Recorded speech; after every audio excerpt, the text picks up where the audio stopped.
Hey guys, I am live. I had a fall today, so my hands are all wrapped up. Oh my god, guys. Look, I was just looking today. I was just looking. I am getting a black eye. So I fell on my face, but you can't see it unless I turn my head like this. And it's not on this side, so I know it's not just the shadow. Dude, I fell so hard today. My knee, the skin is all off my knee and it's swollen. My hands are all busted up. I tried to wrap them up so I could like touch stuff. My shoulder has a bruise on it. Oh, I'm shaking. My knees. Oh, it's wrapped up. Oh my god. And then my face. It's not too bad yet, but like I could see the black eye. Huh. Anyway, yeah, I hit, dude, my face hit, bam, hit the cement. My hands were busted. My face went like it went so hard against the cement. Like I just like fell on my face basically right on the concrete. My knee got dude, my knee was instantly like the whole kneecap was just bleeding and the skin was all off. And it was like by the time I walked inside, which I was just right out front, it was like swelled up already. Thank God I was right outside out front because I was like such a baby. I was shaking. Like I was shaking. I couldn't even stop. I was like, I was like, why am I shaking so much? It was so weird. My mom's like, it's just your body went through trauma. Like it was trauma. But I've never felt that hard before. Where I was like, my whole body was shaking. Anyway, so just in case you guys are wondering, and then if my face starts turning black and blue, that's why. But anyway, my shoulder's still shaky though. And if you're wondering why that is. But how are you guys? I missed you guys. I don't know. I just tripped over my I wear flip-flops everywhere basically. I shouldn't because I'm always catching like the bottom of my flip-flops always catching because I don't pick up my feet high enough, I don't think. And when I wear the flip-flops, I like my foot will like catch and I'm always like catching myself and I always have caught myself any other day. And this I didn't today. And that's just a lesson learned. I will not wear that anymore. I'm not going to wear those when I walk. And I love flip flops though, but I'm not wearing them anymore when I go on my walks because that was just overdue. Like it was going to happen. I just luckily always caught myself. But dude, my right arm is so weak. Oh, when I go to like, oh my God, it's like, all right. Anyway, I know I'm a big baby. Yeah, look, Sarah. You see how it's turning black and blue right there? And it's not on this eye, so it is really, but like front on, you can't see it, but then you could see like when you, anyway, all right, enough of that. How are you guys? I know proper footwear for sure. Um, how's everybody doing? I feel like I haven't seen you guys in a minute. Uh, hold on one second. Oh yeah. Oh. Okay, let's get this party started. It's not really a party, but so I wanted to, oh wait, hold on, I gotta thank a couple people. Hold on a second. Leslie, thank you for joining. Oh, and Sarah, thanks for the background. She made this background. Isn't that cool? I think that's my favorite one. I think I like that the best so far. I like it. It makes it like, I don't know. I like that a lot. Thank you, Leslie, for joining. Heather, thank you. Super sticker.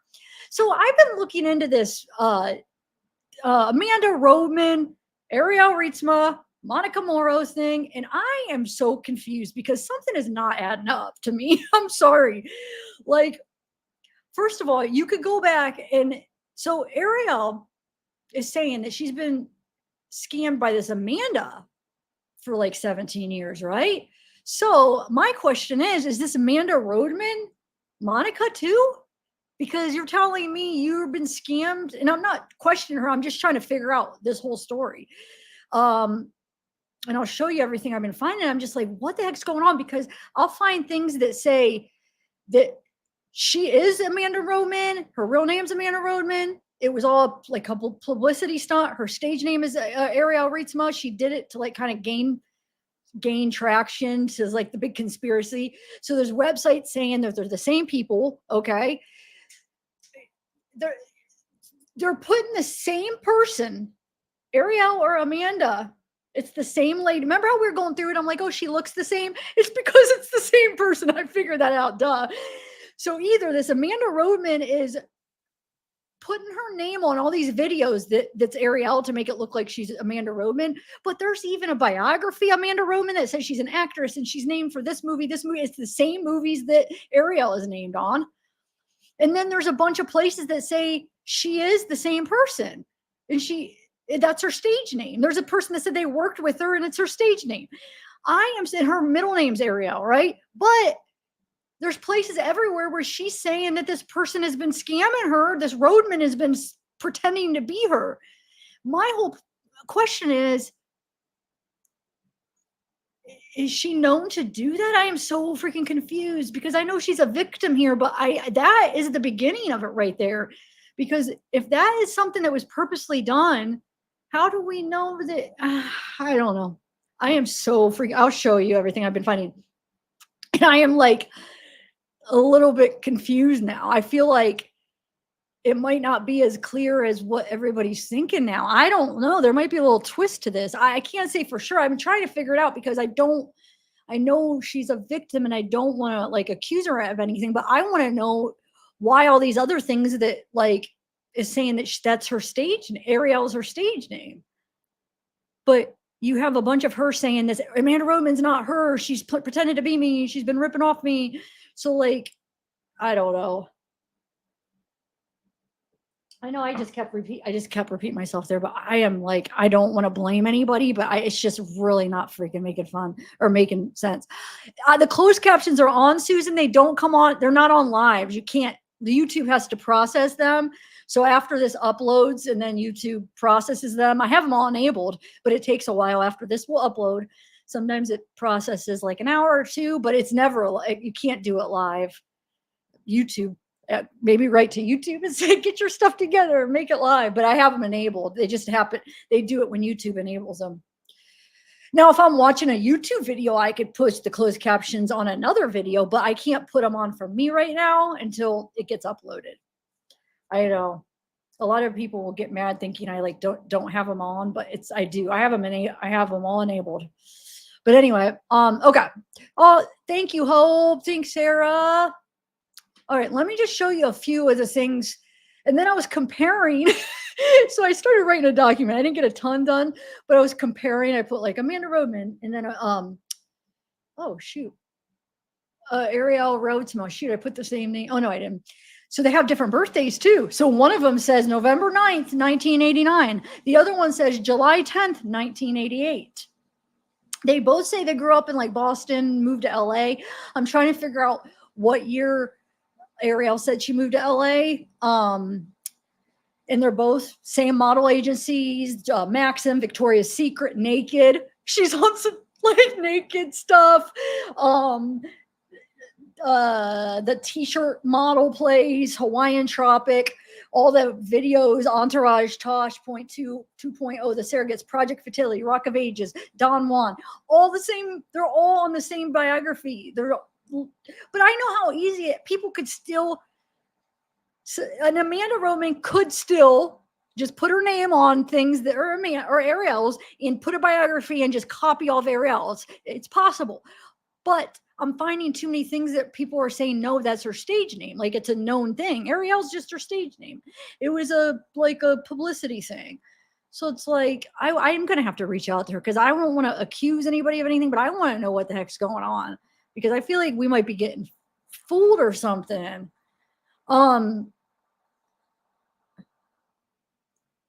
Wait, what, Wyatt?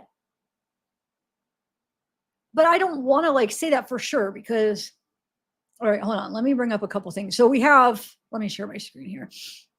Sorry, it might be a little slow today because I'm still kind of shaked up a little bit. All right.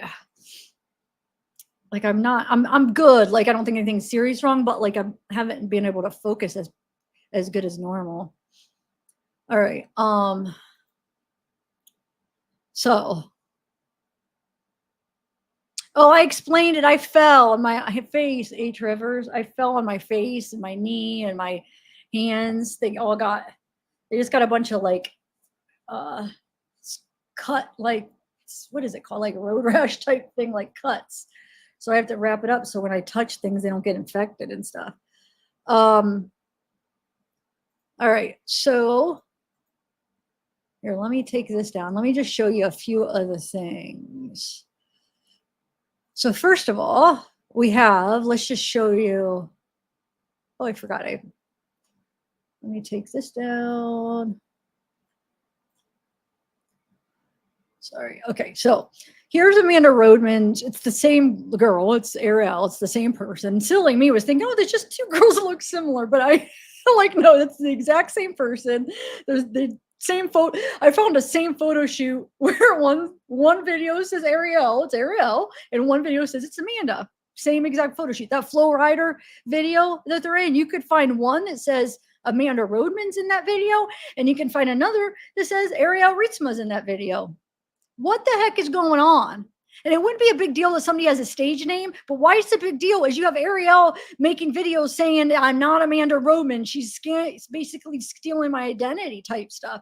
That's why it's like kind of a big deal, because it's cool if it's your stage name, but can you tell us like this so we could then focus on this Monica? But right now it's hard to focus because I need to figure this out. This is where it's starting here.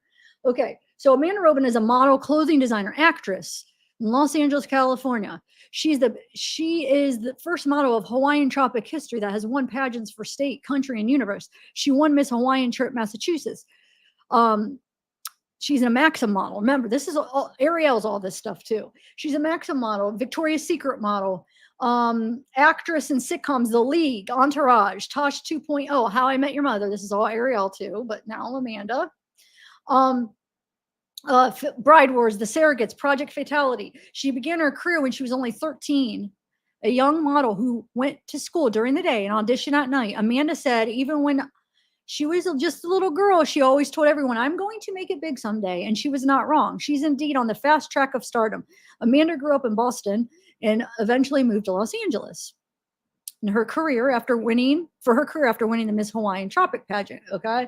So I'm not going to read all this, but you see, she did the TMLS most successful t-shirts model and everything, right?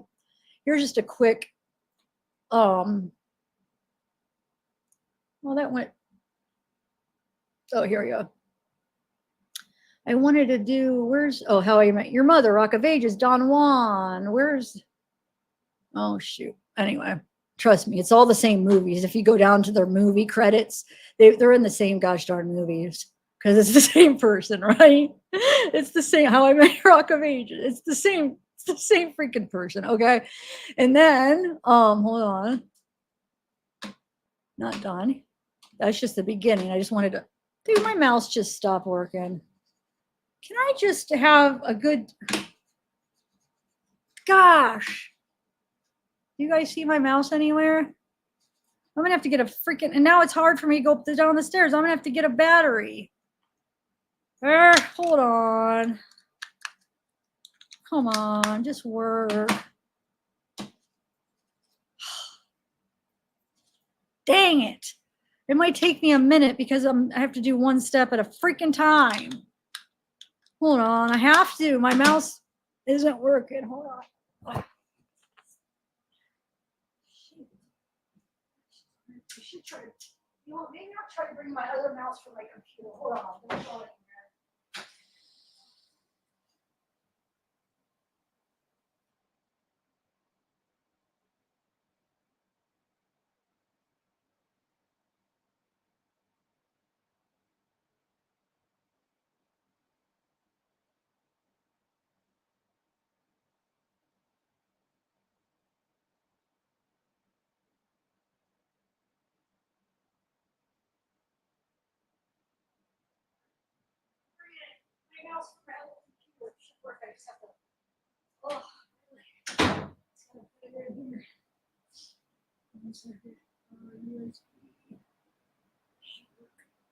Fine.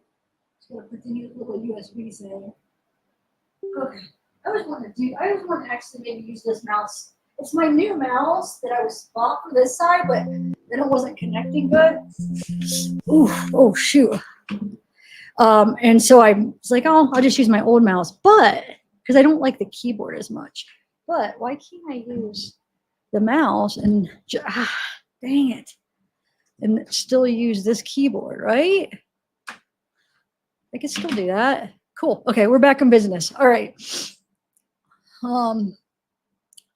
Thanks, Sarah, for all the gifting. And yeah, I have questions, and I'm not trying to blame anybody. I just have questions. That's all.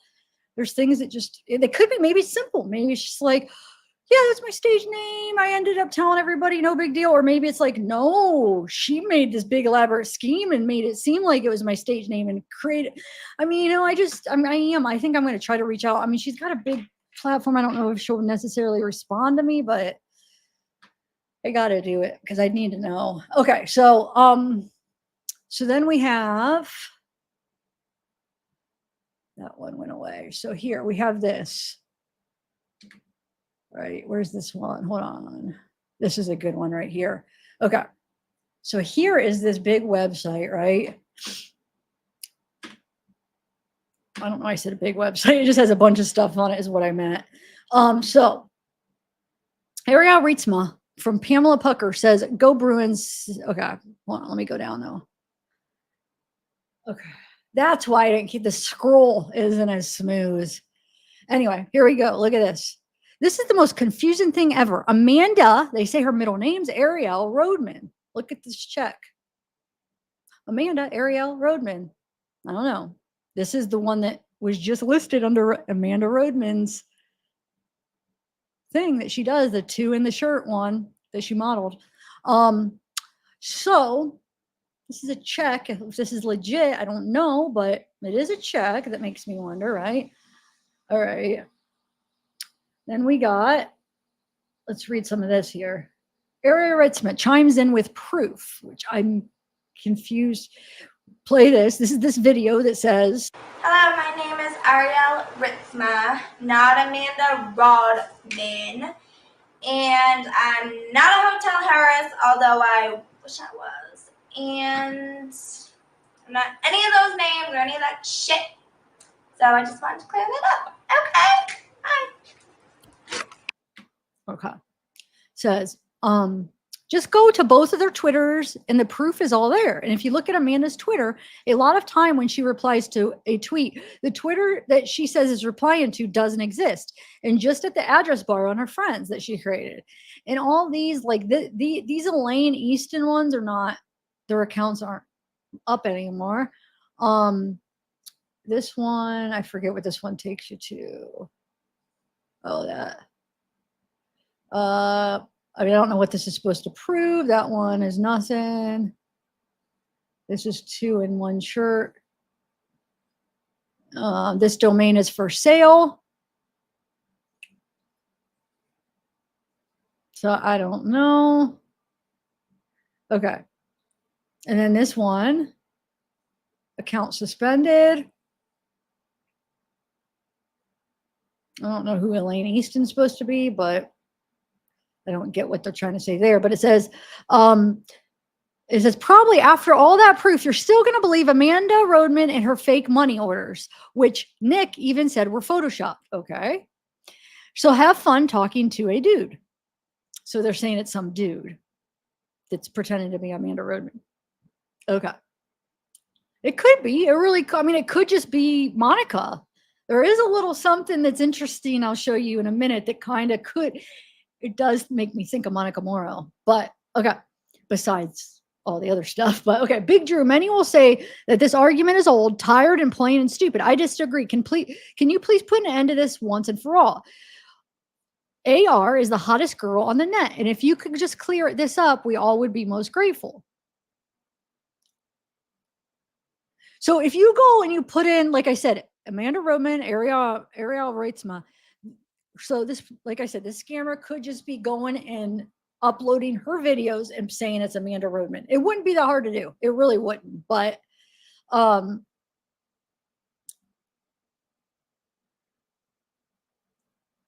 not gonna. This is just an interview with. Okay, I am contacting you on behalf of my client, Miss Amanda Rodman, who is also known by her stage name, Arielle Rietzma. Ms. Rodman has retained my services for quite some time now regarding the matter of various websites posting damaging rumors about her. Ms. Rodman has informed me she has not contacted you in any way, as it appears on your website that you're implying that Miss Rodman has contacted you and is communicating with you, but she is not. I've spoken with Ms. Rodman, her agents, managers, and her agencies, and they all have informed me to file a defamation of character and harassment suit. But you see what this is saying? This is saying that Amanda Rodman is Arielle Ritzman. So I'm confused where the defamation is coming in. I don't get it. Where are we at? I've spoken. Where are we at? Sorry, I just got. There we go. Character harassment suit against. They all have informed me to file a defamation. My law firm has already won against a blog called thedirty.com. It would not be difficult to win a suit against you or anyone else who posting such things about Miss Rodman. Amanda Rodman is her legal name and Arielle Ritzma is her stage name. If you continue to imply she is, quote, fake or two different people in the United States, that is considered a form of slander and also identity theft. I informed thedirty.com the Fifth Amendment rights. Freedom of speech applies to certain areas. You may not slander someone by using their images on your websites and implying that they're two different people. What if you don't know and you're trying to figure it out? The new United States laws has improved the system regarding blogs and certain social networking sites. What you're doing to Rodman is considered a severe case of identity theft and is punishable 5 to 6 years. But I am so confused because how is it identity theft if she is Amanda Rodman? Because this person's saying she is, and whoever this is, I don't know if this is legit. This person is saying that that's her stage name is Ritzma. And the identity, the wrong thing is to say that they're two different people. Yeah, they're two different people. Anyway, if you choose to exercise your right, Ms. Rodman will exercise her rights and recant your Fifth Amendment rights. Ms. Rodman has informed me that she has not given you permission to use any candidate's professional shoots. Ms. Rodman does not mind being posted on your website, but on a conditional basis. The conditions are as follows. You may post her and her images, but credit both of her names. You may not imply she's a fake or that she is two different individuals. If you go against Ms. Rodman's wishes, I will file paperwork on Friday. April 15th in Los Angeles. We will include the following civil suit, defamation, character suit, internet identity theft, third-degree harassment, and stalking charges. If you'd like to correspond directly to me or have your attorney contact me, I will be back in my office.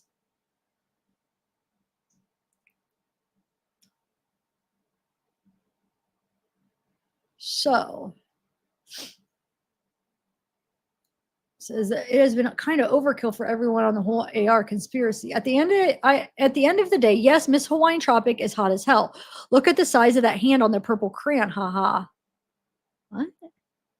Like you and I am a huge Nick fan. The crayon from LA will not pollute my mouth and give creds by speaking his name.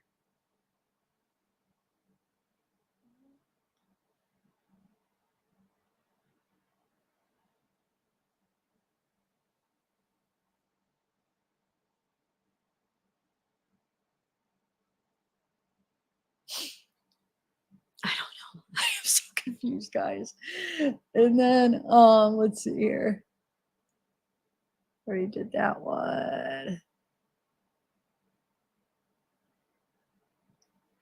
Here is another thing. I know this isn't like proof because I mean these are just people can make this stuff up, but it's just interesting to see different things or what they're saying.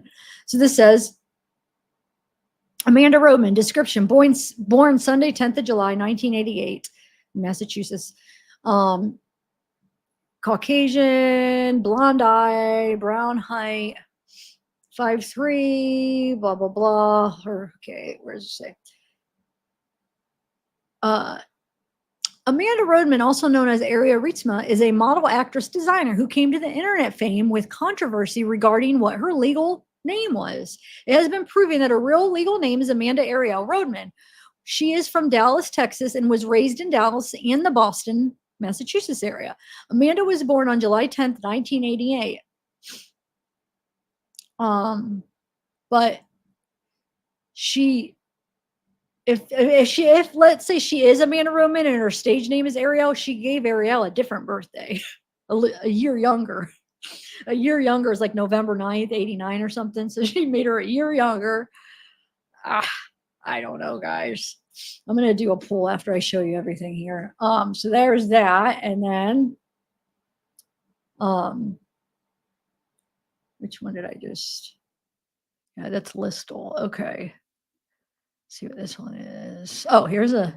Now this is on her side. So this is Arielle saying it's just not true, right? Okay. Let me try to make this bigger so you guys could see. Oh, I did the wrong one. Okay. So this is Arielle.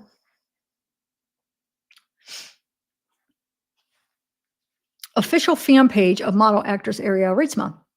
Important notice, Amanda Rodman is not Arielle Ritzma. She is an insane fake. Report any Amanda Rodman pages you see. Thank you.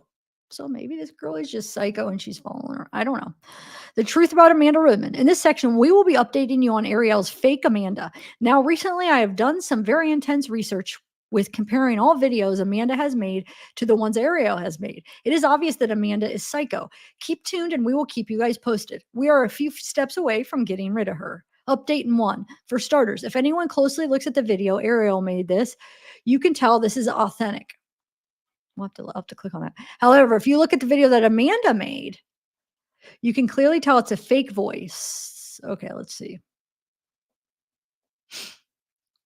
Let's see if that'll work. I feel like I already tried this and they're gone now. That one on Reddit, it won't link to any. Oh, that's the one. Okay. She's saying this one's authentic, right? Here's that authentic one. And I'm sure I played this on my live a couple days ago, but she's saying this is the authentic one. Let's see. My name is Arielle Ritzma, and I wanted to clarify that that is my only name, you guys. I do not go by Amanda Rodman. I have nothing to do with that name. She is an impersonator, stalker, crazy person that I've been trying to get rid of for years. So I just wanted to clear that up, and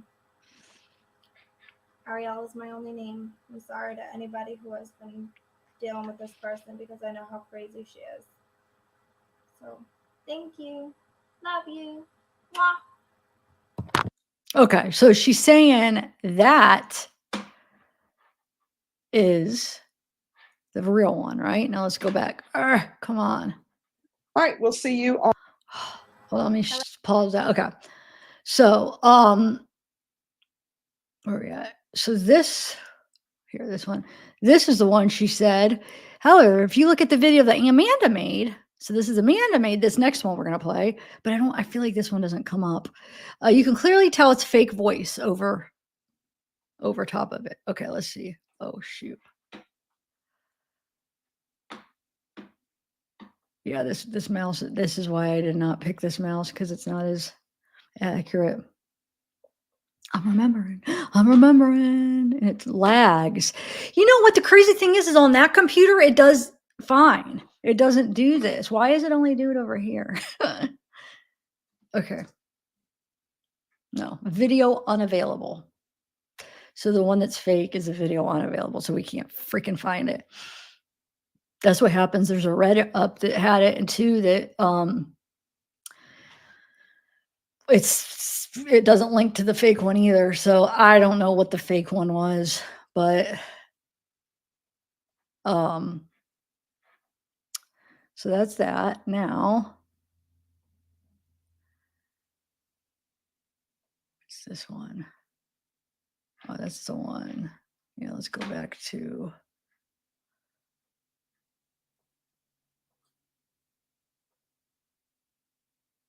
where did that come up? This one. Oh, how did this get over here? This is the one we were looking at. Okay. Now,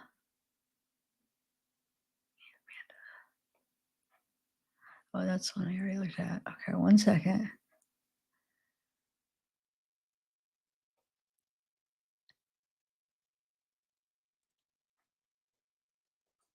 Okay, so now I'm going to share some screenshots I took from different things here.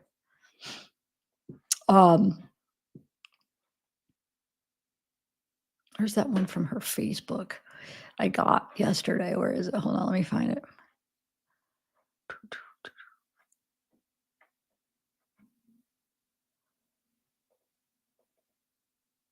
Yeah, okay. So it says, this is Arielle saying, this is not my Twitter. I don't have Twitter. So everyone who's talking to my psycho impersonator, delete it. This is from 2014. And somebody says, I feel like I need to hire someone to keep up with your accounts. Dude, she's gorgeous. Don't blame. Says, this is a 1,000th fake account. And then somebody says, is that you? So she's here talking in 2014, talking about this fake account. We have this, which they said this was photoshopped. This check, which very well could be. It definitely could be, or it could be a thing if she was trying to like do this publicity thing, if she kept it real strong and like kept it going. Who freaking knows? I don't know. Let me see what this one is. So Sally AR is faking many of Arielle's, so this is the friends page, is faking many of Arielle's friends too. So they're talking about Amanda. DM me and I can give you our contact info at Twitter to get them removed. And here's that Karash says, this girl claims to be Arielle Ritzma, and her personal Facebook account is even linked to her one with over 700,000 followers on that one. She has been messaging me about her mom, Gloria, saying she needed meds and she lives in North Carolina. Do you know who she is? Now, I did a background search. I looked up Arielle Rodman. So going through all this, it's making me think, oh my God, is she just like playing around, this Arielle? But then there is, how crazy is this? There is hold on. Let me bring it up. Amanda Rodman. What are the chances that there is, oh shoot, I just exited out everything. Okay, sorry. What are the chances there's Amanda Rodman from Gastonia, North Carolina? The same place that Monica and oh my God, Gloria Morrow are from, North Carolina. So that kind of makes me wonder that maybe it is Gloria and Monica pretending to be this Amanda Rodman, and this is like one of their elaborate schemes that they said, you know, I'm going to pretend to be her for some reason, and then put and make it be believable because they kept putting up videos that says Amanda Rodman is in this video. Amanda Rodman's biography is this, this, and this, which looks like it's Arielle's. Now we got this Jessica Rodman that's from Gastonia, or Gaston, sorry, North Carolina, the same place that Monica and Gloria are from. So it takes me back to thinking, okay, maybe this is a big scammer. I know the middle name's different, but only 2 Amanda Rodmans where it came up in a background search. This is the one that caught my eye because of the Gaston, North Carolina. Never even heard of that place until the Monica, and then all of a sudden now this Amanda Rodman's from the same freaking place that it is Gastonia. I was right. Gaston. It's Gastonia. Yeah. I was like, where did I get that from? Is it from the same place? So what do you guys think? Let me bring this in case you guys didn't see my pre-record, because Amanda Rodman did respond to the Reddit, the Wade Stephen Wilson Reddit. They reached out to her and she did respond. This is supposedly her responding right here. And if this is legit, then that's pretty big. So she says, you can tell them this. Well, I guess I should, hold on. Let me put the whole conversation. Hold on one second.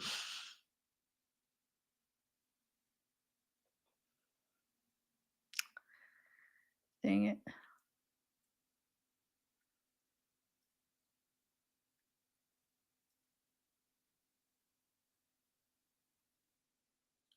Man, I even re-save these because you know how they don't go over? How does it keep turning into, well, I don't know how to explain it, but it's really annoying. Okay, so Let me bring them all over here because it doesn't scroll over. Okay. It says,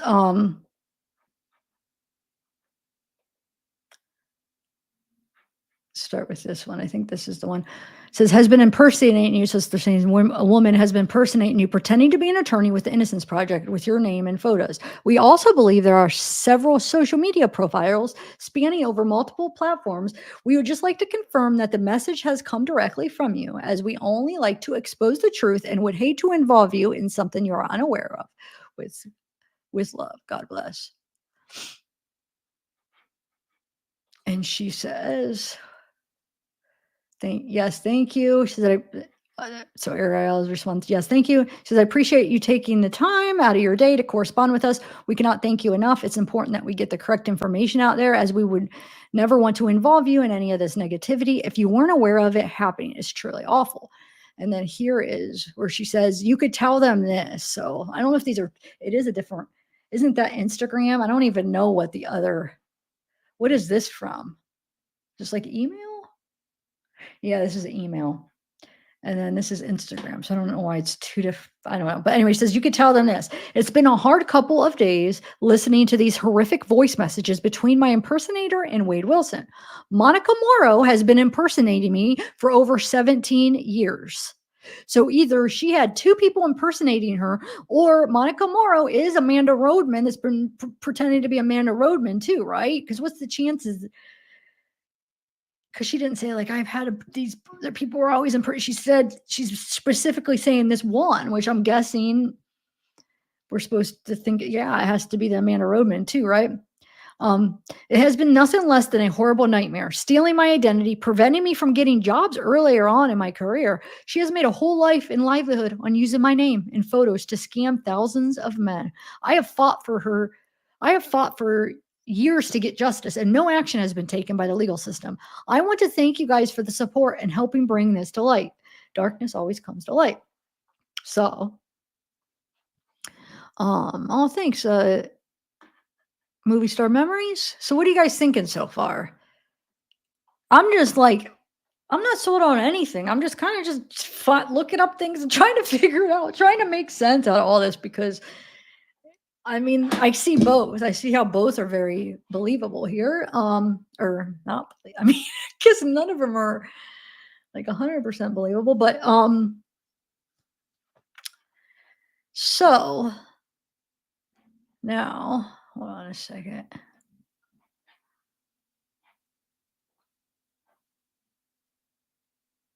Let me see if this comes out. Hold on 1 second. That one on Reddit that's supposed to be the fake one, saying it's no. Oh, wait. Hold on. Is it back up? Hold on. It might be back up. Hello, my name is Amanda Rodman. Whoa. But how do we know? Hold on a second. Oh my God. So here's the fake one. We got her. Oh my God. It came up. So it's not on YouTube. That's why, but it's on another. Okay. Hold on 1 second. Hold on, guys. This is great. Wow. Yeah. Just to clarify that is my only name, you guys. Hold on a second. Oh my God. People, hold on. Why is this too funny? Hold on. I'm coming. Okay. Watch this. This is the fake one. We heard the original, right? Now here's the one. Now here it is. Does this girl, we know this is the Amanda faking to be her. Now we're going to compare it. Now I have this voice, compare it to the phone calls. Here we go. Let's see. Hello, my name is Amanda Rodman. And I wanted to clarify that is my only name, you guys. I do not go by Arielle. I have nothing to do with that name. She is an impersonator, stalker, crazy person that I've been trying to get rid of for years. So I just wanted to clear that up, and Amanda's my only name. I'm sorry to anybody who's had to deal with this person, because I know how crazy she is. So thank you. Love you. Mwah. Wow, they both. No, it sounds so funny because we heard the first one first, but I gotta watch that again. Hold on. Hello, my name is Amanda Rodman. And I wanted to clarify that that is my only name, you guys. I do not go by Arielle Ritzma. I have nothing to do with that name. She is an impersonator, stalker, crazy person that I've been trying to get rid of for years. So I just wanted to clear that up, and Amanda's my only name. I'm sorry to anybody who's had to deal with this person because I know how crazy she is. So thank you. Love you. Mwah. Okay, now hold on a second. Hold on. I am going to have to download that. Let me see if I can download this. I want to see something. Can I download this? Upload.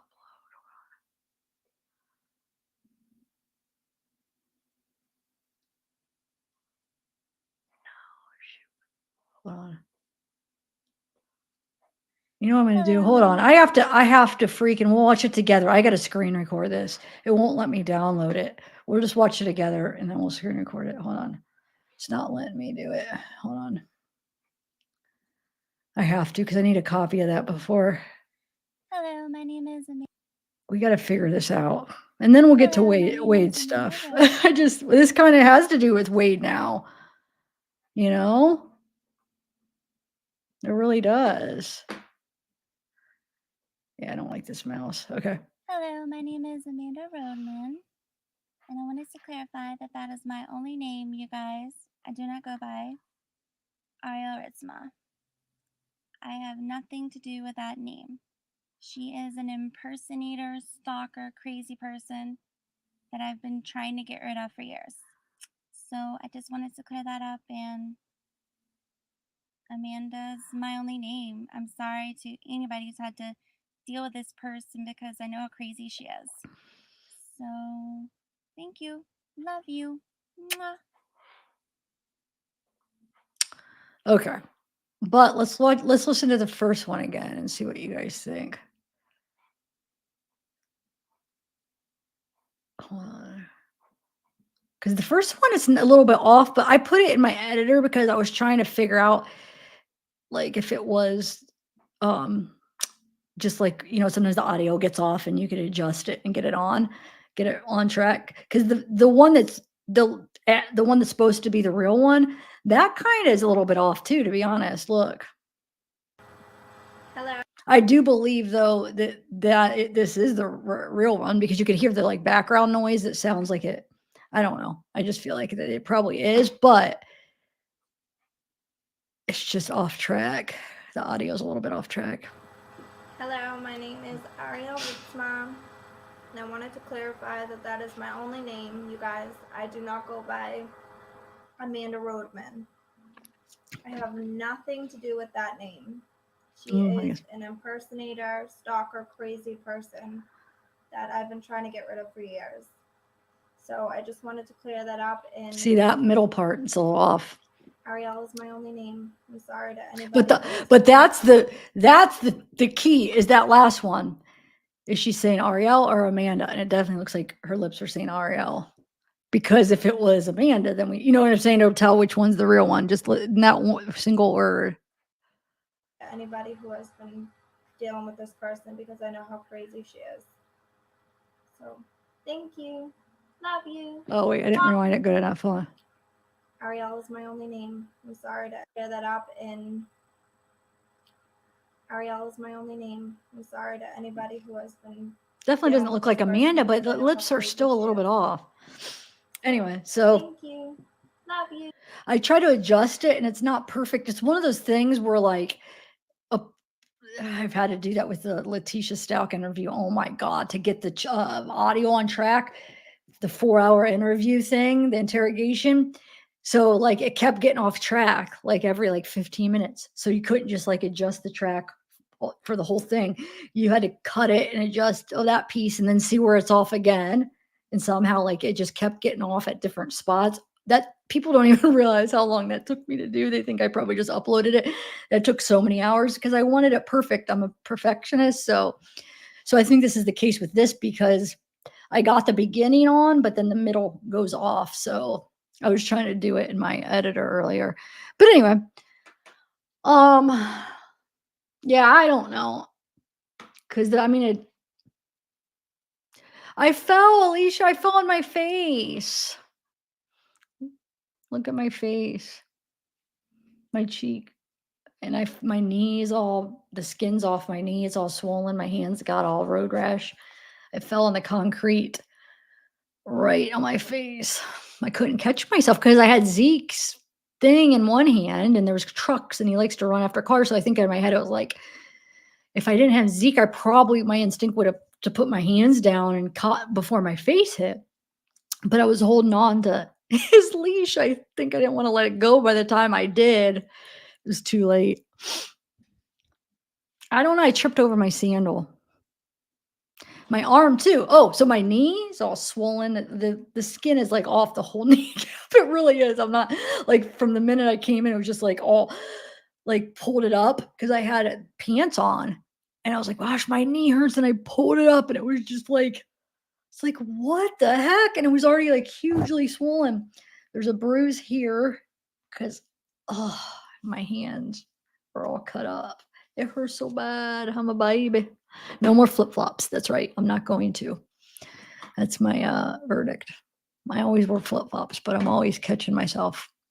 Okay, so I don't know. I'm still a little bit confused on this. What else do I have? Hold on. Screenshots. All right. So let's go. But after I saw that there's an Amanda Rodman, which I don't know what that means, because if she's Monica Morrow and Amanda Rodman and Gastoniel would just be a coincidence, but maybe that's where Monica got that name. Maybe she knew that Amanda Rodman and hated her or something. Pretended. I have no idea. It might not even be, it might have just been a coincidence that they're both from there. I don't know. What do you guys think? I know we are, aren't we? I'm glad you guys are confused too. So I was like, that's why I was like, I gotta go live and see what, like, if you guys think I'm crazy, but like, for even like considering it, but it just, stuff is just not adding up. And then there's a couple cases. So we have the Arielle Ritzma. She has a case against, well, I did show this on my last live, but I wanted to show you the other case. So she has a case against that Matthew Perlman. It's domestic violence, but then he has a case against her, but it's a settlement case. So, so this is in Los Angeles, right? In 2019, 2018 in New York. So I don't know if they were living in New York at one time, but it's the same two people. So a DV and then a settlement. So she's the defendant in the settlement case, and then yeah. And then he's the defendant in this case because it's against him in the domestic violence. Okay, so let me just show the screenshots real quick. So this guy got scammed by them too. And another reason why I think, Monica Morrow is Amanda Rodman maybe, and it's like all goes together because he's saying like she said she had, but see, here's the thing. Monica is saying she's Arielle Ritzma. So is Amanda Rodman just some random, or does she kind of just like have all these different kinds of scams where she did that, now she's doing this? But anyway, so he's tried to scam this guy to get them to give her some medicine, which we see Monica has that felony fraud for controlled substance charge, which is, where is that at? Hold on, I'll show you that real quick. Right here. She's got this charge here, this controlled substance fraud that she has. And then I showed in the other video, she has another fraud, which I ended up finding since the last live. In my pre-record, I showed it. This is from 2019, and then in 2018, it was hold on, where did I put it? It was like a fraud. I forget. I don't know where I have the link at, but it's in my pre-record. It's dang it, I don't know. Some kind of fraud case where it's like, it was kind of weird, the titles. I wanted to look up. Hold on, let me try to find it real quick. I wanted to look them up because there was some weird See if I can find it again. LinkedIn. I'll do it later when we're watching something. I could find it again. Okay, so we have that, and then I'll just go through these screenshots. So what is this one? So this is AJ. So now AJ, if you guys are kind of new to this whole new dilemma, oh, dang it, I didn't even have that up. I didn't have it up. I didn't even share it. Gosh darn it. Hold on. This is what I was showing. The controlled substance. This she had in 2019 as a substance abuse fraud. And then she had one in 2018 too, which I'll find when we watch something. I'll have to go find it for you. And then, so AJ, let's go back to AJ here. So AJ is the one that's supposedly, I don't even know what to call her. Ari? Fake Ari? She's fake Ari's friend. So she's the one that's like all over comments saying she was in the TikToks. Ari talked under her name, and then she was commenting like, "Well, if you could guess, well, nope. If you guess it, she'll say who she is." It's like, well, wait a minute. You're saying that she's not who she said she was, because if she was, we wouldn't have to guess. It would just be her, right? Says no one cares about your opinion. You're naming the wrong person. So now she's saying that Monica and Gloria is the wrong person, right? She's saying you're naming the wrong person and harassing a cancer patient who has zero to do with this. How classy of you. How do you know this is a cancer patient? No, this AJ said, oh, I contacted her. But you're telling me some random person is going to somehow get a hold of these people, get them to respond. That, I mean, I guess it's possible with the internet, but like, and then I don't know. It seems kind of fishy. She says, what kind of form of cancer might it be? And she knows like all this personal. Oh, she knows what kind of cancer. Okay. Here is the shirt. Wade Wilson's shirt and neckerchief are for sale for $80,000. Is this real? I wanted to show you this. Is this really real? They're selling this for $80,000. That can't be real, right? Somebody's going to pay $80,000 for this. So you get a shirt, a neckerchief, I don't even freaking know, $1,000 or $80,000. I can transfer half the money by cash on delivery. My bank account number. And this person's really going to give their bank account number? Who is this person? Yeah, hope really. So is this how hard would that be is to see what Wade was wearing and then go find it, get it used up and act like you have Wade's. You know what I'm saying? I guess it is no, it's just under the discussion group. I don't know, guys. It's crazy. All right, hold on. It's a crazy soap opera. I freaking swear to God. Okay. So then we have, what's this one? This is from the Reddit. Not Team Wade trying to sound like they made a new app for their boy and they need time to settle in. Patreon, they will be using is around 11 years already and very established. The app works with large amounts of people and subscriptions, so they're limited spots. Announcement is a simple tactic to make people feel that they'll be missing out. It's a manipulation and sales technique that will make sure once the doors are open after a while that the girls would not want to miss out again. I'm wondering if they learned this manipulation money grab from Wade or if they came up with this together. I'm surely interested to hear what you'll be reading in your book club. So this is the Wade Stephen Wilson. And you guys, at the end, after I go through everything I have, we're going to listen to those last calls. I know she released 2 different videos today, but I want to focus the Joey one. I listened to the Joey ones. You guys check them out, but I'm not going to play those tonight. But I want to play the Jesse ones because, dude, what is going on? They are so like saying that she's his brother's girlfriend and to hide the license plate. If you guys haven't listened, we will listen together. It is freaking crazy. This scam, like it almost is to a point where I do think that there's some legal I mean, I think that she might want to she might be worried about some legal repercussions here because she's got to have been breaking some laws, right? Jesse, I mean, I know Feather. I know Feather. Why did you say Feather? Wait, that's the best. That's one of the best parts. There's a few good parts.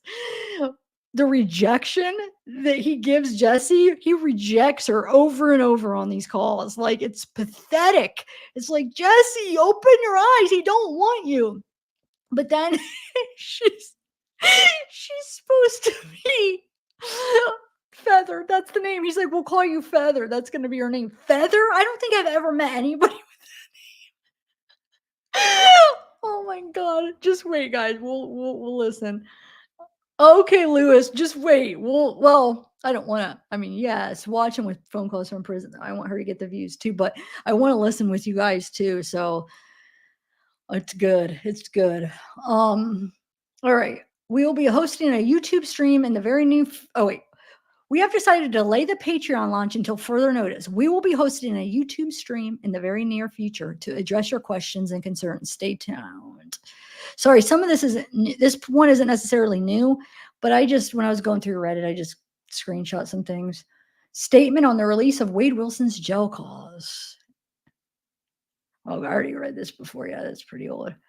But the reason I wanted to read that is because it's like the fact that they're acting like, oh, limited. All right, so. And then it says, this is not a scam. All donation will go to representation for Wade. We are unable to speak on this at the moment, but when we are allowed, we 100% will. We made a new platform because we thought we would bring a little fun for the supporters, such as a book club and things. So they have a little new platform, huh? Here it is where the amount of spots will rise. This is a new app. Once everything is settled, more spaces will become available. Updates and communication will continue as normal throughout all social media. Well, let me actually charge these while we're going through the screenshots and then we'll. Okay. And then where are we at? Oh, that's the one about they're saying that that Amanda Rodeman's actually making Arielle's friends, which that reminds me of the whole Monica, because they're saying like that Monica's also, or whoever this fake area is also having the same friends as Arielle to make it look legit or whatever. So do you guys think though that Amanda Rodeman and Monica, that's all related? What do you think? I will do a poll here once I have a minute.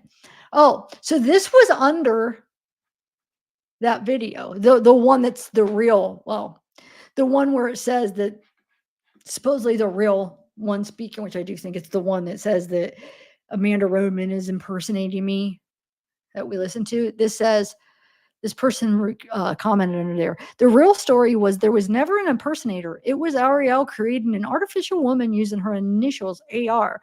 So her popularity had a chance to increase on social media. What an amazing idea. Says, whoa, that girl, Amanda Rodeman, straight up is dedicated. Oh my God, trip out on people. Hi, by the way, I've been following Amanda for a while. So bizarre. Keep your head up though. And yeah.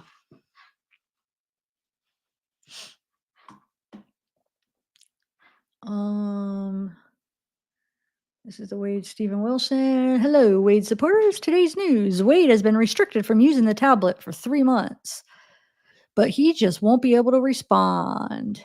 He can still read and receive messages, so if you want to write. I'm going to clean up the group. There are a lot of cockroaches here. I'll leave a few to pass on what we need to pass on. Wait, I'll leave a few to pass on what we need to pass on. I know all the spies here. If I accidentally delete you, but you are with Wade, please write me a message. If you want to pass on something to Wade, write me a message, but please 2 to 3 words. There are a lot of you and a few of us in the team. We'll pass on your words to him when we contact him soon. Okay. And then we have, oh, this is that one. Okay. So that Melissa, I'm confused about that too, but it says Melissa's supposedly Diane Ruiz's friend. right? Hey, Melissa, I'm going to post this message and see if the mods would take down any post that's connected with you. If they do, you have to stop posting about them. So I guess that Reddit and Melissa have been posting things about each other, and says, P.S. I will take the Reddit Rebel down post if they take down all the posts about me. I don't care if it's from past stuff, because number one, they cause me a lot of pain on top of what I'm already feeling. They accuse me of being someone I'm not, still have those posts up accusing me of being someone I'm not. Number two, they said a lot of disgusting, evil things about me regarding Diane that I didn't deserve. A lot of people to comment horrible things about me. It's really funny when they do this crap because everyone knows who I am, but they all hide behind the mask they are. Oh, Lewis, that one that you sent, that email you sent that said was Diane's friend. Who is it? This one? Melissa? Oh, and then look, I found a high school.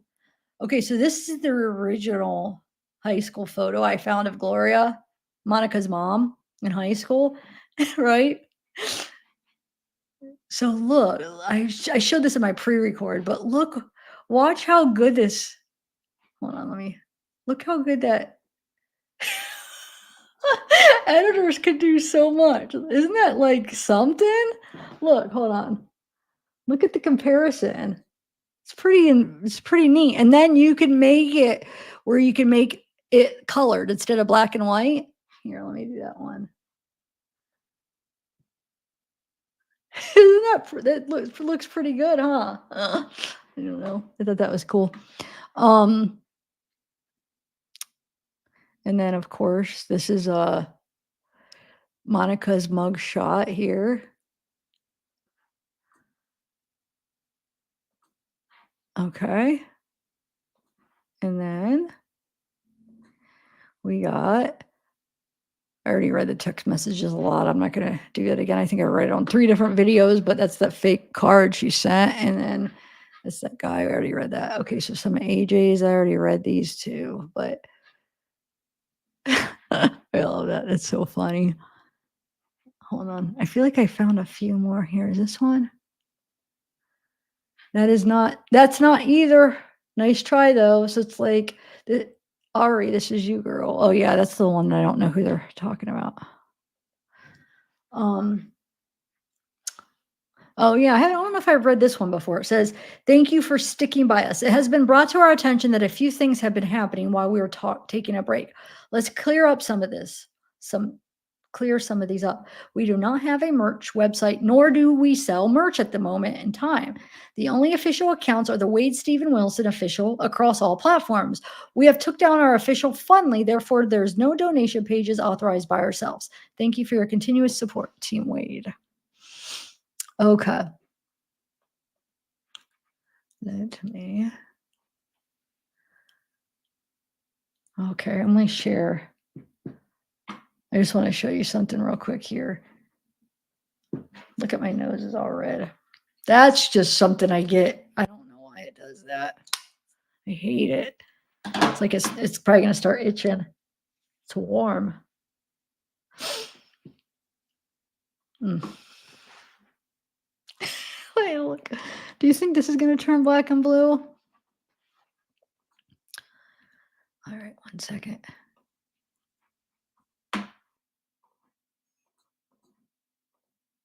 Thanks, Hope. Thank you. Aw, you keep sending good super chats. Thank you. That's sweet. Okay. Yeah, right, Leslie. I'll be in chat in a minute talking, guys. I just wanted to share what I have real quick and then. All right, so man, this mouse is such a big difference. It sucks. It's weird because when I go over there on that computer, it's awesome on that computer. Shouldn't it work the same? It doesn't connect good with this one. Don't like it. I don't like it. All right, so here's a couple other ones. So this one is under Amanda Roadman. Oh, hold on, forgot to share my screen. Oh, wow, that was all the way down. Hi, it's Amanda Roman. Thank you so much for running the contest. The winner of the contest goes to Delana Rubenstein. I hope you have an amazing time at the Marine Corps Ball with your boyfriend. Thank you. And look out for more contests. Congratulations. So I have a question. This is what I don't understand. When it says Amanda Roadman, is that Arielle talking? And she's just saying it's her and uploading the Arielle, or is she over a voiceover on that? Because I think that sounds like the Arielle talking. So I think she's just uploading some Arielle's and then saying it's Amanda, right? So that was under Amanda, and then this one is. Hello, my name is Arielle Ritzma, Already not did that one. Amanda Rodman. And I'm not a hotel heiress, although I wish I was. And I'm not any of those names or any of that shit. Oh, we already played So I that. just wanted to clear that up. Okay. Bye. And Do the then this, pumpkin. Look at Joe. Pumpkin. Leah. all right. 1 second. I'll play one more video real quick that I had. I just have to mute it because I think it's just music.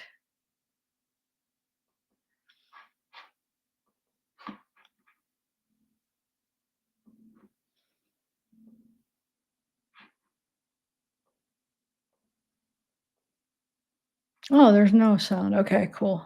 This is just us. So that one where it was showing his see if you guys could figure out what they're trying to say. So this is the guy that was selling, I get supposedly selling that suit for $80,000, right? Remember well, that was the name. So it says it gives his bank account and then it shows for oh, there is music. Comes later. Okay,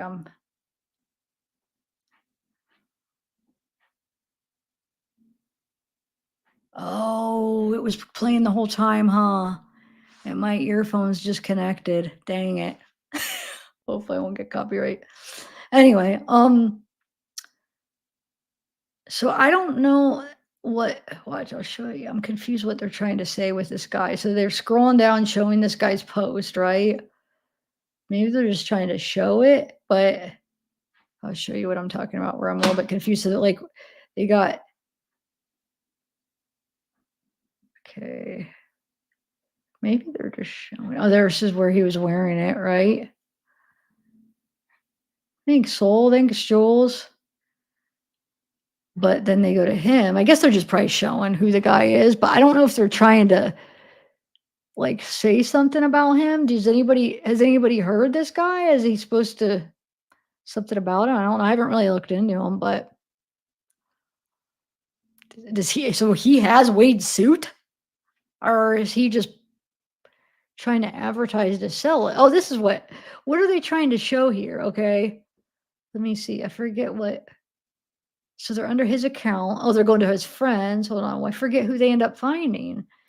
Or are they just showing all his friends, I guess? Okay. What? I don't know. What am I missing? Just is it just showing? I don't know, but yeah. They might just be showing the guy, but I don't know if they're trying to be like, oh look, this guy's this. I don't know. I was wondering if you guys could help me out on that one. Sometimes I don't understand it, and sometimes it's like, do I just not know everything about? Well, of course I don't know everything, but am I like missing out on something where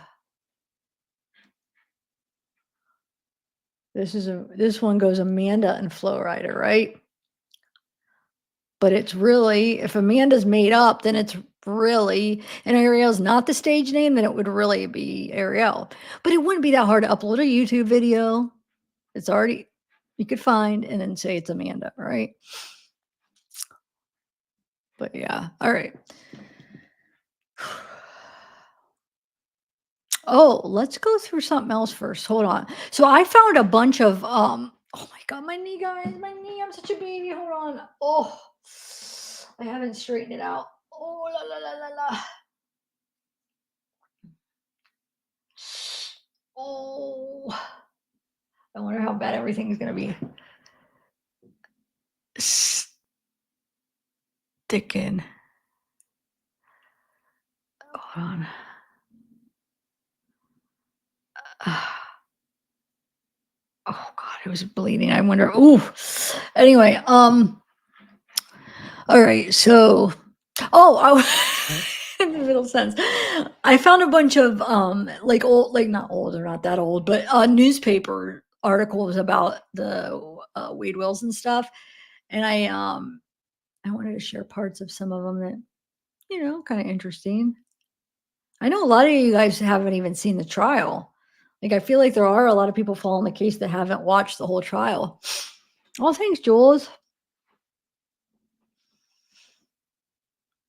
Okay, let's take this down. All right, let me go to, oh, that's what I wanted to show you. So one of the things I thought was interesting, which I didn't realize, well, hold on, I'll read the whole article. Well, I highlighted the parts that I wanted to read, because a lot of the other stuff is just repetition stuff. So I try to highlight parts, okay? But there's an interesting part at the end that I just never knew. All right. So it says, Wade Wilson. So this is from June 27th, Thursday. In split decision, jurors weighing the future of convicted killer Wade Wilson recommended the death penalty on Tuesday. Wilson, 30, of Fort Myers, already convicted of the 2019 murders of Christine Melton and Diane Ruiz, stared at the court clerk while she published the recommendation, leading the victims' families to hug and sigh.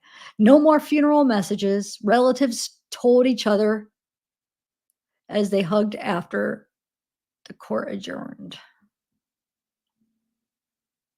Lee Circuit Judge Nicholas Thompson set Wilson's sentence date for July 23rd, which we know got pushed back. A juror recommended, okay, so we know all that. So the testimony heard during the penalty phase took up all Monday and into the evening hours. Witnesses called to the stand included Melton's cousin and Rez's youngest son.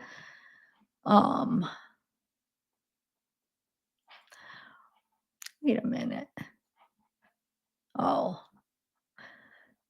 Christine was woken out of her sleep, Miller said. Miller said that there is evidence Melton tried to fight Wilson. She pointed at broken nails and swelling in Melton's brain. Melton had internal bruises. Oh my God. Let me move that over. Why? The prosecutor then reminded how Wilson called his biological father, Stephen Testiseca, described the slayings of Melton.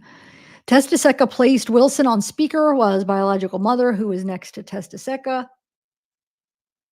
Wrong. Wasn't his biological mother. So they got that wrong. But anyway, alerted authorities, he told his dad such things. Okay. The defendant testified that he saw her in fear. Miller reminded jurors Wilson's confessed to the killings before authorities during a conversation recorded at the Lee County Jail. The conversation was played in court before juries convicted him. Hold on, guys. So Shirley said the medical examiner during the testimony portion of the guilt phase said it was unclear if Melton and Ruiz were conscious when Wilson suffocated them. The state argued both fought for their lives. As he continued to present the counter arguments to jurors, Shirley said it is unclear whether Ruiz resuscitated 3 or 4 times while Wilson strangled and beat her. Wilson told authorities Ruiz was a fighter and came to life as many times before he ran her over, between 10 and 20 times, which he's embellishing, Shirley said of the narrative. Wilson provided to Testiseca, he's sick. Shirley said tire tracks found near Ruiz's body do not show he ran Ruiz over between 10 and 20 times. Well, I thought the tire tracks didn't even match the car. So that, I wonder, I just want to know more about that. Like, did they come to a conclusion that they did then? I don't know. Shirley said law enforcement did not send a swab over that would link Wilson to Melton and Ruiz's deaths, described as a key piece of evidence. So remember, Shirley is Wade's attorney. He's not in his right mind all the time, Shirley said, hinting at insanity as he pointed on an October 2019 photo where Wilson had no face tattoos. He then pointed at Wilson sitting to his left, alluding to the facial designs as a sign of insanity. Ahead of the trial, Wilson had hoped to cover numerous and varied tattoos on his face, including stitches, swastikas, and other designs that might be objectionable to members of the potential jury pool. You can't fill the holes in their hearts with another body, Shirley said, of jurors choosing Wilson's death over the slayings of Melton and Ruiz. After Shirley presented the various counterarguments to the points brought up by Miller, he read a letter prepared by Wendy Wilson. Sorry, where am I at? Okay, so he read a letter prepared by Wendy Wilson, Wade Wilson's adoptive sister, who is a radiologist. That boy is in there somewhere, but is now overtaken by a monster filled with addiction. Wendy Wilson wrote that they can't love him less because madness has taken him from us. Lock away the monster, Wilson's letter concluded. I wish they would have read hers. They only read Candy's, right? I think they obviously have it sealed because it's not in his documents. But I wonder, it's right. Has anybody seen the letter that Wendy wrote? Because then how did this reporter get to see it? Did you guys see it? I don't know. Maybe. Hold on. Let me see. Has anybody read that, or seen the letter? Anybody? I like that she says lock away the monster, though. Yeah, I know. Isn't that interesting? That was the part that I found pretty interesting. Lock away the monster. Yeah.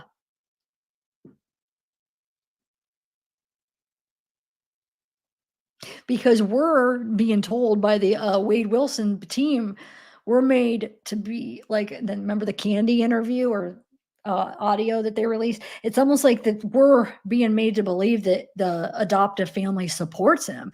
Now, I mean, she did say she still loves him and stuff, but that doesn't sound like somebody that thinks he's innocent.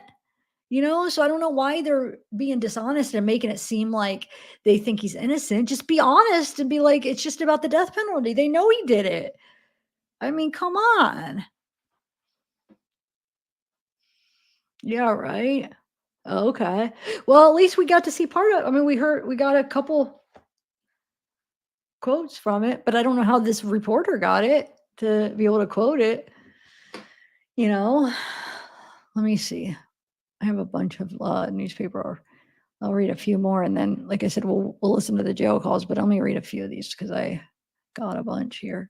So this was June 22nd. So let's see what this one is. A lot of the ones I just didn't highlight. It's just like the same things over and over.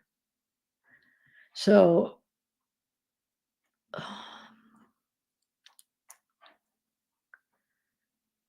Because so this one, I didn't highlight this part with Diane and Christine on this one, but there's another article where I did. So that's why when I didn't go through these all in order. So when I saw that it was repeating it, then when I got to this one, so I must have came to other ones where that they already said it, because a lot of them repeat the same things. Okay. So I'm just going to go with the highlighted. So physicians weigh in on Wilson's psychology.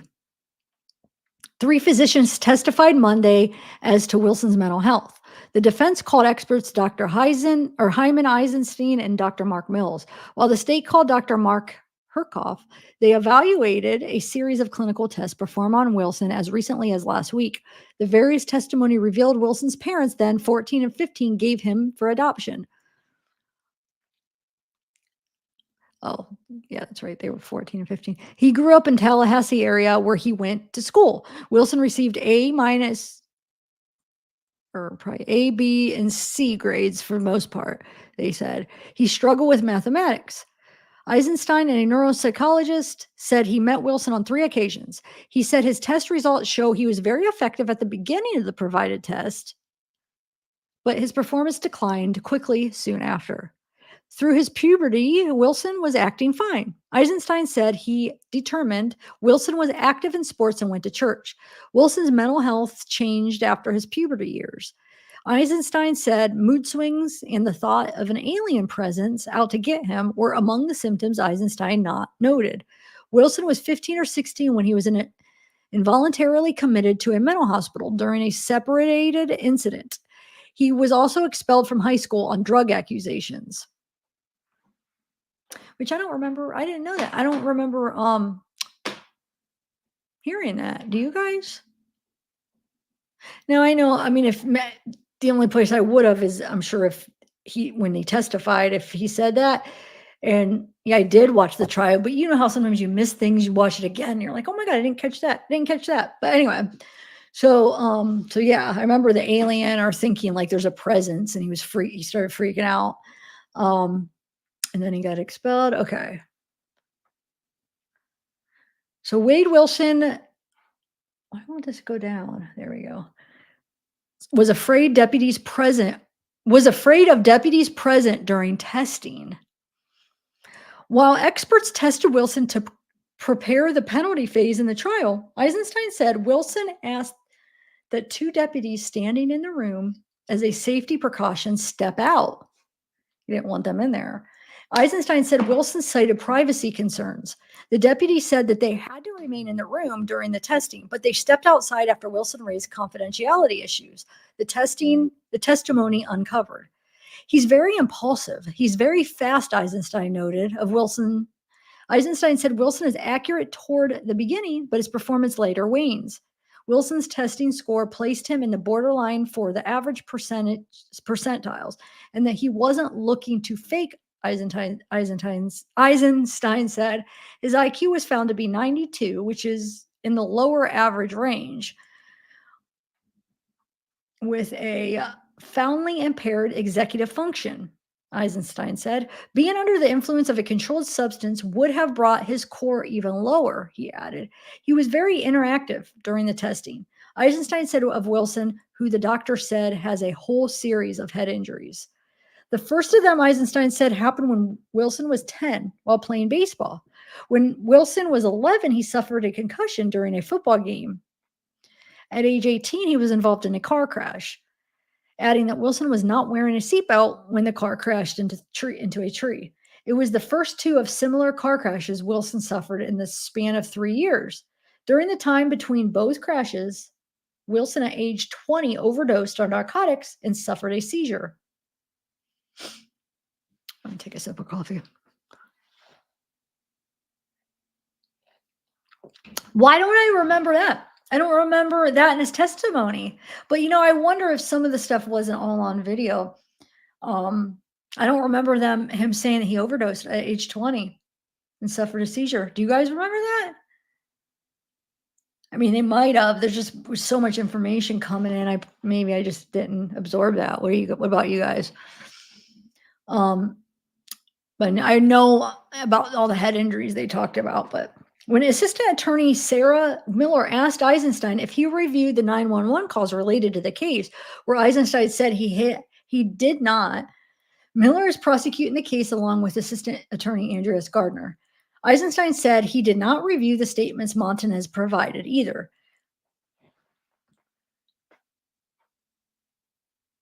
The 911. Mills, a forensic psychiatrist, said he worked cohesively with Eisenstein. Among the documents he reviewed was a letter written by Wilson's adoptive sister, Wendy Wilson, Mills said.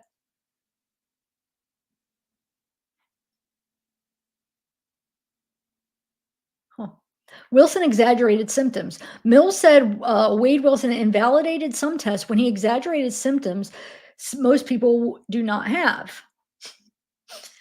During the different testing, Mills said Wade Wilson appeared very wary and very watchful. Mills said his testing uncovered Wade Wilson in 2007 became paranoid, hostile, and isolated. I don't know exactly what Mr. Wilson has, but it's very significant, Mills said. As a teenager, Wade Wilson believed others would harm him and his family, Mills said. Mills said that while his testing uncovered anomalies, good. Remind me my browser and that'll go away. My audio is not shared, but I don't need to do it right now. I just went out. Okay. Where are we at? God, I'm losing my place really easy. Hold on, I'm having trouble finding it. I cannot see it, guys. What the heck? Okay, here it is. The convicted killer self-reported his clinical history. Most of his older files spanning back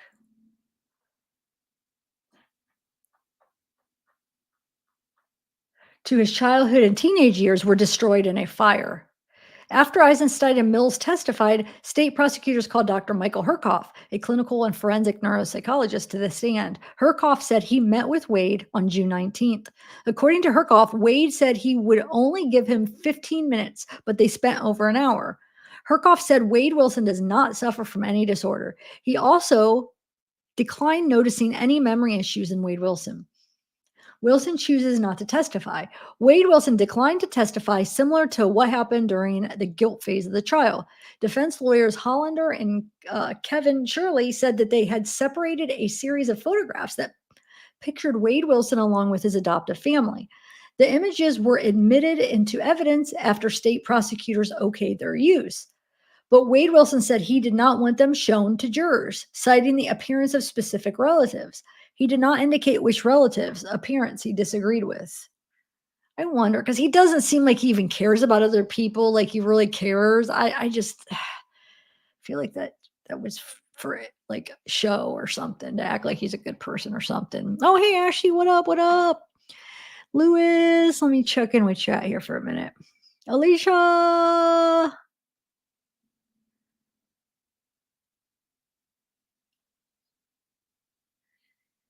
Okay. Go back to the attorney. Okay, cool. Thanks. I didn't even notice the spelling error. Hey Slow, what up? What up? I still never wrote the email. It's just a silly thing. You know what I was just gonna ask you? I was gonna ask you if you could do a Shabusiness song. Did you follow that case?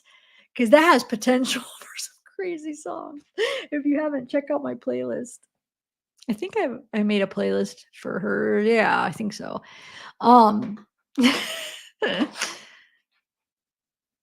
Yeah, I don't think he cares about him either. Dang it. There we go. This mouse is driving me nuts. Okay. You know what? I just thought, because you know how I said it works good on my other computer? I wonder if it's the desk. It's a different desk. And it's something to do with what it's on. Anyway, all right. Where are we at? Where are we at? Here we go.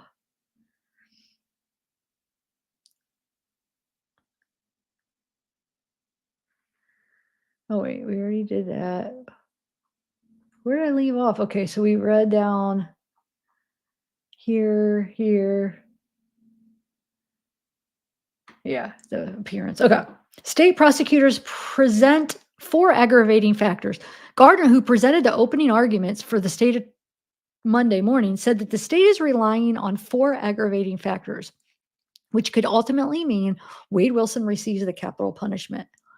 Jurors only need 1 aggravator to recommend death. Remember, they only needed 1, and then they did. I think they got all of them except maybe 1. They had how many? I forget how many aggravated. Let's see if it says. But they only needed 1, but they got more than 1. Okay. Gardner said the murders of Melton and Ruiz had 3 characteristics in common. Both victims were selected, secluded, and strangled. I've already done it. I'll do it again. Gardner reminded jurors that Wade Wilson told detectives during a recorded interview at the Lee County Jail. I've already done it. I'll do it again. I know he said that to it, or what was the exact words? I would still want to make a short on that when he told his dad about doing it again, because I feel like that's pretty interesting or important, just like that little clip. I'm trying to think. I don't. When he told the detectives that, I'm trying to remember that when he told them, "I've already done it. I'll do it again." Do you guys remember him telling the detectives that? Like, oh, um, yeah, he probably did because when he was trying to get the McDonald's and stuff, or no, why do I keep saying McDonald's? He's just trying to get the burger and fries. Um, Gardner and said Ruiz came back to life 3 or 4 times as she confronted Wade Wilson's attack. Can you imagine that? Oh my God. Both Christine and Diane endured a high level of pain. A different aggravator, Gardner said, is that Wade Wilson was on probation for a felony he had committed in Palm Beach County 2.5 weeks before October 7th murders. Wade Wilson will die in prison, defense says. Shirley said Wade Wilson will die in prison either way. This portion of the trial is critical, Shirley said. Remember, Shirley is his lawyer. It's critical to you, and it's critical to Mr. Wilson. Shirley said the verdict will be one of the most important decisions jurors will make in their lives. It is, because they have another person's life in their hands. It's a very important decision. All right, so that's June 26th. Let's see, I should have just went in order with it's too late now. But let's go February. Here's February 1st. Wilson asked judges for trial date, for July trial date, because it was going to be in like April, I guess. And you know what? They said that they were, at first it was, they had like 3 weeks for the trial. How did they go from like 3 weeks that they thought it would be down to freaking 3 days? That's crazy. Anyway. Why? I want to get this to go away. Does anybody know how to make that go away? Stupid bar, get away. Anyway, Wilson asked judge for July trial. For about an hour, at least 5 law enforcement officers stood behind a man facing capital murder charges in 2019 deaths of 2 women as the defense and state laid out the path to a tentative trial date. Assistant State Attorney Andreas Gardner said the state is ready to proceed toward a tentative late April trial date, while counsel for Wade Wilson, 29, said they have several tasks to complete, including redoing a depositions for 15 witnesses, which I'm not sure what they had to redo. During Wednesday's hearing, Wilson whispered that depositions were once interrupted when then attorney David Joff reportedly didn't return after a lunch break. Just went to lunch and didn't return. Wilson told counsel the depositions are essential in his case. Wilson of Fort Myers is represented by Lee Hollander and Kevin Shirley. The state is a little frustrated with what still needs to be done, Gardner said. Hollander suggested a July trial date. So remember, it ended up being in June. He also asked Lee Circuit Judge Nicholas Thompson to get a spare week, to set a spare week between the guilt and penalty phases of the death penalty trial. But there wasn't. I don't even think there was a day in between, was there? Because the trial was 3 days and the death penalty phase, I think, was only 2 days, right? I feel like it was the next day. I don't think there was a day in between, but they were asking to set a spare week. Anyway.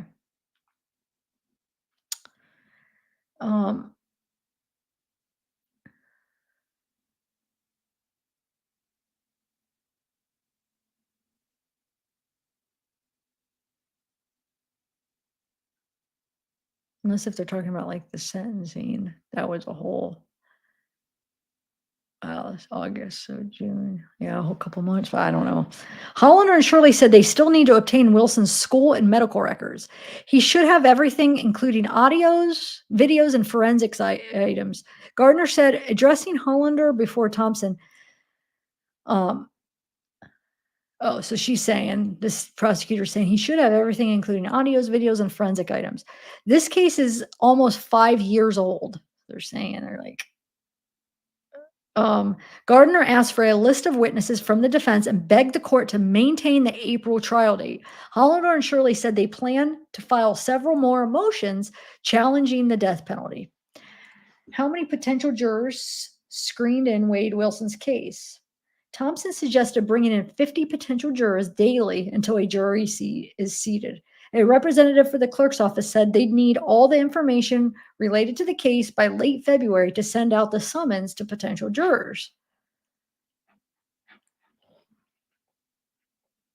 So we need, hold on, I got to get the next one. So that's February. So we need February 2nd.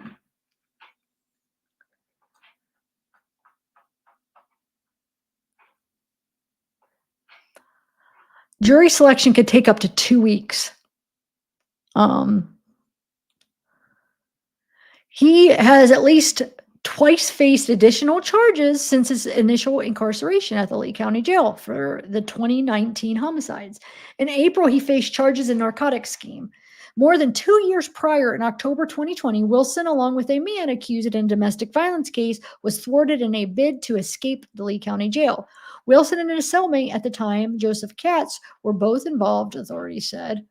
When their roughly 10-foot by 10-foot cell was checked, the only window in the unit showed signs of tampering with the metal frame holding the window removed, and the thick security glass window showed several cracks. Sheriff's Office report said Wilson was the primary planner and instigator, and that Katz could not have been ignorant of the attempt or not taken part in it. Both men refused to make a statement. What do Wilson's attorneys seek in recent motions? The first of the 2 recent motions filed January 10th by Hollander claims no evidence exists to link the 2 charges related to Melton with the other 4 counts. Separately, on January 11th, Wilson, through Hollander, filed a motion that seeks to disqualify him from a potential death sentence under a recent change in legislation, which allows juries to recommend death in an 8-4 vote. Before the bill took effect on April 20th, 2023, all jurors had to be unanimously find it at least one death penalty aggravating factor existed during deliberations in the guilt phase of the trial.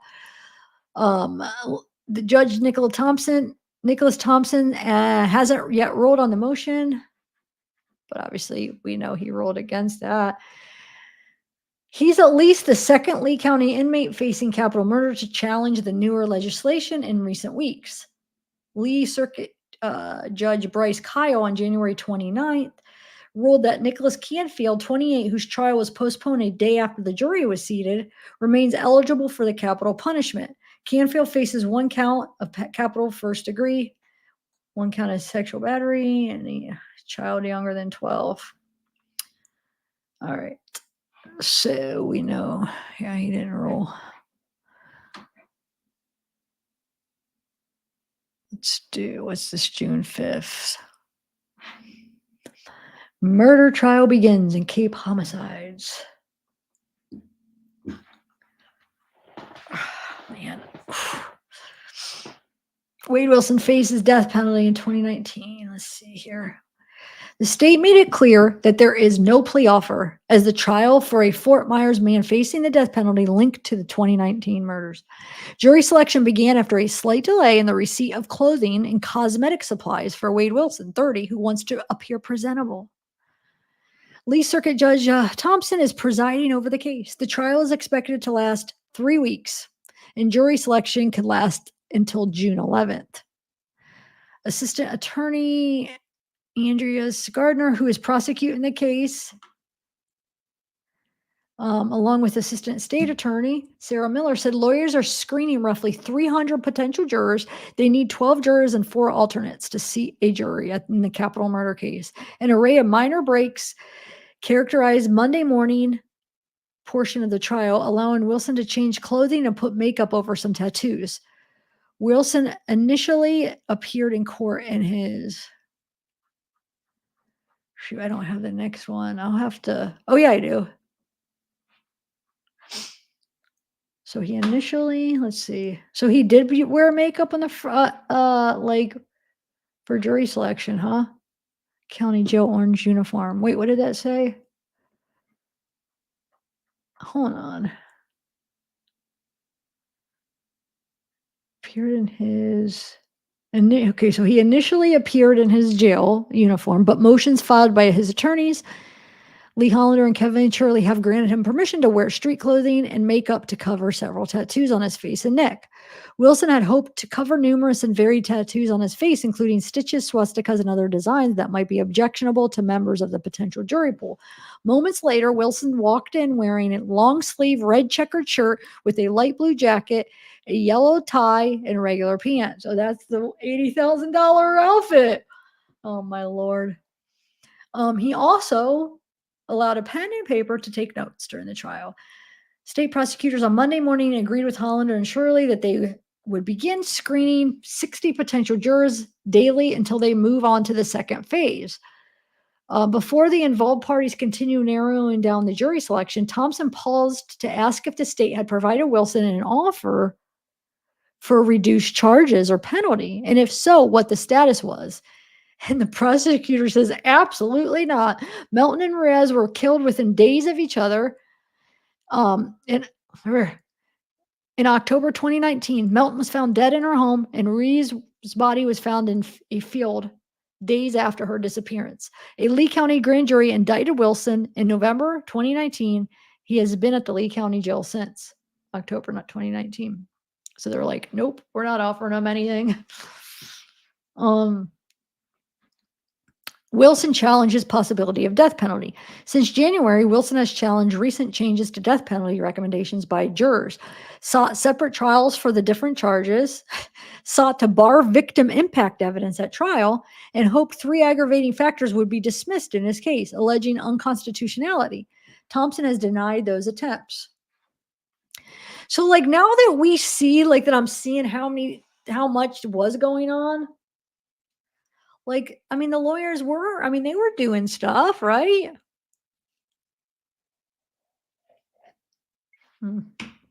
I have 3 started coffees because I haven't been able to finish them before, and then they get cold, and I'm like, oh, I want a hot one, so I go make a hot one, and then I feel like for some reason I'm not drinking them fast enough that by the time I get halfway, they're cold because I'm drinking them so freaking slow. All right, so let's bring up another one real quick. Hold on. Are these interesting to you or no? So that was June 5th. Let's do. Oh, we have a March one too. Let's do March 2nd. What's this?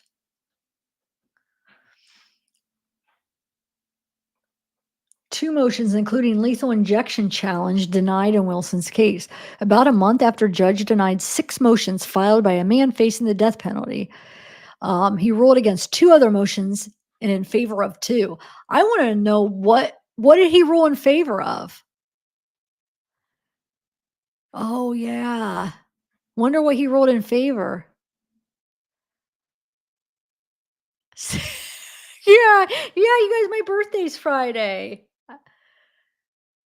I won't be able to do a lot. I have this party to go to, but not for my birth. It's not a birthday party. It's I don't know. It's for. Oh wait, look! I accidentally part of the highlighter. I know I drink too much. Thank you. I'll probably do a live before that, but I won't be able to do a live on my birthday. Oh. Okay. Where are we at? So yeah, I want to know what he ruled in favor, but it's sealed. Yeah, right here. They ruled, although they're sealed in court records. So it's like there's 2 of them that he ruled in favor. Like, so that means there's 2 things there that we never got to see. You know, look, I don't know. I mean, I wonder. I want to know. I have a question though. If something's sealed, do they ever become unsealed then? Like if the case is closed, would it? Do they? I don't know. I should know that. If a case is closed, I don't know. Probably not. It probably depends.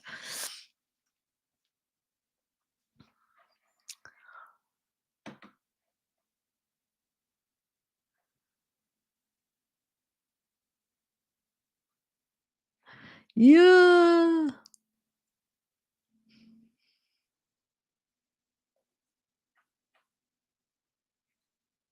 Okay. So he probably won't unseal it then. Who knows? Unless if he gets a bunch of requests. Let's request. Anyway, since January, Wilson has challenged recent changes to death penalty recommendations by jurors, sought separate trials for the different charges. So he wanted separate trials, which we read in that other article too, and then to bar the victim impact evidence at the trial. And then hoped 3, the aggravating factors would be dismissed. All right there, buddy boy. Didn't that happen? Didn't that happen? Didn't happen. All right, what do we got here? Let's do March 29th. Judge says no to 6 motion filed by suspect. See how there's a lot of repeating stuff. Judge this month declined 6 attempts by a man charged with capital murder. That's 2 women to avoid the death penalty and seek separate trials. Okay, yeah. Yeah, we already read that. Hold on. He had challenged the recent death penalty. Okay, yeah. That's wow. That says the exact same thing as what we just read. And then it talks about his old charges. It talks about the murder, which, all right, let's see. What's next? So we got June. Wait, that was. Did we do? Hold on.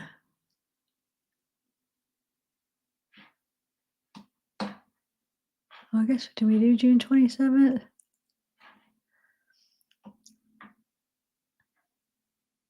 Yeah, that's that.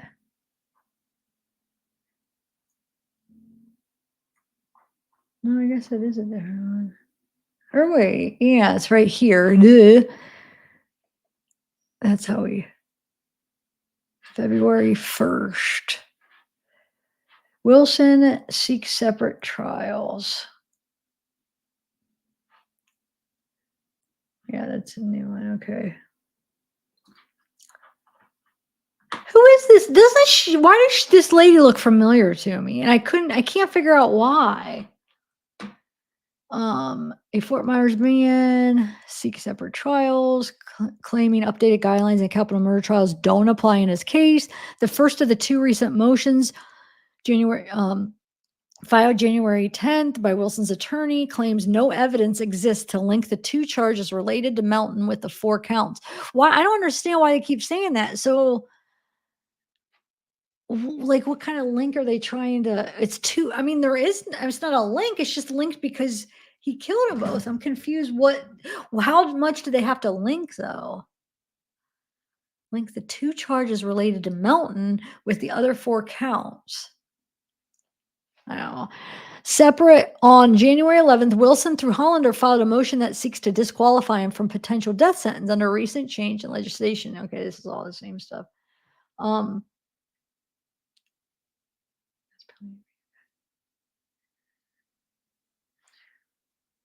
That's the unanimous thing. Let's see. We already did that. I'm just going to go in order here and see what we got. Oh, that's a new one. August 1st and 2nd. Let's see what this one said. This would be before sentencing, but after the conviction. Relatives of 2 Cape Coral women brutally murdered, hugged, sighed, cried, and clapped after the judge presiding over the case sentenced the convicted killer to death. Oh, it's August 29th. Sorry, I quoted that wrong. I just saw the 1. That was because it's 1 of that. So this is after the sentencing. Okay, sorry about that. After allotting himself more than an hour and a half to review additional evidence presented by the defense, Judge Thompson sentenced Wade to the death. The families of Melton Wait, let me quote. So this says, we all have been really quiet because it was so important to the integrity of the case. We're done being quiet, so I will say that this will not be the last time Wade Wilson sees us in the courtroom. All right, this says the families of Mountain Rez said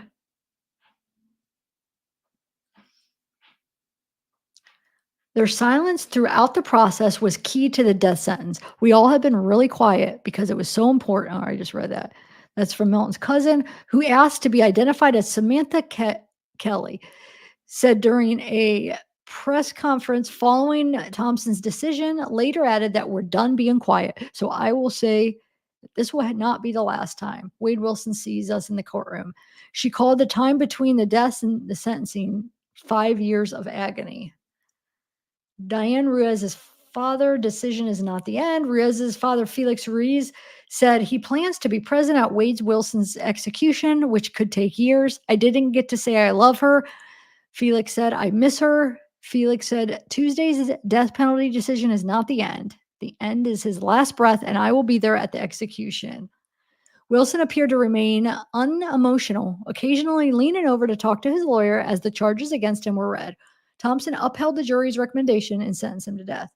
Dr. Mark Rubino, a neurologist, testified that he met with Wilson, who was shackled and behind glass for a neurological exam with 2 deputies watching last week.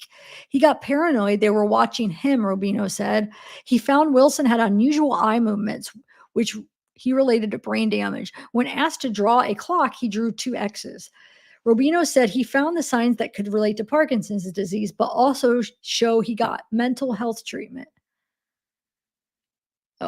He had, because they said he could have been on antipsychotics. Could do that. The physician said his findings suggest Wilson suffered head injuries stemming from 2 crashes, and separate drivers hit trees. Rubino said Wilson suffered 1 concussion playing football, another playing baseball. Said he ordered testing for Wilson after he found signs of brain damage. The neurologist presented a PowerPoint with his findings, including images of Wilson's brain. He said one of the brain's ventricles is bigger than the other, but did not conclude hydrophilus diagnosis. According to the website Very Well Health, ventricles of the brain are cavities within the brain that produce and store cerebrospinal fluid. The liquid surrounds your brain and spinal cord, cushioning them and protecting them from trauma. Hold on, let me turn that off. Oh, little lady. My knee hurts, guys. It's gonna hurt so bad when I wake up. It's gonna be so swollen. I know it. Oh my God, it already is. But you know what I'm saying? It's gonna be like more. After you. Ooh. Okay. Now things are starting to hurt like deeper. All right. Are you guys interested in this? I hope. All right. Because we're still going to listen to the calls too. Okay.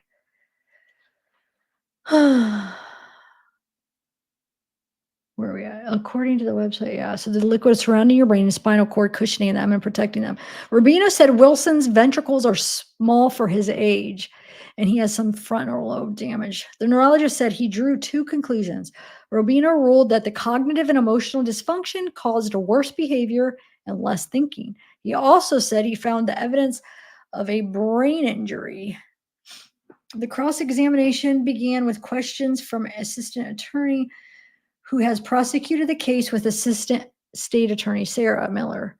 They began asking questions. You can't fake brain damage. So Rubino said, you can't fake brain damage. The physician then referenced the brutal slayings. The crime itself indicates he has some type of damage.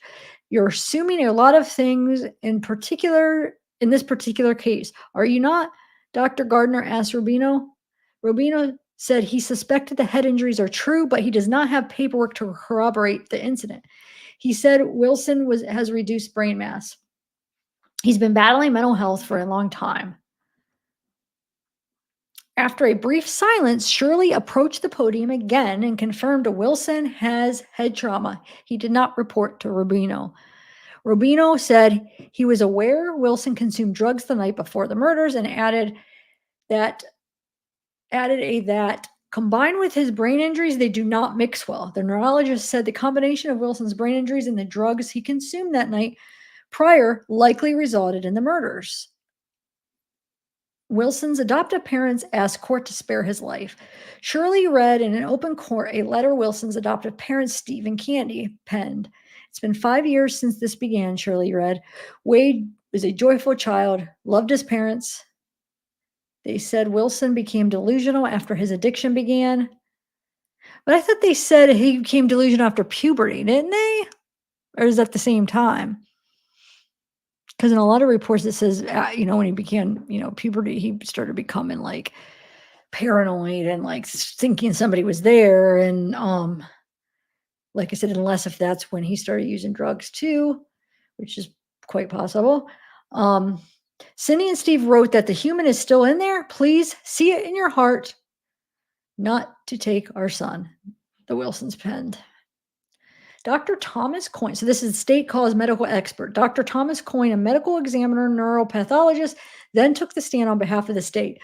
Coyne said he disagreed with Rubino's findings and went through each point of Rubino's presentation, which he did an excellent job. Remember when we were watching Rubino and it was so like bad where he had freaking Wade's brain up there. And he wasn't explaining anything. He was almost like talking to us like we are doctors and we know what we're looking at. And it's like, dude, explain it. And then Coyne went up there and freaking explained it awesome. Anyway,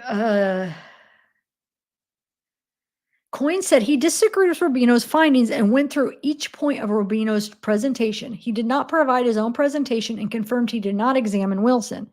He continued his explanation, saying he saw no evidence of atrophy and reported a normally structured adult brain. It's hard to draw conclusions from a single assessment. Reference Rubino's meeting with Wilson's last week. He said the brain damage is associated with drug use. And then Shirley continued to fight for Wilson's life as he reminded Thompson that under the prior statute, which required a unanimous vote for the death penalty, Wilson should not have been eligible for capital punishment. And it says prosecutors chief weigh in. Okay, so the chief, Anthony Sizemore, said, as the murders of Melton and Ruiz led him to represent the community, I pray that today's outcome can somehow close this particular chapter so that we can turn the page, he said. Miller emphasized that moments such as Tuesday's ruling are meant for the victims and their families. Behind every true crime show, every crime podcast, and every criminal trial is a real victim with family and friends that love them. And this case is no different, Miller said. Behind this case were two families who had suffered great and unimaginable loss. No family ever imagines ending up in our office meeting with strangers hoping to find justice. The decision to seek the death penalty is not one that's taken lightly. A lot of thought and consideration, Gardner said, later adding that the defendant killed for the sake of killing, and it was nothing more than vulgar display of power. It was for this freaking sake of killing. Like, he liked to freaking kill. It's just, he's definitely dangerous. These women, he's not going to he has no chance of getting out. But if he would get out, these women should be scared, man, because he will repeat it. I'm sorry. In my opinion, I think he's a definitely repeat offender. Who was Diane? Brendan Coolio remembered his mother, Diane, a bartender, as hardworking and caring. Ruiz's body was found in a field in Cape Coral October 10th, 2019, 4 days after she was reported missing. Vultures circling in the sky led authorities to the chilling discovery.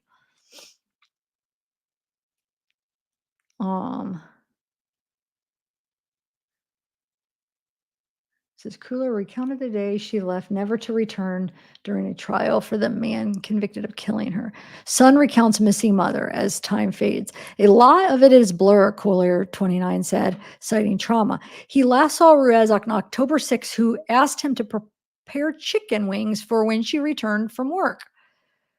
A dedicated employee, coworkers had said she'd never missed a shift in 5 years with the Moose. Her shift started soon after she left, and within 40 minutes of missing the 10 a.m. start, police knocked at the door with her purse. Found near Hector Cafarita Elementary School. A massive search began, but she never returned for that meal. Coulier stuttered and shivered as he testified, coming face to face with Wilson. Witnesses' testimony during the trial revealed that Wilson and Ruiz did not know each other. Unfinished conversation between Diane and her fiance. Diane and Scott said he lived with Diane, Coulier, and one of Coulier's siblings. Hannon said he was a dock worker and typically did not have his cell phone on him, leaving it in his vehicle. But when he went to his vehicle and saw an unusual number of messages and missed calls, Hannon said he knew something was wrong and notified his manager. He said Ruiz had only sent him one text message after she left for work. Ruiz was walking to work at the Moose Lodge when Wilson asked Ruiz for directions about a nearby school, saying he could not find it, investigators said. Ruiz got into the car Wilson was driving, where he strangled her before he ran her over repeatedly. As soon as she attempted to exit the car, Wilson attacked on Ruiz. The attack on Ruiz began. She didn't think I gave her a kiss goodbye that morning, Hannon said, as he became engulfed in tears, confirming that he did indeed give her a last kiss. And then we have, was my foot on the chair? Oh, I'm in pain, guys. Sorry, just gotta adjust. Oof. So a Cape Coral woman murdered by Fort Myers man was remembered at trial as a cat lover. Or Cape Coral woman, sorry, a cat lover. So now they're talking about Christine, an amazing friend who moved across the country with her best friend and worked the same job. The fact that she was taken from us in such a tragic, senseless murder will never be lifted from our minds and hearts. Where are we at?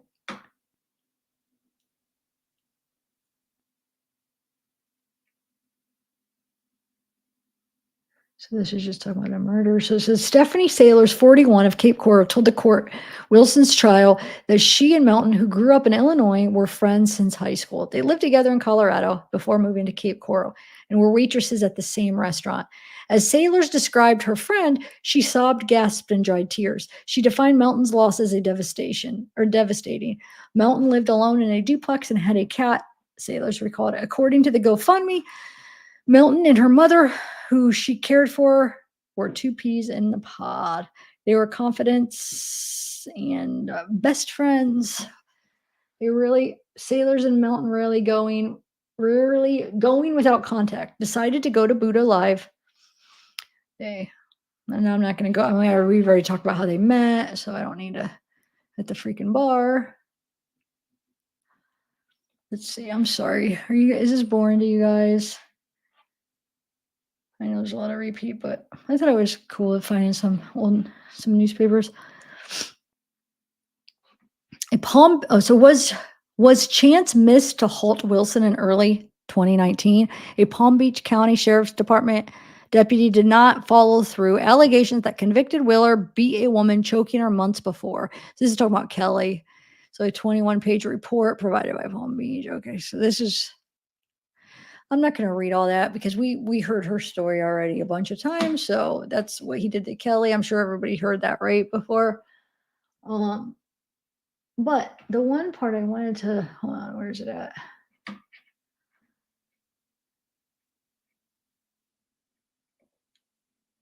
So according to reports from Palm Beach, when Potter made contact with the woman at the hospital, which would be Kelly, he asked if she could contact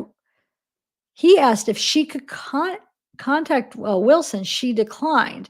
She, however, told Potter she was in contact with Wilson via email, according to the documents. Potter asked that she refrain from contacting Wilson until authorities spoke with him.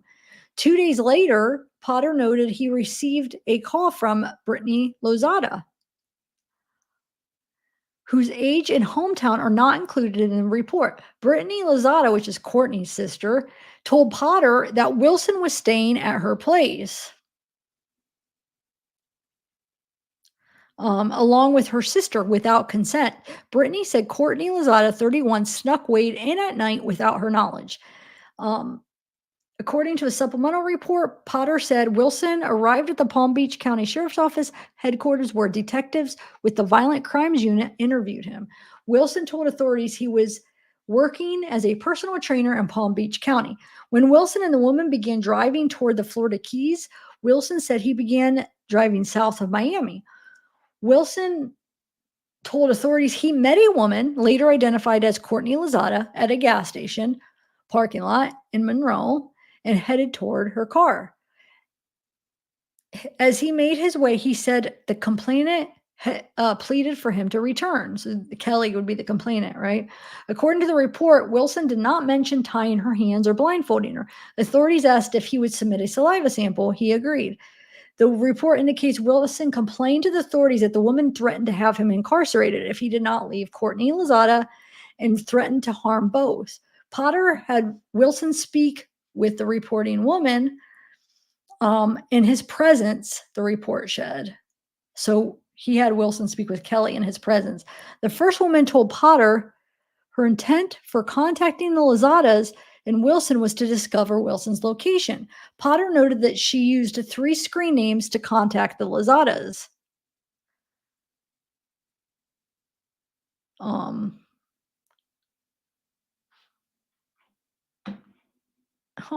After he interviewed all of the parties, Potter said he concluded that the case became inactive, given that there were no witnesses to the alleged crime and no evidence to establish probable cause.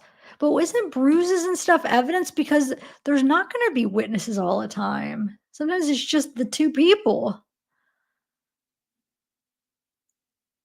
So Teresa Barbara, spokesperson for Palm Beach County Sheriff's Office, said that Potter started working as a deputy in July 2000 and continues working in a road patrol role with Sheriff's Office. Well, so we got that already. That one is already, we might have already been through all of them, guys. Wait, oh, maybe this one. Let's see if there's, are you guys, oh, let's see, is this anything? So this is from June 30th. It says, I'm telling you, this thing sucks.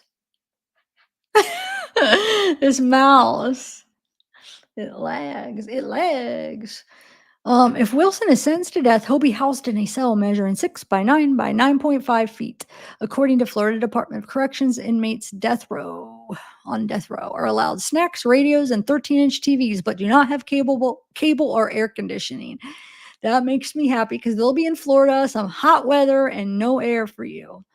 They wear orange t-shirts to set them apart from other inmates in the same blue pants worn by regular prisoners. Death row inmates are served 3 meals a day, 5 a.m., 10:30 to 11 a.m., and 4 to 4:30 p.m. Food is prepared by prison staff and transported in insulated carts to the cells where inmates are given sporks to eat from the provided trays. They're allowed showers every other day, and any visitors must be approved. Inmates can receive mail. Death row inmates are counted at least hourly. They wear handcuffs everywhere except in their cells. They exercise yard and shower. So they wear them everywhere except their cells, the exercise yard, and shower. They are in their cells except for medical reasons, exercise, social, or legal visits, or media interviews. Once a death warrant is signed by the governor, the inmate is put in a death watch cell and allowed a legal and social phone, or they're allowed 1 legal and social phone call. A death watch cell is 12 by 7 by 8.5 feet high. In 1923, the legislature passed a law replacing hanging with the electric chair. An oak chair was built by prisoners and inmates in that year. The Florida's current 3-legged electric chair, nicknamed Old Sparky, was built of oak by Florida Department of Corrections staff and installed at the Union Correction Institution in 1999. Legislation passed 2000 allows for lethal injection as an alternate to the electric chair. So he has the option. Remember, we've read all this before on their page. They allow that, but you have to say you want it in a time period. What would you guys do? Man, either one's horrible. What is this one? This one's shown. I haven't read this yet. Let's see. We're almost done, guys. I mean, until we watch the phone calls. Verdict. So prosecutors react to verdict for Wade Wilson.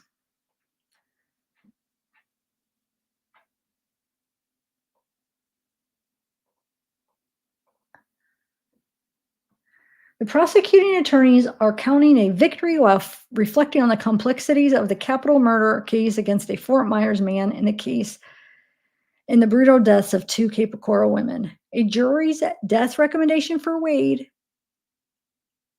was 5 years in the making, affected by the COVID pandemic and changes. It was very frustrating, they say. The case against Wilson for the murder. I don't think I have. Oh yeah, wait, I do. Here we go. I already read it. That was supposed to be 2. Oh well. Oh no, I don't. Hold on, this is 2. Sorry, guys. So here is this. Oh, it says 1 now. Oh well, it's not a big deal.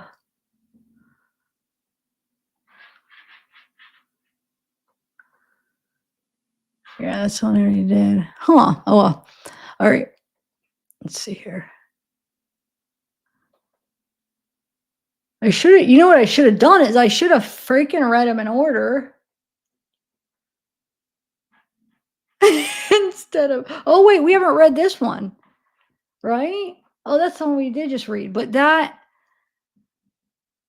was going to read this. Look, DeSantis has put a pause on executions.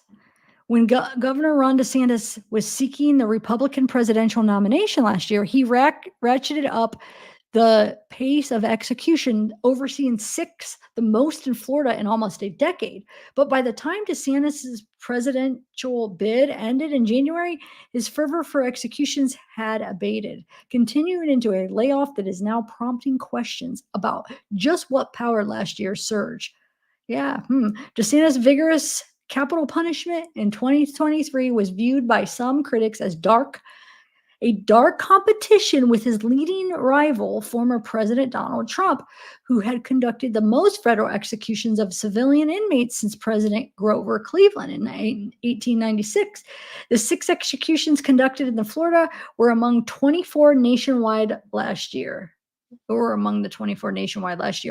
DeSantis, they were also the first carried out since he signed 2 death warrants in 2019, his initial year as governor.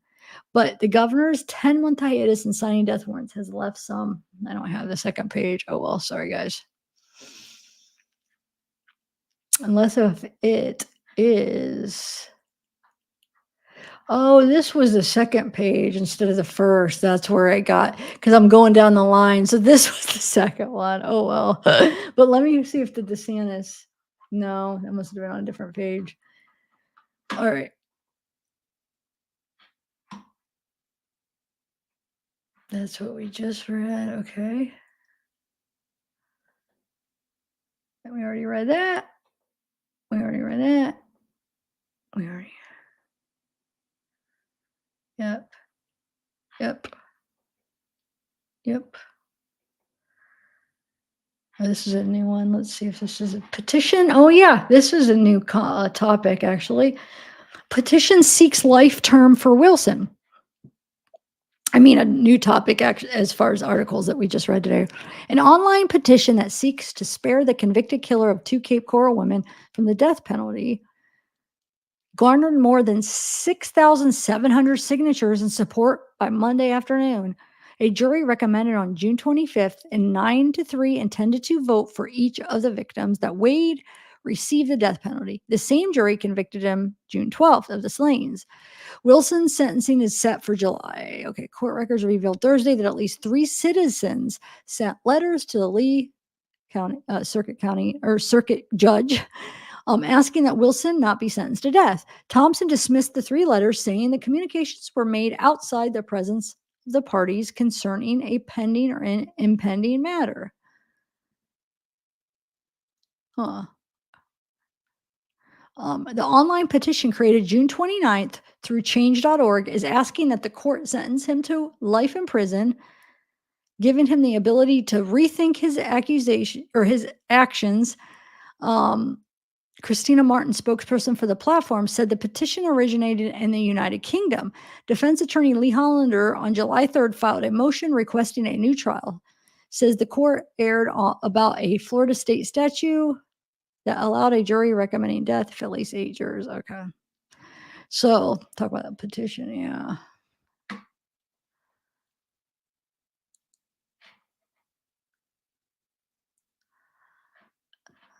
I don't know. This might be all this. Let's see what.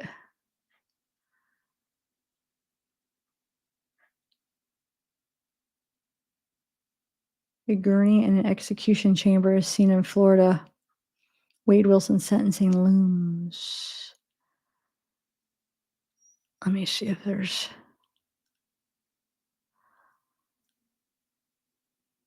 Eight inmates currently sitting on Florida's death row or convicted in Lee or Collier County. Yeah, that's so all stuff we already. It goes on to some of the other people. Harold Lucas has been on death row since 77, convicted in 76, murder of a 16-year-old. Anton Krozik, sentenced to death in 90. Choked Stecker for about 10 minutes, then poured drain cleaner and water down his throat. Oh my God. What is wrong with people, dude? I can't. I just.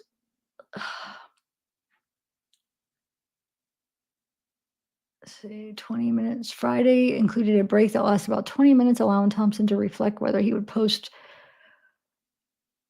the sentencing in the capital murder. 5 jail deputies stood around Wilson during the hearing. So Shirley argued experts. Oh, we watched this. Remember when they called during the hearing? I think that's what they're talking about. Shirley argued experts cannot bring testing machinery into the Lee County Jail, which would require transporting Wilson to get an MRI or a CT scan. The defense has previously argued Wilson suffered several head injuries during his childhood and teenage years when he played different sports. Their opinion could shoot us in the foot. Could be helpful. I don't know. Shirley said of the delay before Thompson ruled on the motion, the only item experts do not have is the trial transcripts. Shirley said. He added that experts did not share how long their work would take or their availability. Thompson later reached out to both offices. He spoke with one of them while the other was at a Palm Beach County murder trial. I don't know what happened in this case, Shirley said. A lot of people dropped the ball. State prosecutor argued the testing was not a requirement and would impact Wilson's sentence. I don't think it's a requirement under law for every defendant to go through that testing under the expense, Miller said. Miller alluded to how Wilson refused testing from another expert, leading to the penalty phase of his trial. We could be here until the end of the time calling different experts. We could be here until the end of the time calling different experts. Thomas initially reserved ruling on the motion while he heard other pending motions in the case and arrived at his conclusion. Wilson's counsel filed 2 separate motions. One sought a new trial, citing constitutional rights violations, while the other hoped Wilson would be allowed to wear regular clothing in the sentencing, opposed to his orange Lee County jail uniform. No, wait, in his sentencing? No, didn't he wear? He wore his orange stuff in the sentencing. Remember? Yep, they didn't let him, huh? There's absolutely no reason for Mr. Wilson to be dressed in anything else than what he's dressed in today, Gardner said, because the jury wouldn't. You know what I'm saying? There is no reason for him to be dressed any other way. Thompson denied Wilson's request. Thompson reserved ruling on the motion for acquittal and new trial. One of the arguments brought by Shirley and Hollander is that there was no evidence Wilson did not have permission to use Melton's car. Among Wilson's charges is grand theft of Melton's car, which he then used repeatedly to run Reese's body over. Whether he had consent and then killed her is offensive. Gardner said of the defense argument that Wilson did not have Melton's permission to drive her car. Once Thompson heard that the other motion, he circled back to the motion to delay Wilson's sentencing. He told both sides he needed more information before he ruled on the request. After a break that lasted approximately 20 minutes, Thompson said he needed to speak with both doctors. Thompson asked Shirley for their phone numbers and the defense attorney, and he said he did not have their contact information. Miller assisted with finding both their numbers, and then they dialed each of them and placed them on speaker in the open court. Both experts said they are unavailable Tuesday. One had scheduled an appointment with inmate Miami. So yeah, we heard that call. Okay, cool. We're done with hopefully I didn't bore you guys. Oh my God, you guys. Now my face and knee is starting to hurt like on a different level or like deeper. Because I can't take ibuprofen because of the blood thinner, and my freaking blood thinner was high. The INR was high last week, so I have to go tomorrow. And normally you could have Tylenol, but I don't want to because it was high and I'm getting it tested tomorrow. So I haven't been able to take anything for it. Oh, I almost want to unwrap my knee thing. Oh, I'll have to wait till after the, hold on guys, that tape. I don't think I have tape on it. Why is that sticking?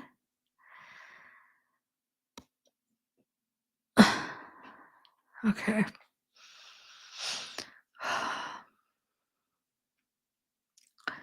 Anyway, all right, let's listen to some phone calls together because they're, when I was listening to them earlier, I'm like, oh my God, we need to listen to this together. I was getting so mad. So freaking mad. Oh. This mouse, I am going to throw it. It will not, it keeps lagging. Okay. Oh, I got a couple emails. Let's see what we got.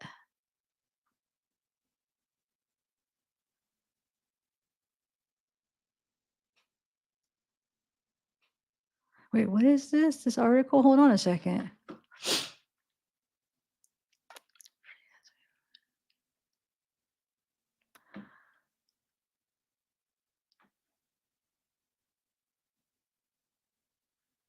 Whoa, look at this. Oh, my ear. Lewis just sent me this article. What? Huh. Hold on, guys. Let's read this first and then we'll listen to it. Oh, and then, hey, did you see my question? That one video you sent me that said Diane's friend. I haven't watched it yet. I was gonna, maybe I'll watch it in between some of the jail calls. We could watch it together. Was that Melissa? Mm-hmm. Okay, let me share this article first and then we'll. So, says Innocence Project legal director is embroiled in drama. It started when a prison romance turned to blackmail threats. What? This is from June 15th of this year.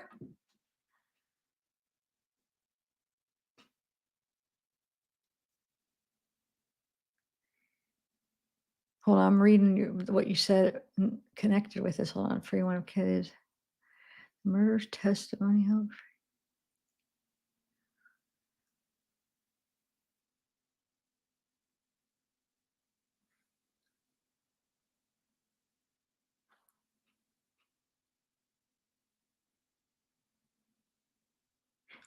Oh, anyway.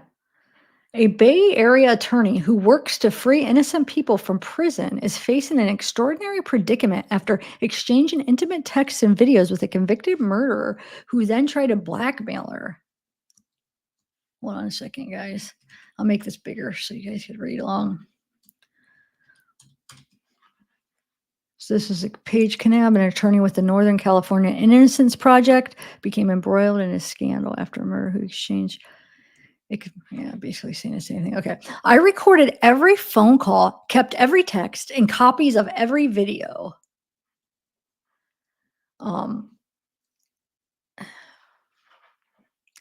You can try to clean it up, but you'll never practice law again. Your career is done, Marriott Funches, who is incarcerated in Sterling, Colorado, wrote to Page, legal director of the Northern California Innocent Project, in an email. Funches demanded $2 million after taxes in a trust that belongs to me. If Kanab didn't comply, he said he would release the text and videos to a news outlet. The San Francisco Standard. Wait.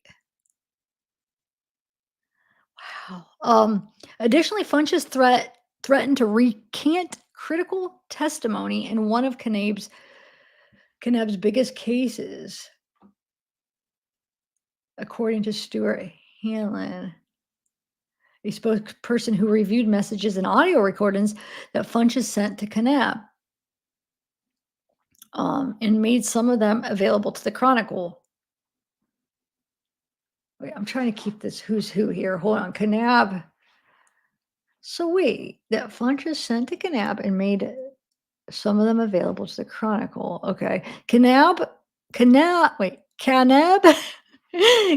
declined to be interviewed, but allowed a Hanlon, an attorney and a volunteer for the Northern California Innocence Project, to speak on her behalf.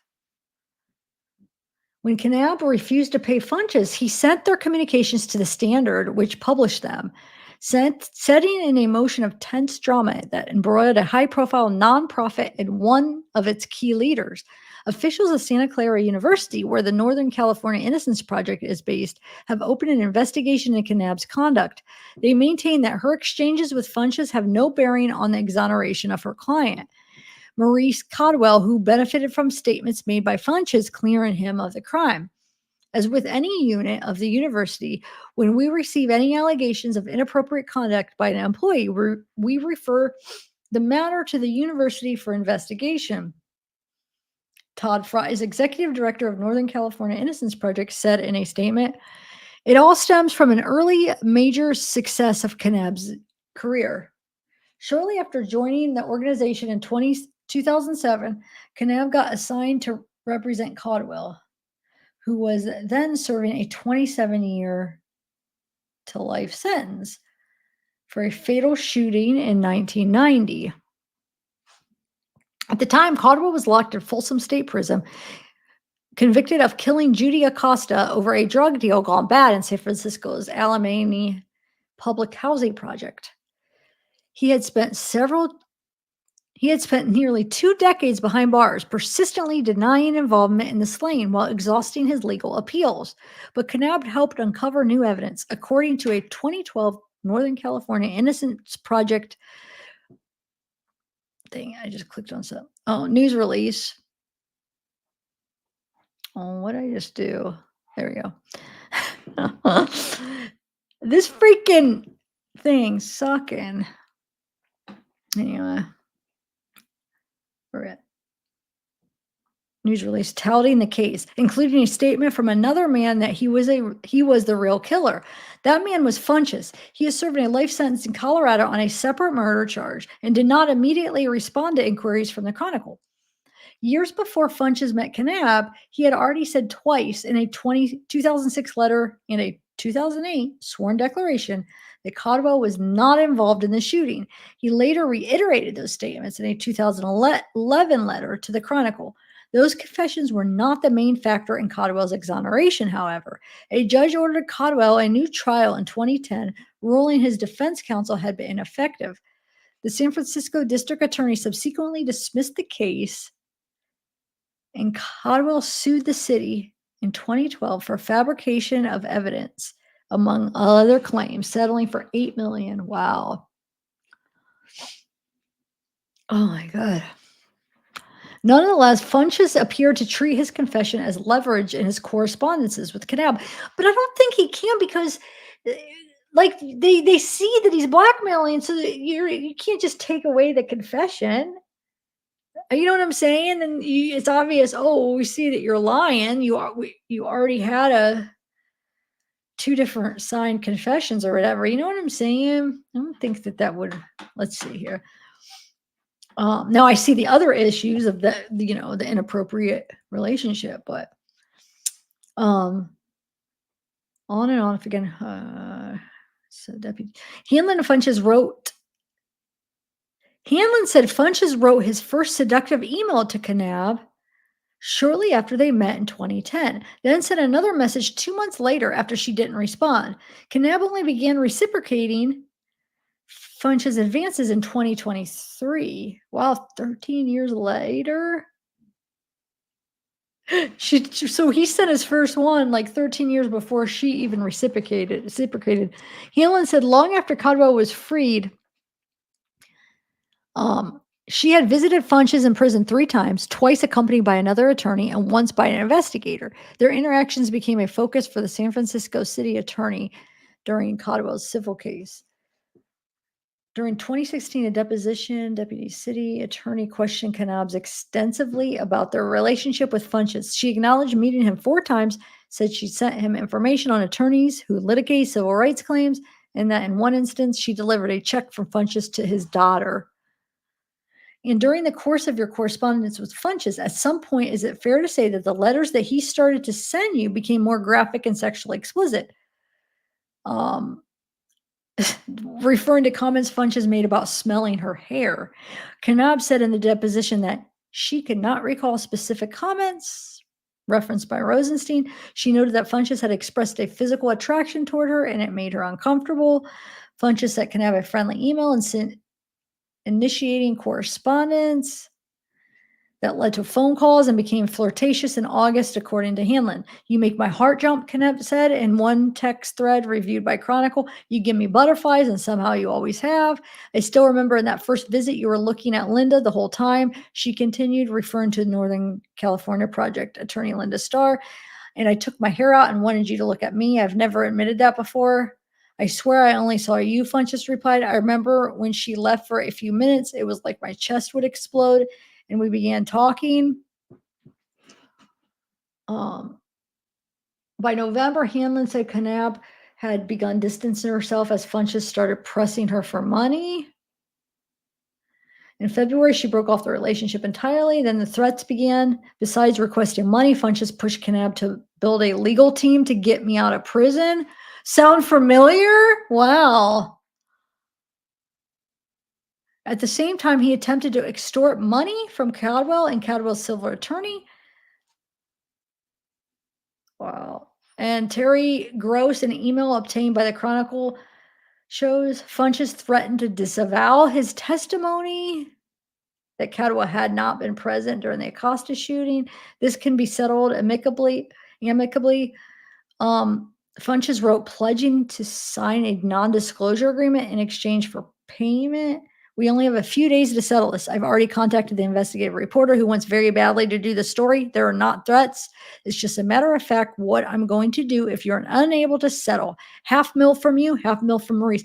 Why does he think she has that much money? Like, who has that kind of money anyway? When the San Francisco Standard reporter reached out to Gross for her story, Funches and Kanab's about their relationship, the attorney warned the reporter against becoming a part of Funches' extortion scheme. Man.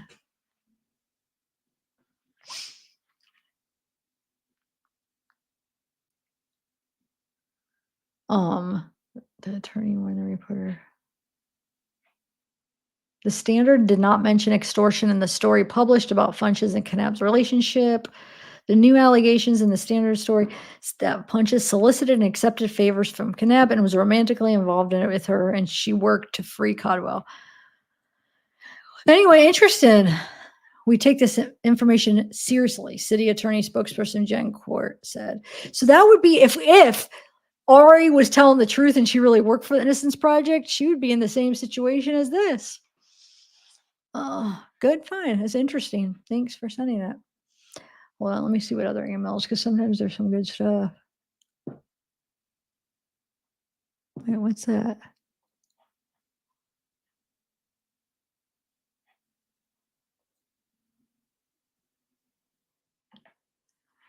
All right. So let's do the phone calls now. Hold on. Let me reshare. Where did I go? And then I'll get to be in chat because I'll be listening. I miss you guys because I haven't been in chat this whole time. When I read, I can't be in chat. Okay, so this is good stuff, really. These phone calls are really interesting. Let me see something though.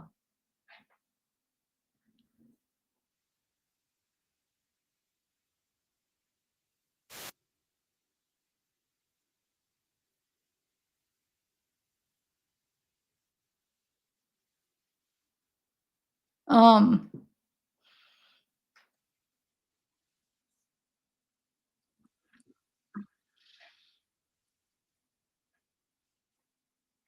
I was trying to watch here when I here. I don't know why I'm getting the phone calls from prison video. This is supposedly Diane's friend. You said I don't even know which friend this is. Let's just watch some of it. I don't know what it's about. I mean, it's about this case, but Hey I guys. guess. So I'm in Naples, Florida, preparing as well as I can for a hurricane and to try to take care of some family and One friends. second. We happen to be in an area that hasn't had to evacuate, but could definitely get some flooding. We're on a canal. Our pool is already like overflowing. We're like, whatever. But I at least today wanted to take a moment to reflect back Sorry, I started that. Hold to on. 5 years ago. Lewis, what is On this? October 7th, I had arrived to work early in the morning. I don't know, sometime around 8 a.m. I was the bar manager at the time, recently had been promoted to bar manager, and was also Oh, an sorry. assistant at the Sorry. massage that helped in the office. Oh, okay. And I was actually supposed to receive some training that day and meet with some folks from our international office. But when they got there, I never got to do that training because by 10 a.m. we had noticed that Diane had not showed up to work. Actually, I think it was about 10:15. The shift started at 10. I thought, well, that's weird because I had texted her early that morning on my way in and asked her if she wanted a ride because it was raining. Oh, dang it. And she had been walking a lot, and it was part of her workout, and she had other things she had to do in the area, everything within walking distance.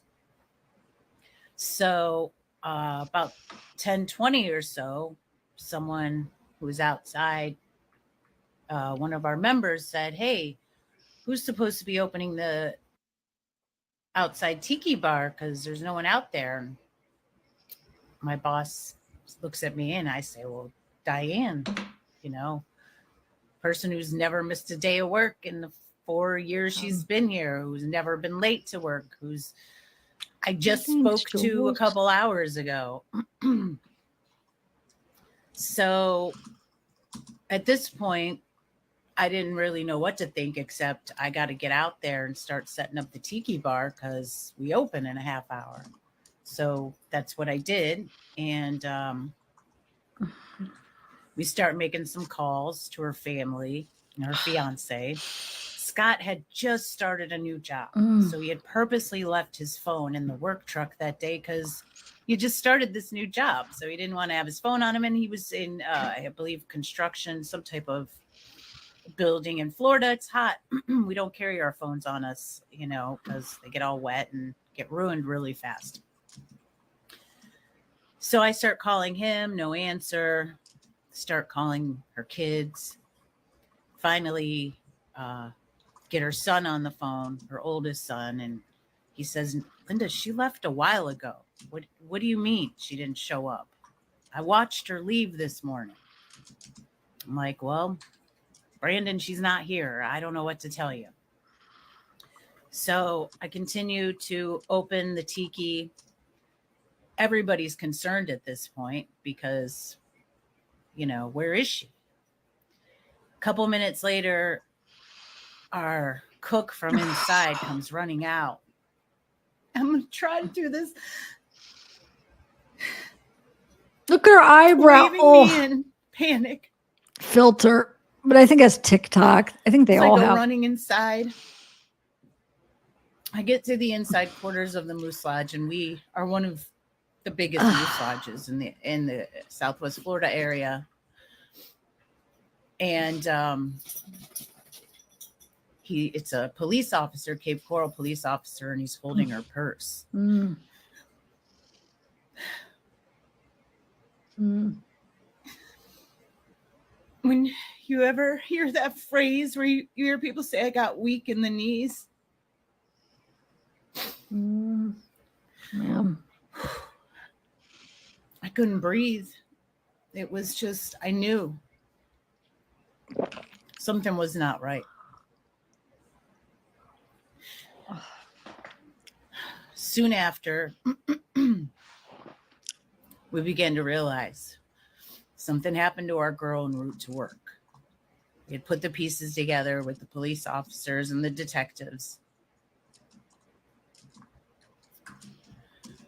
And then proceeded to do the best we could to function.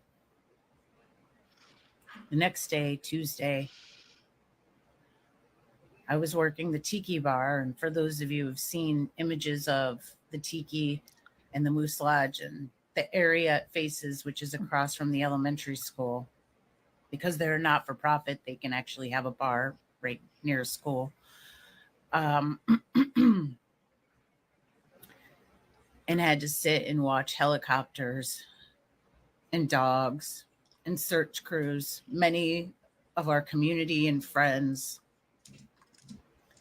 search for my dear friend. And I can tell you right now, I know Diane, so I knew her well enough to know exactly what happened. Even though there's only one person to tell the story, the monster, but I know what happened. He saw her walking. He probably used some excuse that he was looking for the school to find his kid or something that made her want to help. Because there's no reason to be going to the school. Oh. So she must have said, I know exactly where it's at. I work right across the street from there. I look at it all day long. And he probably said, show me where it's at and I'll drop you off at work. And then the moment she realized that wasn't going to happen,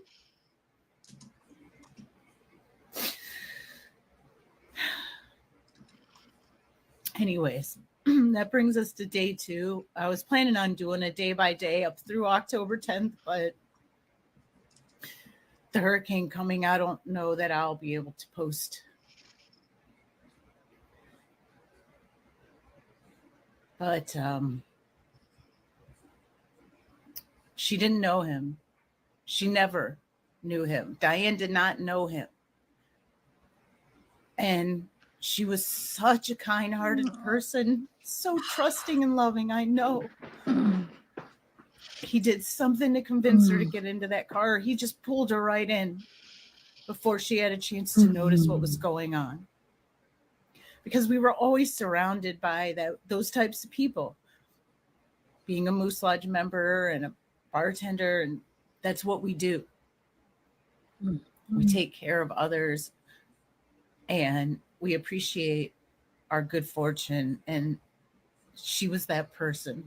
She was always giving back. That's all I got for today. My Florida residents, stay safe. Let me see if she put out any other one.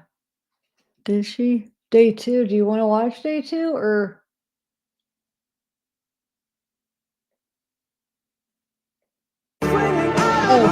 Oh shoot!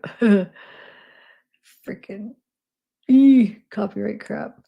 Or you know what? Let's watch some. Or do you want to do that before the phone calls? You want to watch some phone calls and then day 2? Let's see how long day 2 is. What do you? It's up to you guys. What do you want to do? Oh my god!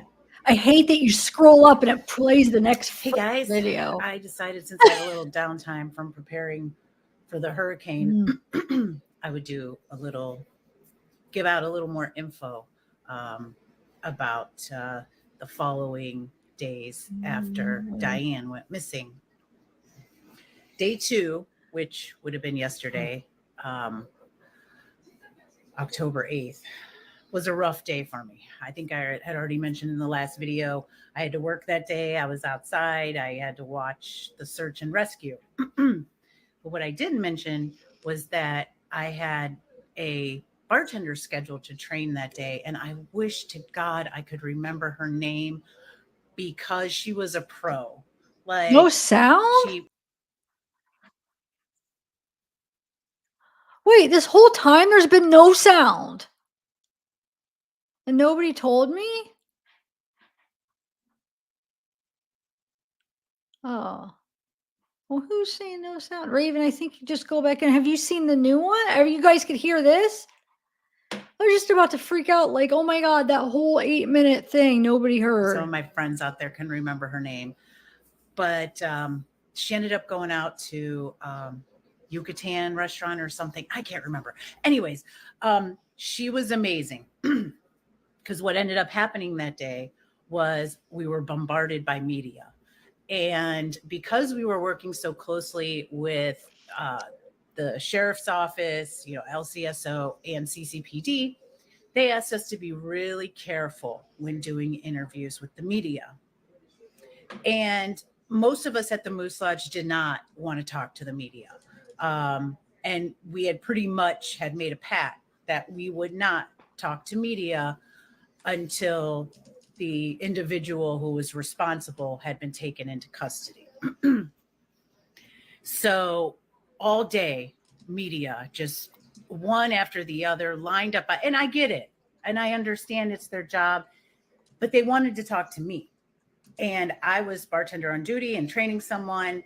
And not only that, I didn't want to talk. I didn't, I just didn't, I let her immediate family do that. Her fiance, I felt, her son, that was just, to me at the time, was the appropriate way to handle things. So I just kept telling them to leave, or, they had my phone number, which I don't know how they got. Well, I'm sure anybody can find it at public, but they were blowing up my phone, hounding me, coming up there even when I wasn't there, to the point that I sent my boss out. He's like, look, we're willing to talk to you, but, I'm the boss. I'm the administrator. I'm the person that's going to give you the story, and you're going to have to accept that. My assistant, she's also a bartender here. She's busy. This is a members only club. You really shouldn't even be on the premises in the first place.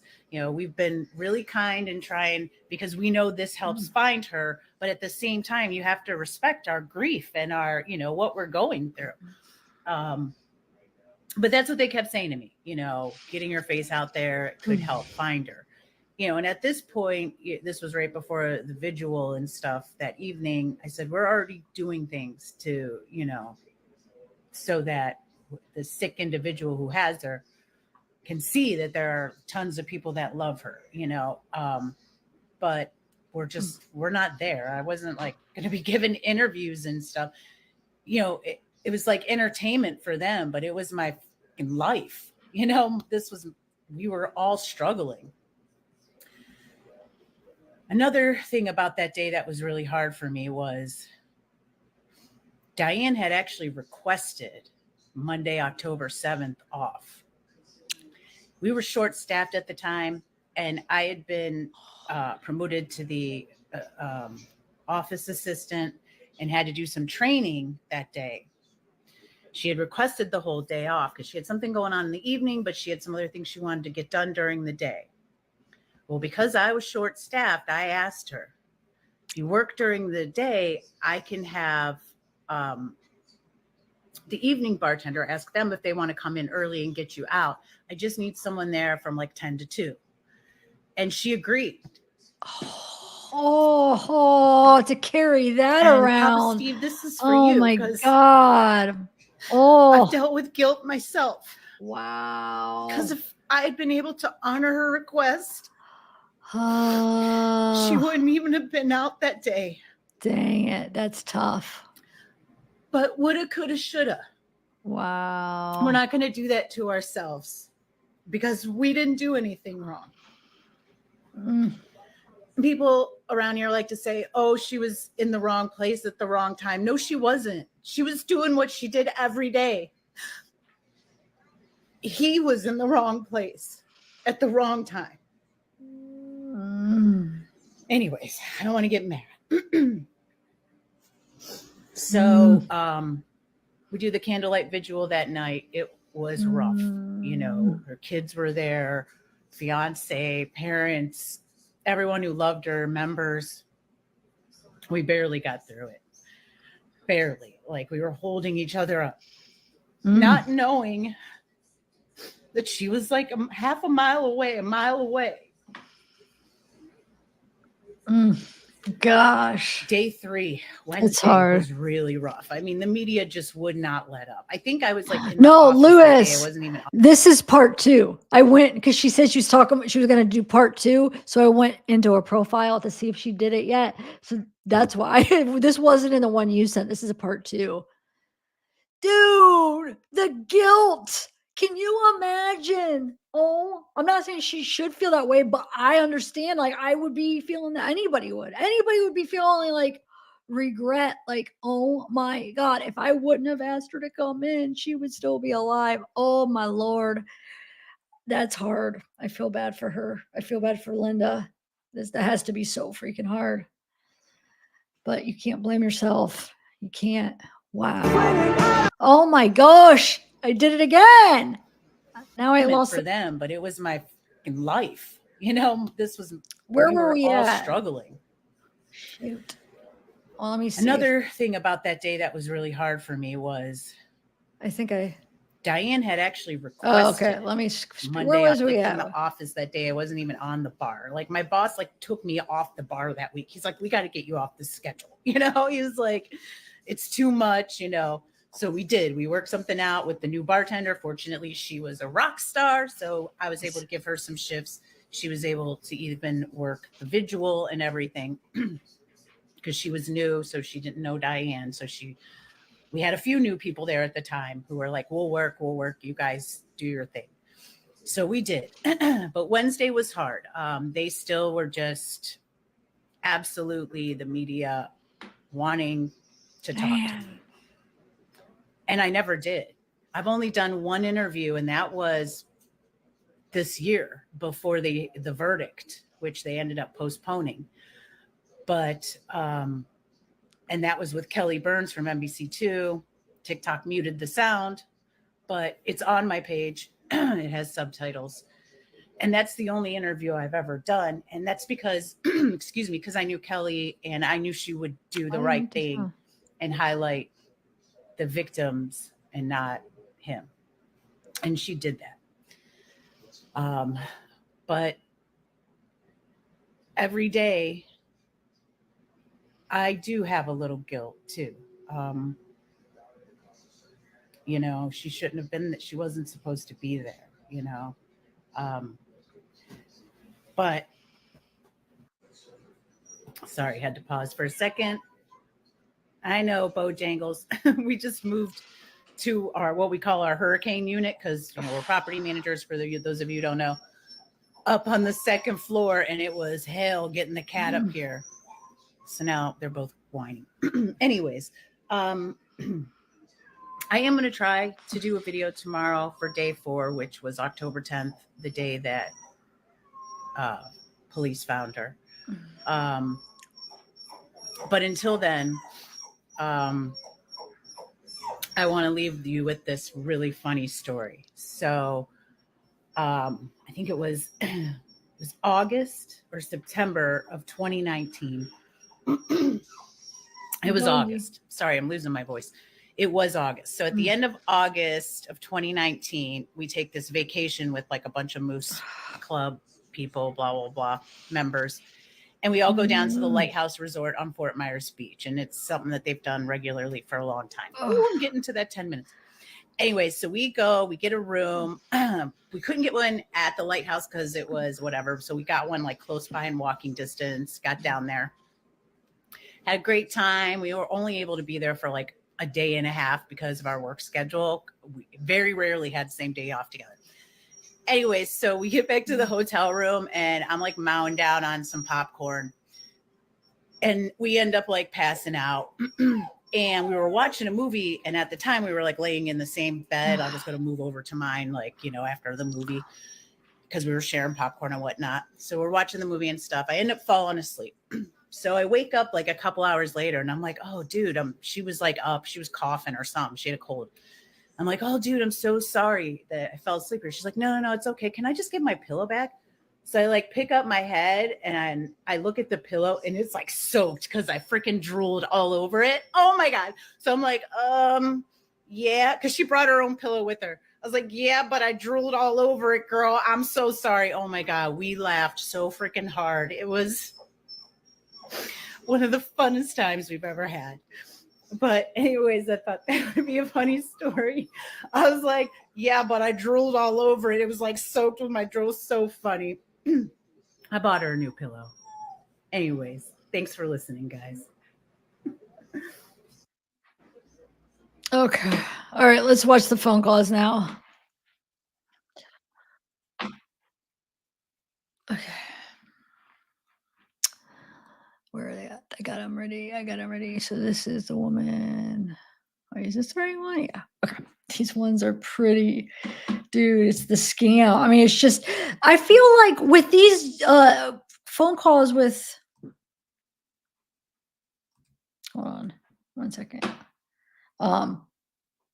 With Jesse, I feel like with each one, it's like they get worse and worse as far as like to show like how bad that all they care about is money and they're not caring about anybody. It's like it's worse and worse each one.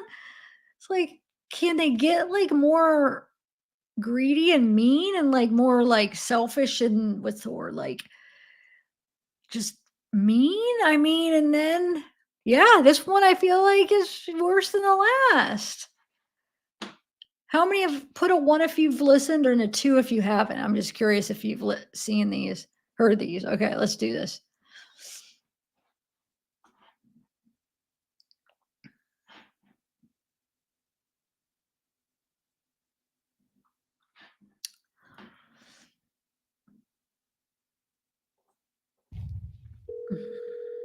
Phone calls from prison. Shout out. Baby, my baby. Whoa.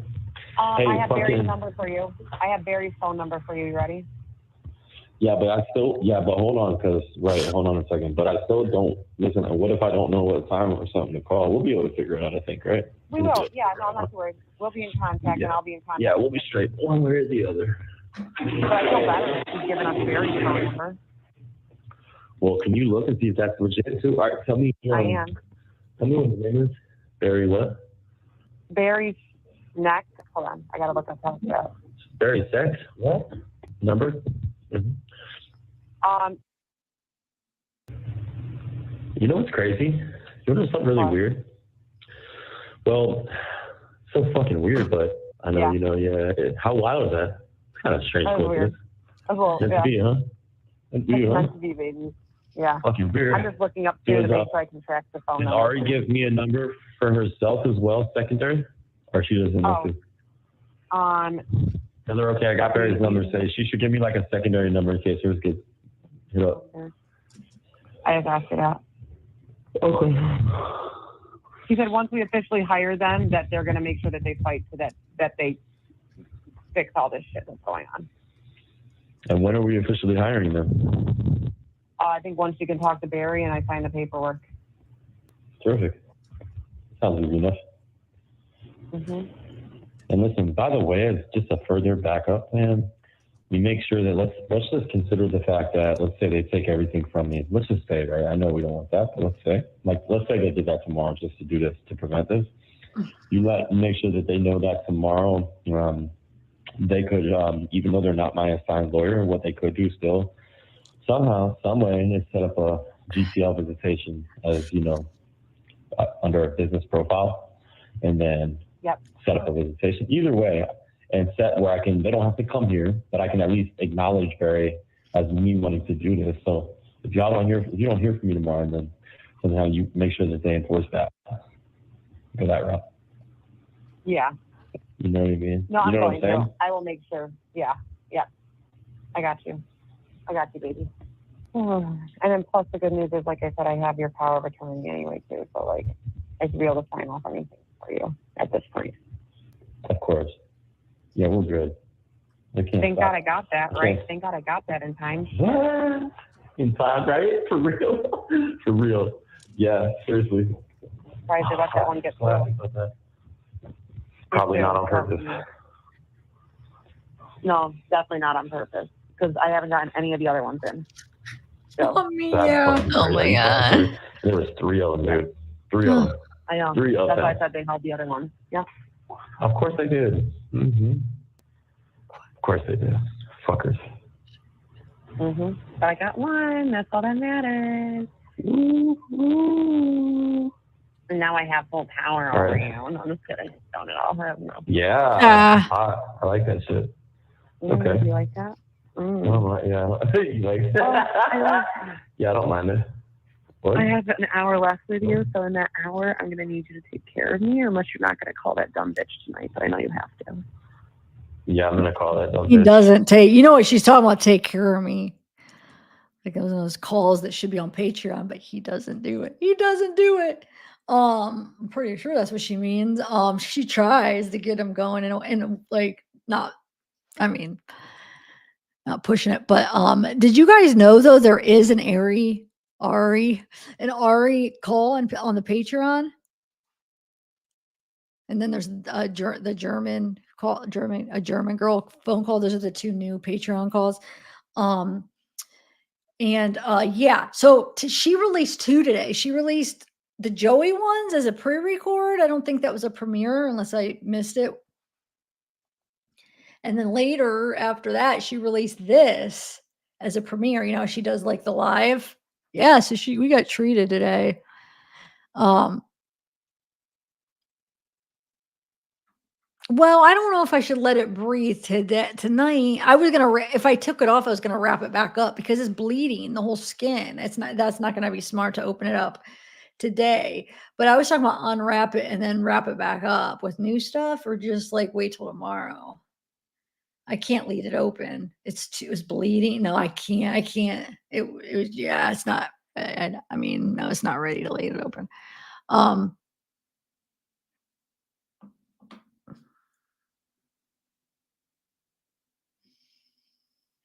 Harley, I'll be okay. I'll be okay. I know, with your capital letters and with my that bug bite. You're like more, and I know you're just doing it because you care, but you're one more that would like cause a panic attack because like it freaks me out because I'm really panicked about health stuff. And I know you mean well. I'm not saying you're doing it on purpose, but let's just. I'll be all right. But thank you. I know I'll be all right. It's okay. Fucking hate this so much. I really. He's not at all. He's not interested at all. Not saying I don't understand. I hope you know that. I just fucking hate it so much. Oh, good night, Hollywood. You hate it a lot? It literally breaks my heart a little bit every single time, but I'll go. Every time. I know Oh, I saw that too. Yeah, I listened to that. But let's see what happens tomorrow morning. So what are you going to do if she says they're going to hold my money until Monday? What are you going to say? Because I have a feeling they're going to do that, Wade. Honestly, with that sum of money, I highly doubt they're going to release it all to be available. Why didn't you just give me the money in cash? So I'm a family member. So give me the cash. That's not going to work. Why? I can't be a distant relative. What do you think? What do you think she's going to think? She's going to smell something. You seen how the messages look? Oh, come on, stop. You seen how the messages look? But wait, I'm going to tell you honestly, there's no way the bank releases that money tomorrow. They're going to hold it. I'm just being honest with you. Knowing a bank, I would be highly shocked if they allow it all to be deposited in one day and all deducted in one. So I have a question, guys. Who do you think? Because I was trying to figure out, and I don't know, I probably catch new stuff listening to this again. Who? So they're waiting for? Is it the German lady? Is that who? Somebody to give them a bunch of money, right? So when she's talking about like it not being available, she's talking about if they show up the next day to meet her for the money, right? Isn't that what they're talking about? But I don't know, because later on this video, he talks to the German lady about her giving him money. but I swear he said like 200,000. I don't know if they're talking about her or is it somebody else. Do you guys know? But I mean, all they care about is getting that money, dude. Like ripping people out thousands of dollars. These people are donating like large amounts that, well, some of them are talking about it. I don't think they end up doing it because I think they probably realize. Okay. Will they let any of it be available? They might let like 50,000 or something like that. They normally let a portion of it be available. Yeah. I don't think they'd hold the full amount. I don't know how much they'll hold though. They're gonna hold most of it though, I bet you. I mean, again, I highly doubt there's a bank that's going to allow her to deposit it all in one day, especially since it's a brand new account. And then take it all out in the same day. Why don't we let her try? Yeah. Or should I tell her tonight? She can meet up with my homeboy's friend, girlfriend, or whatever, some shit. I can make maybe try to make something up. I'm more than happy to go and pick up money from her gladly. You gotta be nice though. I'm not gonna say shit to her. I'm not gonna. Did you say she'd beat my ass? Stop it, boy. No, I said don't beat her ass if she doesn't give you the money. I mean, if no, she, but if she doesn't give me the money, I think that's your sign. If she doesn't give me the money, I think that's your sign. But no, I would gladly meet up with her. I mean, I'll try to look as ugly as I can, but I'm pretty damn pretty. So. Oh, Vivian. That's who they're talking. Okay, that's right. Who's Vivian? I'll bring it up. Vivian is the one that's supposed to meet her. That's what they're talking about. Her name's Vivian, and supposed to meet her to give money for Wade, for the cause or whatever. Like probably thousands of dollars, I guess, because she's talking about, I don't think we'll have access to it right away because the bank will hold it. So I don't know, is Vivian the German girl? Because if Vivian isn't, then somebody's supposed to do that the next day. And then the German girl that he talks to later, she's supposed to donate a bunch of money. But I don't think any of them did. I mean, we know Jeanette, but I'm just saying. Relax. I'm just saying. Oh, it is? Then you don't have to worry about it. Thank you. That's what I was wondering. So Vivian is the German girl? Okay, then there you go. Thank you. That makes sense. So it was Vivian that they were meeting. Okay, cool. I mean, not cool, but okay, I'm learning because I don't know some of the Wade wives. Okay, thank you. But I get it. I get it. How are you going to talk to her if she's willing to do that? I would just probably plan to meet her somewhere and we can just play this facade. I'm not going to answer personal questions because I don't know you like that. No, you're not. You don't even know me at all. You're my homeboy's girl. Yeah, I know. Anyways. That's what I said. Yeah. Anyways, unless you'd be willing to meet up with Marie, but I highly. Shut up. No, dude, stop all that. No, I already got the plan. How are you going to call and text her? Through my Google phone. I'll text her through there. I can't call. That number can't be traced back to your name or anything if she tries to do that. No, because it reroutes through my phone. Or how about the burner number? I don't know. It's for you to figure out. Yeah, no, it shouldn't. It shouldn't be tracing back to my phone. Okay. Yeah, it won't. You think she has the capabilities of looking that shit up anyway. I feel like she's stupid. Yeah, I know. Did Ari give you a second number for me? Let me look and see. I asked her for one. I can't, but I noticed. Yeah, she hasn't given me one yet, so I'm just telling you that she's just. I just texted her. I'm going to try to call her an hour if I can, and we have to get off the phone. Where? You're gonna call who? Kelly? Yeah, I'm gonna call Kelly in an hour when we get off the phone. I asked her if I could call her in an hour and just talk, and give her some updates on stuff. But I wonder if she would meet me in person. Wouldn't that be awesome if I could just get the cash? Fuck. Yeah, it would be. You should do it. That would be like super awesome because then I wouldn't even really have to. Honestly, I'd probably just take the deposit box and lock that shit up. Yeah, I did lock it up. Would you? Yeah. I can look at the fucking safety deposit box at goddamn Walmart. Fuck yeah. I just honestly would probably just do that, and I probably wouldn't deposit it.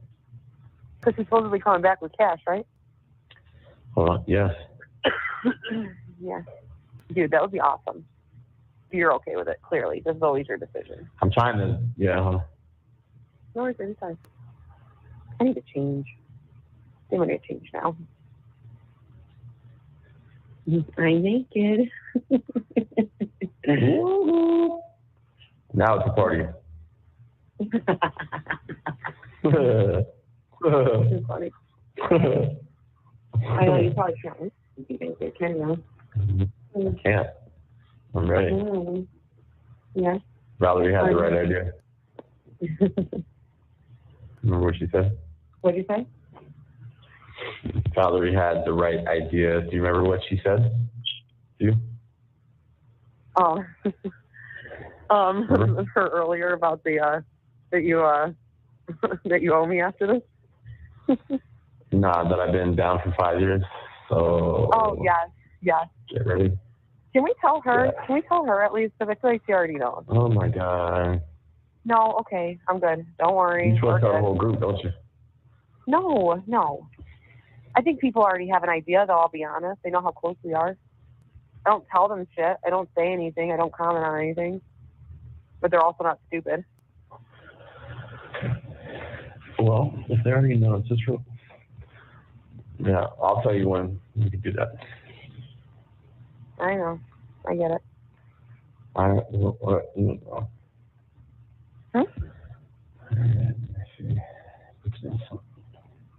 You mad? How many views does the video got? Tell me what? Courtney's video, how many views? Let's look and see. I honestly haven't logged it. I haven't done it today. What? You were just on the video not that long ago. What are you talking about? So there's over 13,000 views already on Courtney's video. There is on Instagram, and on Facebook there is.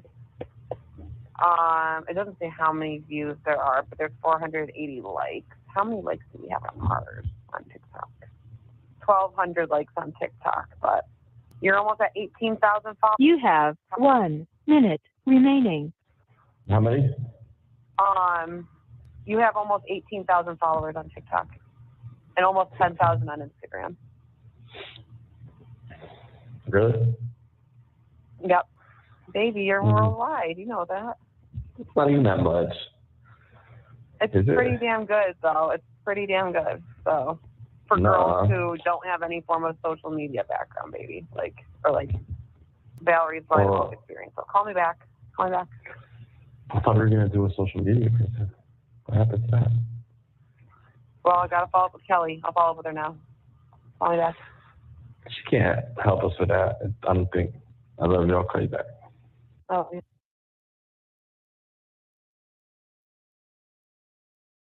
Hello.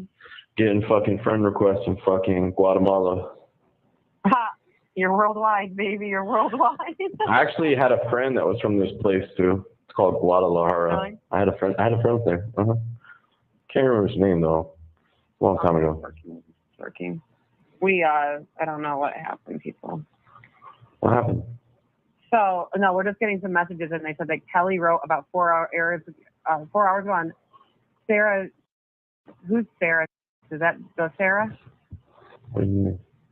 What's Sarah's last name? Yeah. Okay. Yeah. So Kelly is contacting Sarah now. She sent her something earlier. Said, "Hey, check your messages. I can't send you the photo, but I took a screenshot of it. If you can go take a look before someone deletes it." And someone said, "But what the question is, why did Kelly write to Sarah?" So Kelly and Sarah They were friends. Yeah. You said they're friends? No. They were. Not no more. They were barely friends Well, then. I guess they are still friends. They're all friends now because they're all trying to work against you. So all of them are friends still. So? Yeah, no, I Yeah. don't care. I don't care. So, how did somebody know that Kelly messaged her? Because people are constantly, they're sending us updates on what they're seeing. Literally, So you could see the amount of I don't stuff we think get in a fucking day. Listen, she's not going to want to say much because she's with Eric still. We're Eric's about probably not to going. blow Kelly up as well. I can't fucking wait for the interview to drop tomorrow. Dude, it needs to drop already. Jesus Christ. Yeah, I'll make sure that we play it for you. We'll play it for you the entire, like, I'll play for you the entire interview. She might have used my voice, though, I guess, Val. No, she hasn't sent it yet, but she's going to be finishing up. But, I think she's using my voice partially in some of the interview, which is fine because I was already out as Marie anyway. So it's going to be good, baby. I can't wait for you to hear this tomorrow. I'm going to play it for you as soon as it's available. I only have one call tomorrow in the morning, and it starts, I think, at 9. God, I fucking hate Vivian so much. I always tell you, send me a fucking, if you send me her Instagram, I just fucking want to punch her face so fucking bad. Who? Vivian. I want to fucking punch her in the face. I'm not going to if I meet up with her tomorrow. I promise. You know I'm professional. I want the money. But I want to. I hope you know I'm going to want to fucking attack her. I'm not going to, though, because I'm an adult. But I love you. And I want the money. But fuck, I want to attack the shit out of her. I want to get the money, and I want to fucking beat the shit out of her. How much would you hate me if I did that? I grabbed the money and then beat the shit out of her. That'd be funny. I wouldn't care. Don't do it, though. I'm not. I want to, though. I want to really badly. She thinks you're hers, and I just want to fucking kill her.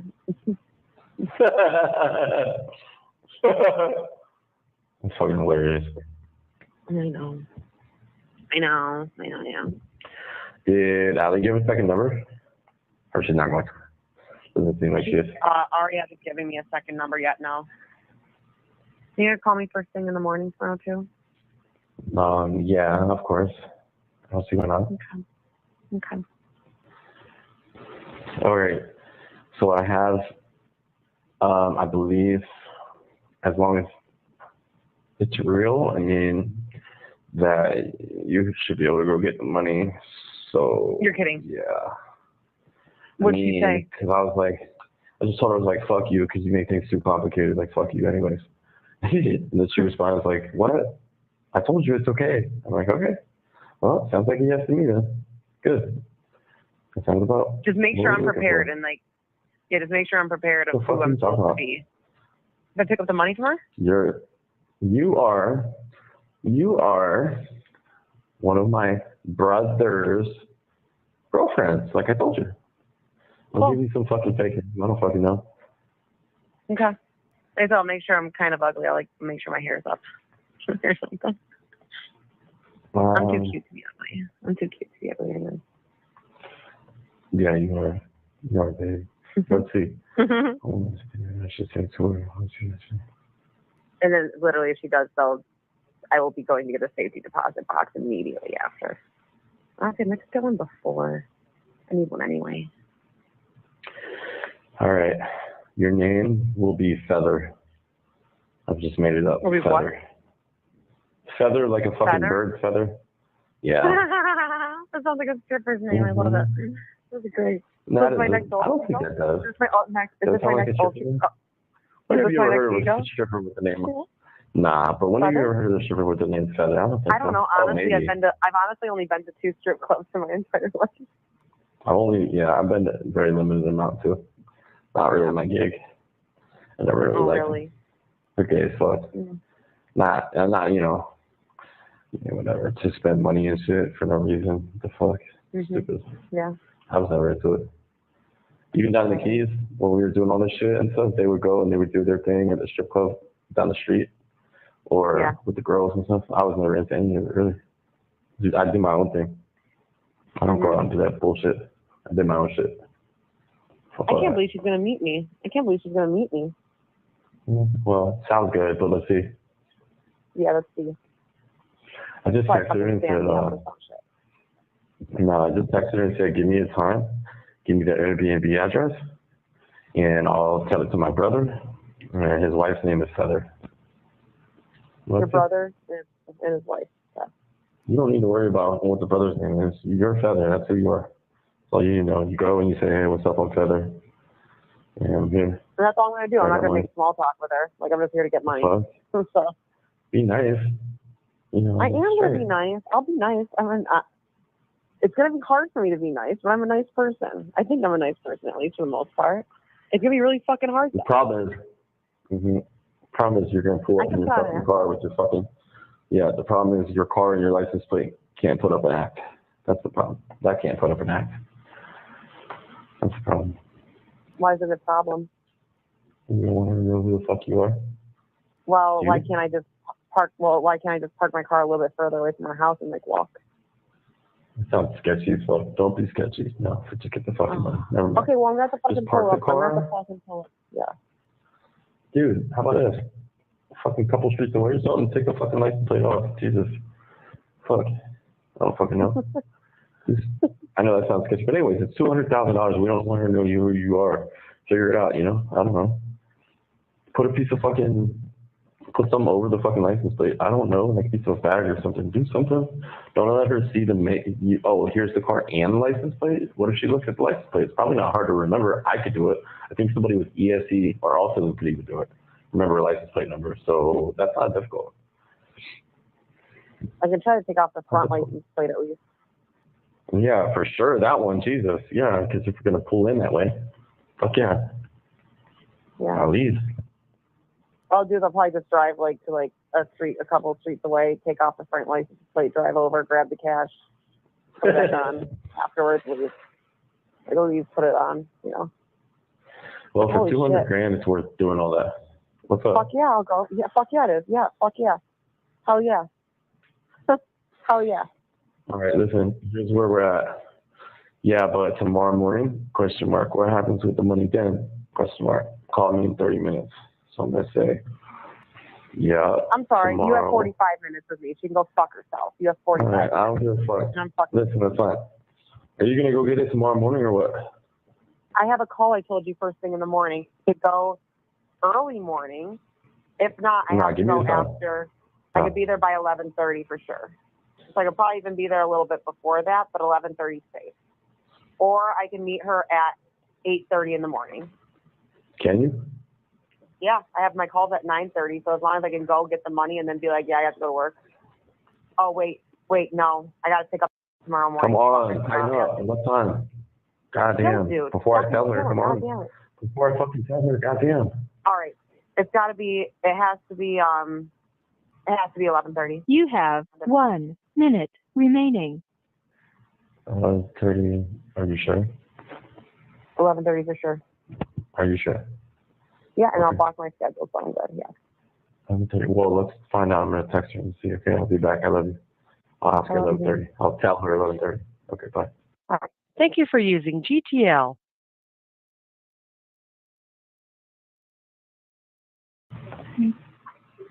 Okay. So tomorrow. I could put money on. Huh? I put money on. It works. On this On phone? this number. Right. Yeah. Right here? Huh? It lets you do it? Yeah. It lets you do it? Yeah. Really? All right, listen. Yeah. All right, listen, I have that other number too, I told you, right? You said there's no money on there, but right now that number is good, but I'm gonna be honest with you. No, listen, stop. Don't even say one moment. Hold on. Since I already called it tonight to see if it worked with you, they might fucking tap it tomorrow. You know what I'm saying? Because now it's on there as called, so they might still take it out. So what I would do is go ahead and make a new number tonight that you can give to me right now, and I'll write it down. All right, give it to me. Give it to me. Okay, I got it. And listen, your T-Mobile number, I have written in my actual phone book, you know, so like when I leave here and go to the West Palm Beach jail and shit, you're still going to have your actual like T-Mobile number. So I have that I'll keep with me no matter what, okay? Even though we have all these other numbers. All right? Okay. Make sure it's set up and everything also. So tomorrow I need to call it, you know, it's already good to go when it comes through. Yeah. Okay. I will. Okay. You know, listen, baby, I know you think you want to stay and cry and think I don't love you, but I'll just tell you something real quick. Listen, I wish you would just, you're so fucking stubborn and hard-headed and fucking difficult. I wish you'd really just trust me and listen to me. You think it's all about the money, it's not. But I have something going on, something that's going to work to get me out of here. And I just wish you would fucking trust me, but you can't because you have a difficult time even fucking trusting or believing yourself. And you're making it hard on the both of us. If you would just trust me, I swear to God, but you won't. And it's literally fucking us up. Not our relationship, but it's going to fuck up a bunch of other shit that matters to you. Fuck. Sometimes you just got to trust me. And it's so goddamn hard to get you to fucking do it. Yeah, baby. Man, for real. Can you? Yeah, I know, but can you?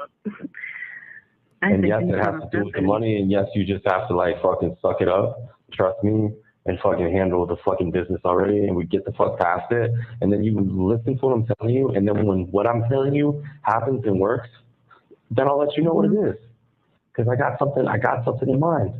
If you would just fucking trust me, I swear to God. Fuck, if you would literally. You guys, I freaking poured. I'm an idiot. Just like one of my, it's just a little part of the cut on one of my fingers that's not wrapped from earlier, part of my road rash or whatever. So I was making ramen noodles. I usually just have the package, but I bought a few cups. And I, you know how like I warmed up the water in the microwave and poured it, and I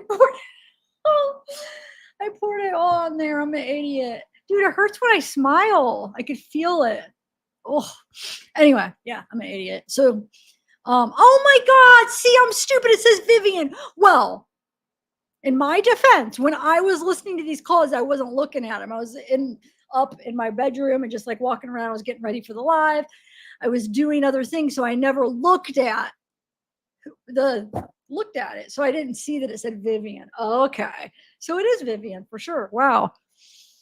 All right, I'm gonna eat my ramen noodle. But how funny. First of all, Feather. I wanted to comment on that. Oh my God.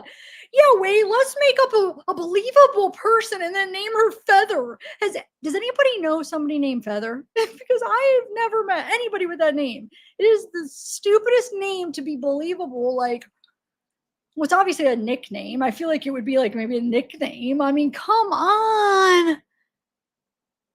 And then, freaking... Wait, Feather? And what else? Oh, the fact that she says at the beginning of the call, well, you're going to have to take care of me. You have an hour to take care of me. I think she means like phone sex, right?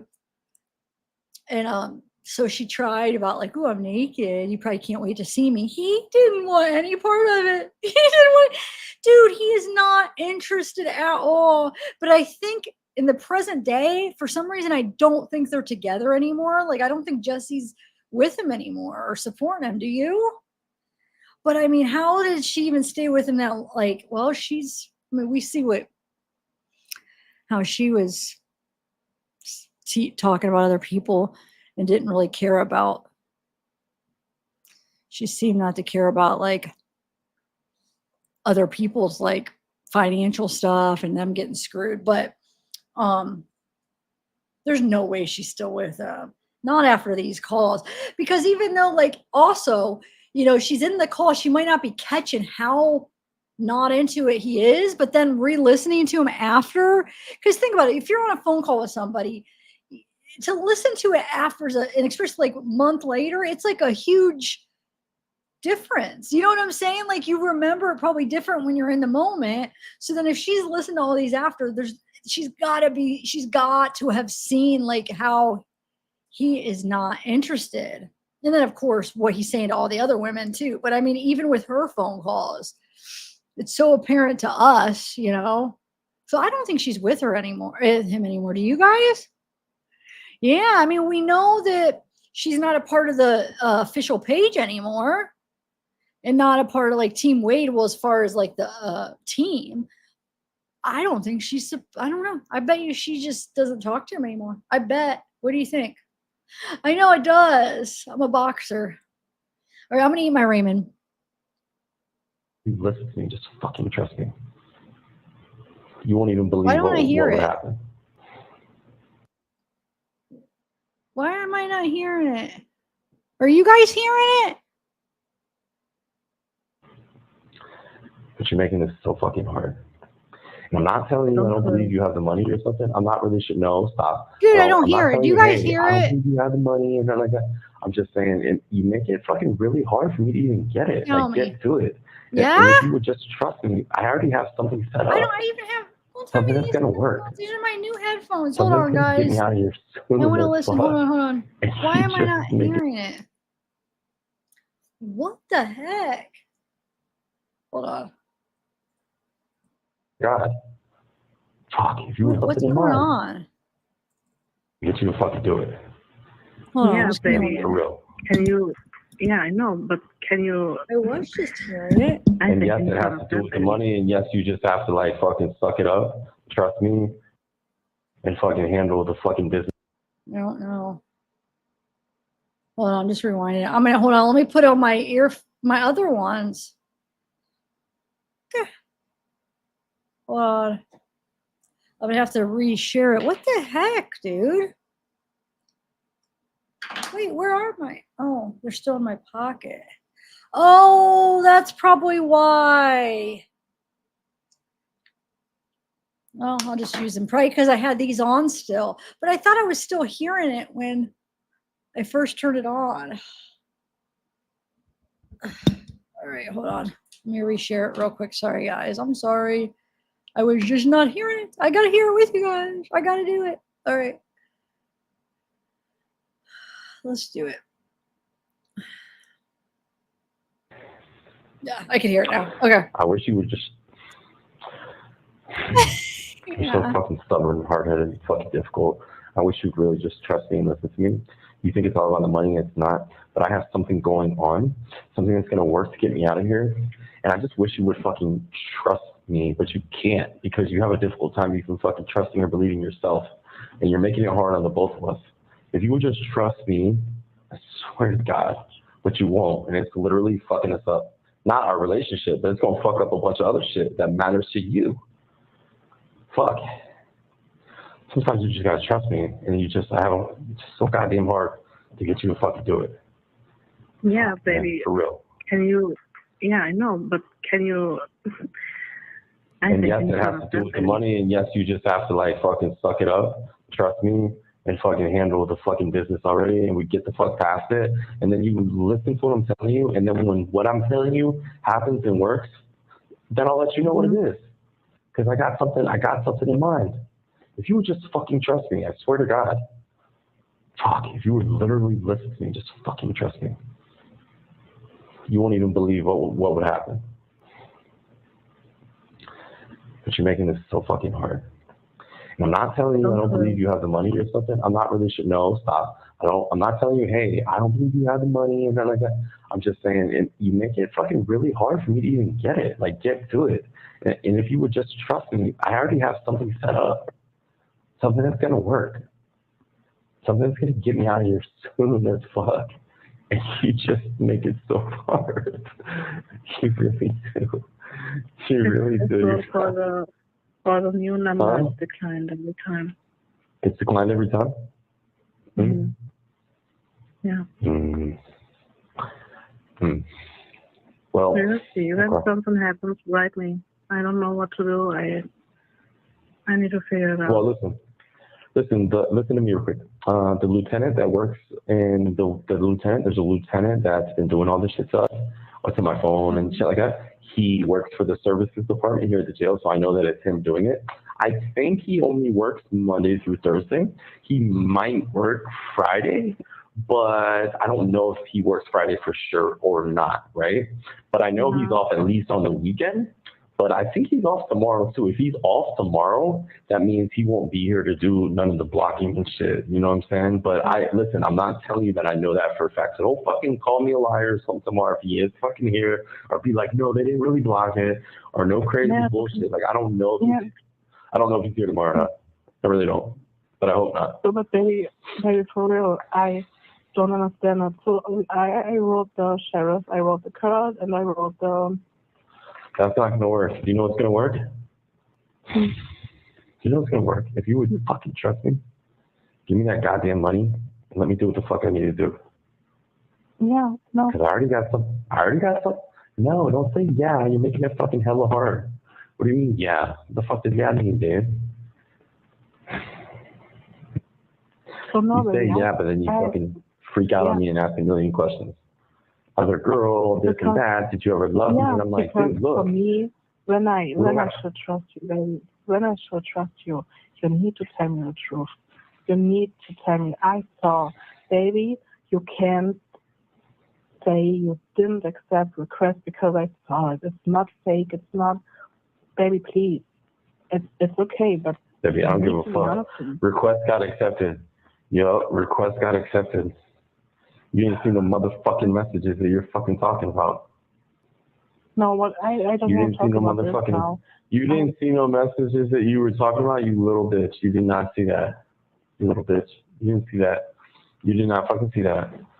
You might have seen people took screenshots that some people got accepted, and you already know the fucking reason why. Don't start that bullshit with me. Oh, don't come on, baby. We want a goddamn. We're not gonna. You know what? Okay. Suck my fucking dick. Something.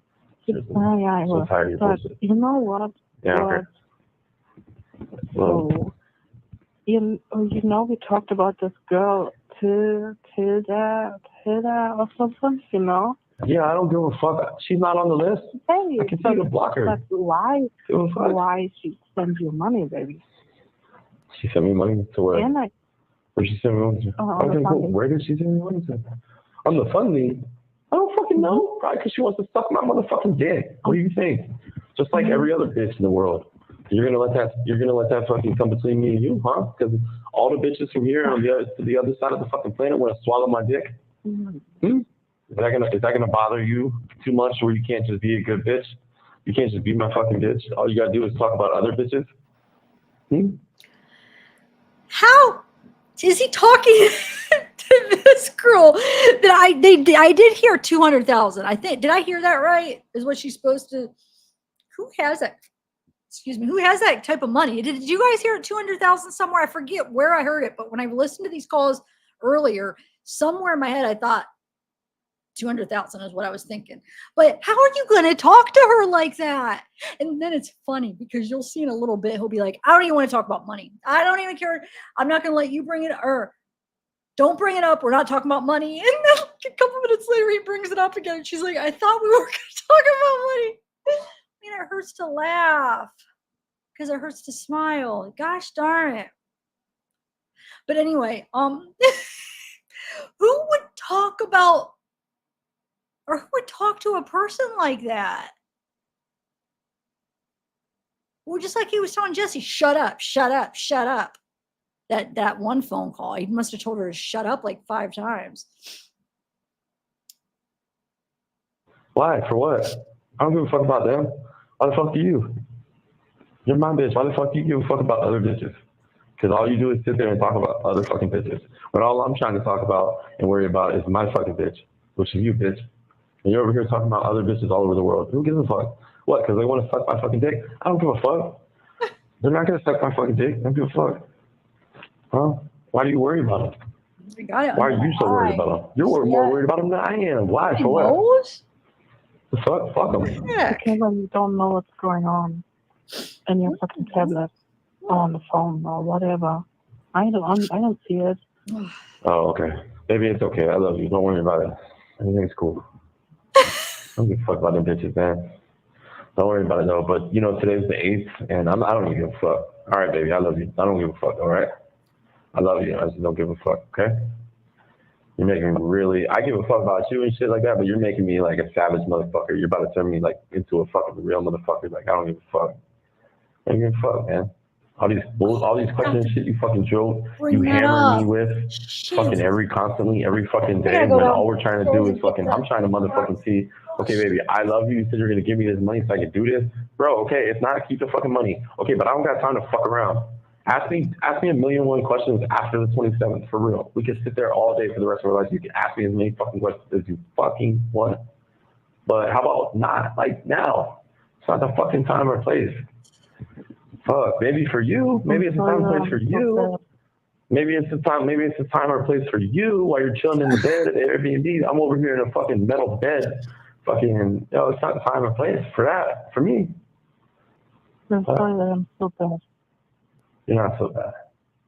But, you know, I mean, like I said, I love you. So, huh? I can't hear you. You just said that. What? You just said that I'm That you're so bad? that I don't care, and that I don't care, and that's not true. You know that when I would not care, I wouldn't do anything. I would go back to Germany and say, fuck you. But I'm not. I'm here. Okay. Right? And I know that. I know that. You're I on know the that. tablet. I can hear that.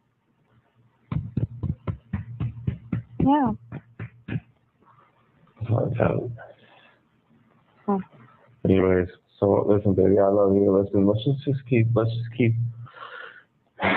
our relationship. We'll keep the money out of it, okay? For real. Don't ask me about it, okay? I love you. No more. Don't bring it up to me anymore. I'm dead ass serious. I swear to fucking God, I will fuck you up. If you even talk about some money for real, I will fuck you up, like for real. When I see you, I will beat the shit out of you for real. Like, I don't even fucking talk to me about money for real. I'll fuck you up for real. Give a fuck about no money, man. Give a fuck. All right? No more talking about the money, okay? You happy? I don't want it. I won't take it. I'm giving a fuck. It's over with. Okay. I love you. We're in a relationship, but I don't want to give a fuck. Don't talk about fucking money. All right, good. Yeah. Yeah, good.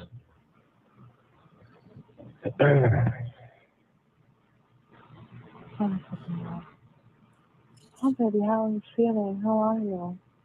Are you good? Are you tired? I'm on the side. Are you okay? Nothing? Why don't you ask me how I am? Baby, because I ask you that all the fucking time. I ask you if you love me. Of course you If everything is okay with us. Staying right now, I feel like you're just very aggressive. Yeah, I am aggressive. For real. Yeah.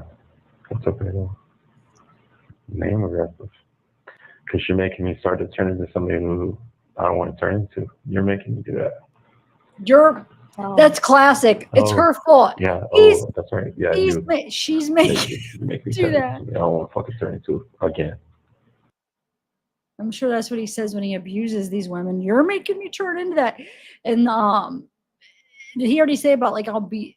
Oh yeah, when he said don't bring it up or I'll beat you up or whatever. But he's serious. You know what I'm saying? Like he would. I feel like if not bring up money. Obviously he wanted to bring up the money, but I mean, God, it's like what the heck? He pissed me the fuck off. He's pissed me the fuck off about his dumbass fucking money. Making all these fuck ass promises to me and shit. You should have never fucking did it. You should have never promised me shit about the motherfucking money. Oh, I'll take care of you, baby. I got you. I'll make sure you get the lawyer, baby. Fucking, I got it. I got the fucking money. 2 minutes ago, you said we don't talk about it anymore. I said to you, okay, I will show you. Of course. Everything was good in my Because that's what you want. I know, because that's what you want. Because that's what you've been wanting. If you can wiggle your way out of it, you would love that. I know that. I've learned that. So break up. I already knew that 2 weeks ago. You don't think I already been through this? You don't got shit. You have 1 minute remaining. Thank you. There you go. Yeah, thank you. There she is, saving you again. You call me again or you need to call? Thank you for using GTL.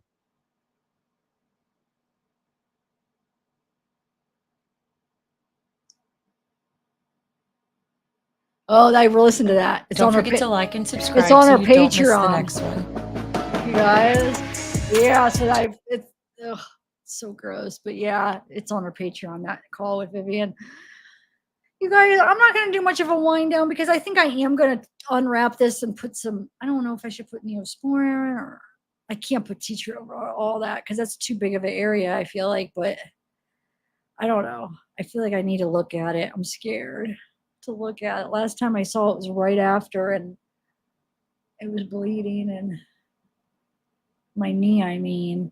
Anyway, wind down your wrap. Just wind down your wrap. Isn't what, Verica? Isn't what? Who's saying she's what? I don't understand. Isn't it? Isn't what? I didn't say she was anything, did I? I'm confused.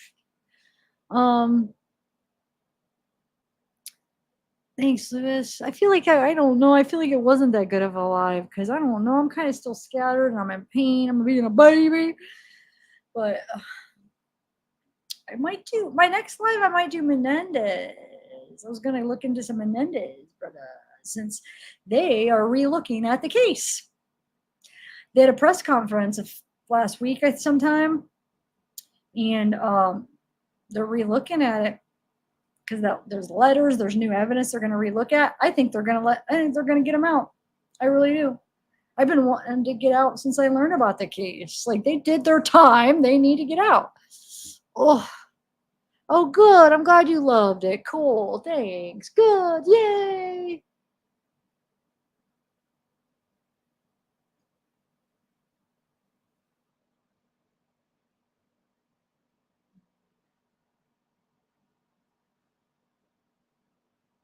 Oh, okay. Not even on my hands. I just put Neosporin on my hands. What kind of soap, though? You know what I'm saying? Well, I'm getting nervous about like what kind of soap is good to clean it with. You know? Thanks, Debbie. Well, I was telling my mom that too. It's like, Mom, no, I don't think I want to use peroxide. I was so shaken up. I'm like, no, I remember reading that when I had my burn on my leg. And I was like, I remember like reading or somehow figuring out I shouldn't have used it, but I was so shaken up. And yeah, I thought, okay, well, I mean, I just used it once, so I think I'll be all right. I don't have baby wash though. There's no babies here. Like, what am I going to use tonight? I don't have it. I don't know. I'm not going to put Vaseline on it though. I'd rather eat. I'm good with the Vaseline, but what soap should I use?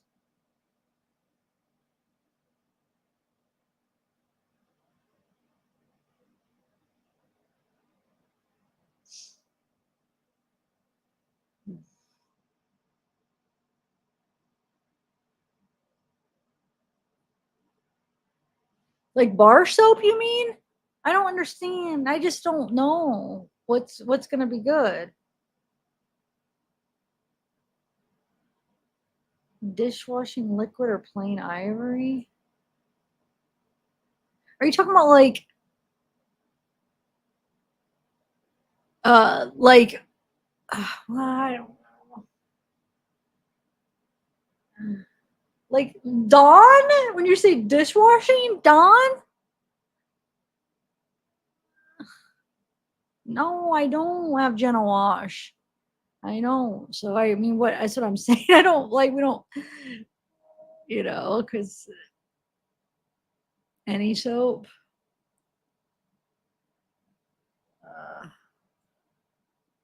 No, I'm not going to the doctor. I don't got insurance, and I'm all right. I'll be all right, guys. All right. For like emergency, I have to go get my INR tested tomorrow, but besides that, I'm not going to the emergency room. I'm racking up thousands of bills for nah. No, I don't. No, don't get me, you guys. No, that's why I'm good. I'm good. I promise. I'm good. I'll be all right. Anyway,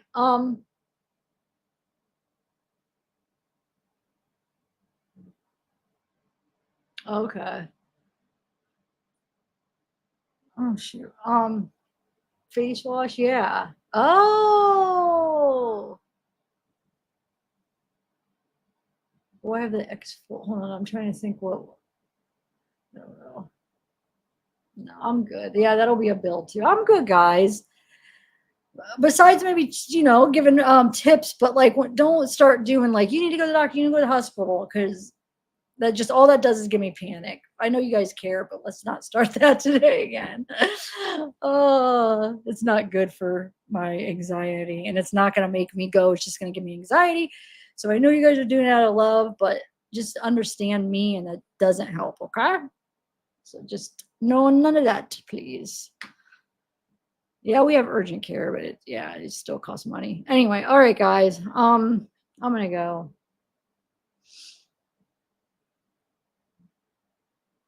Yeah, Zeke's fine. Yeah, Zeke's fine. He didn't fall. He's fine. He just sat there and looked at me.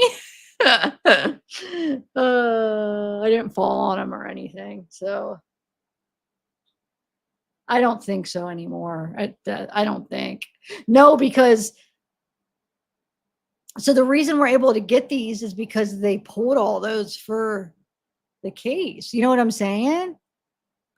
So that's why Lee County is saying, like, we didn't release them because that jail doesn't release calls as public records. It's because some jails do, but that jail, that's what I was trying to explain to you guys earlier, and people were saying I was wrong, but as I'm learning, I was right because I've tried to request it.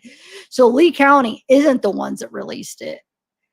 They released it because the state requested it for the discovery. So it's in the discovery for the case.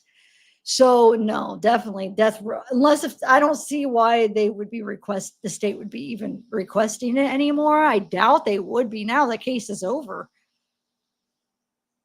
So no, I don't think any will be. And I don't even know death row. Yeah, I don't know. I don't think. Anyway, all right, guys. Well, Delphi. Wait, oh, is that starting soon? The trial?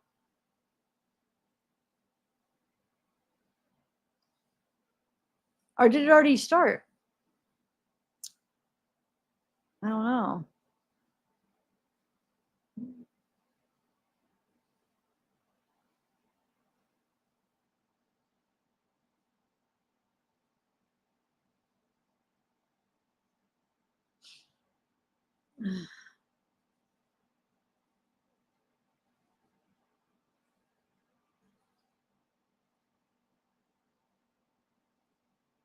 Yeah. Hey, Jillian.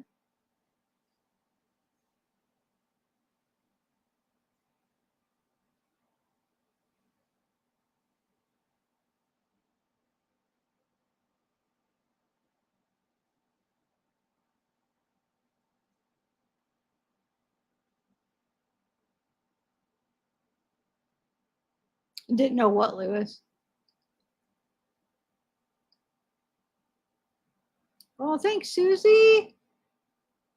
Oh, thank you. Well, you won't hear my thanks until like hours. But thank you. Yeah, that's why there's a question mark. We don't know. I don't know. That's what I'm saying. Something's off. I thought I showed what I was like. Something's not right with Amanda. Like, what the heck? So I don't understand what don't you? Where does it say there'll be an answer though? I'm confused, Jess.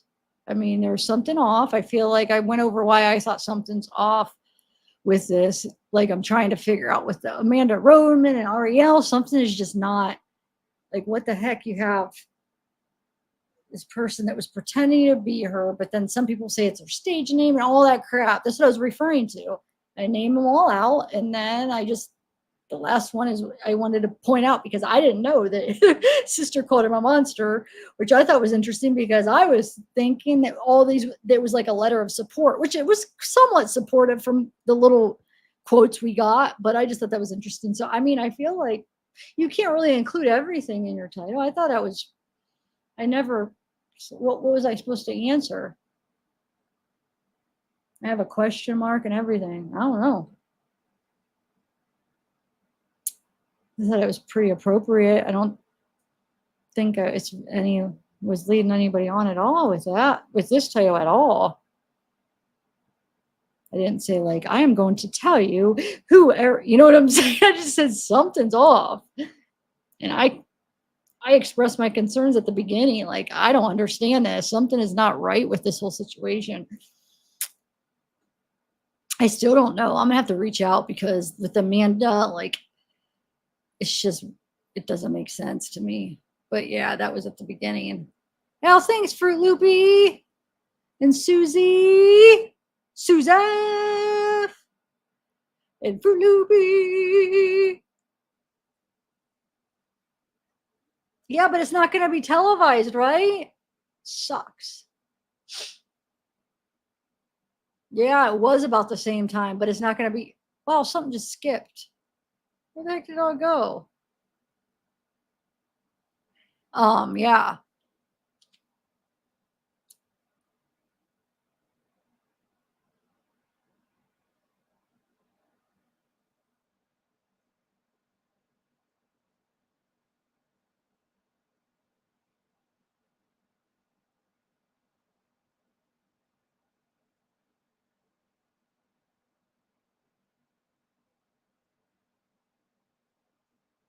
I know they requested it. That's how they got them. Silly.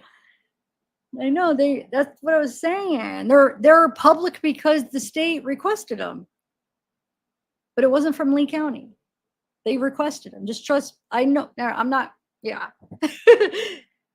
They requested them. I requested them, but I wasn't. It was too expensive. I don't think you're understanding what I'm saying, to be honest. But it's okay. But yeah, of course they requested them. That's who's releasing them. Silly. It was, but they didn't get them from Lee County. Oh my God. They became a part of the case because the state requested them. Okay, they requested a lot of that stuff. They even said it in that interview after the trial, after the sentencing. They even said that's why. So it became part of public record because of them requesting it for the case. So therefore, that's why we get to have them all. Now, sometimes jails will release it under public records, even if they're not a part of the case. But this jail, Lee County, wasn't one that did that. So they had to get them from the state. It's just the way it is. But yeah, I know we did talk about it.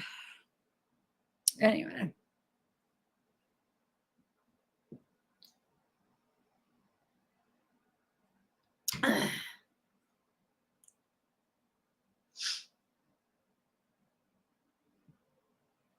I know it sucks.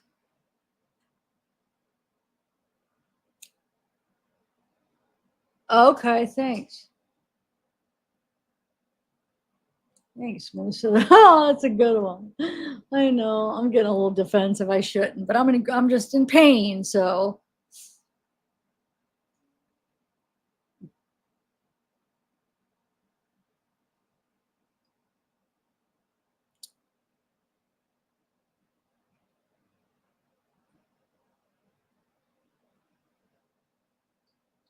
Yeah. No, that's not correct. The state got him from the jail. Don't worry about it. You don't have to worry about it. I understand because, doing records requests, I know, I just don't even worry about it. It's all fine. They did it legally. Everything's fine. I explained it already, but it's not a big deal. But yeah, so, yeah, I feel like they saw like money signs, and it's just, yeah, I'm not paying $70,000 for, anyway. Oh, really? Emergency gallbladder? Wow, dude. I feel better. Oh, that's scary. Oh, yes, you're correct. They didn't. You're right. Yes, that is correct. They did not come from Lee County. That's why her trying to sue Lee County makes no sense. The sheriff's office, because that's not where they came from. But she doesn't, there's no chance they got him. Everything was just how our system works. So there's nothing she could, there was, yeah, nothing they could really do.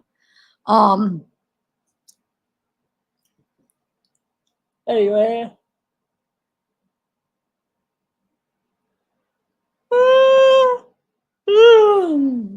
Yeah, 70,000. I've never seen any records cost that much. That's just for the phone calls. But like I said, I think phone calls from prison, they got them. Dude, this case did not blow up until they started releasing the phone calls. There wasn't that much. I mean, when the trial was going on from Law and Crime, there really wasn't. I feel like it was not one of the huge. I mean, people watched it, but it wasn't one of their big trials. It was a short trial too, but they started releasing the phone calls, and it got everybody interested. So I think they got in with a good deal or good price, probably because they didn't realize what they were worth at the time, because it wasn't this huge thing, and now I think they see how big it freaking got, and they think, oh, I bet you 70,000 somebody will pay that. Sorry, I'll just let phone calls from prison release them. She's got them already. I'm not paying 70,000. That's like robbery. That is the most ridiculous thing, that they think that somebody's going to pay 70,000 for jail phone calls. A couple thousand, yeah. 70? Like, are you joking? That's what they quoted me. And the crazy thing is they first quoted me 35,000, and that was way too much. The next day they say 70,000. I didn't even agree to 35. It's like, wait, how are you going to double it? I have no idea how you could just do that. Like, 35. Oh no, let me change it. Okay, 70. What? Where are you getting that from? Yeah, it's crazy. Yeah. They even changed the price on the body cams and interrogations, which actually they made it lower than their first quote.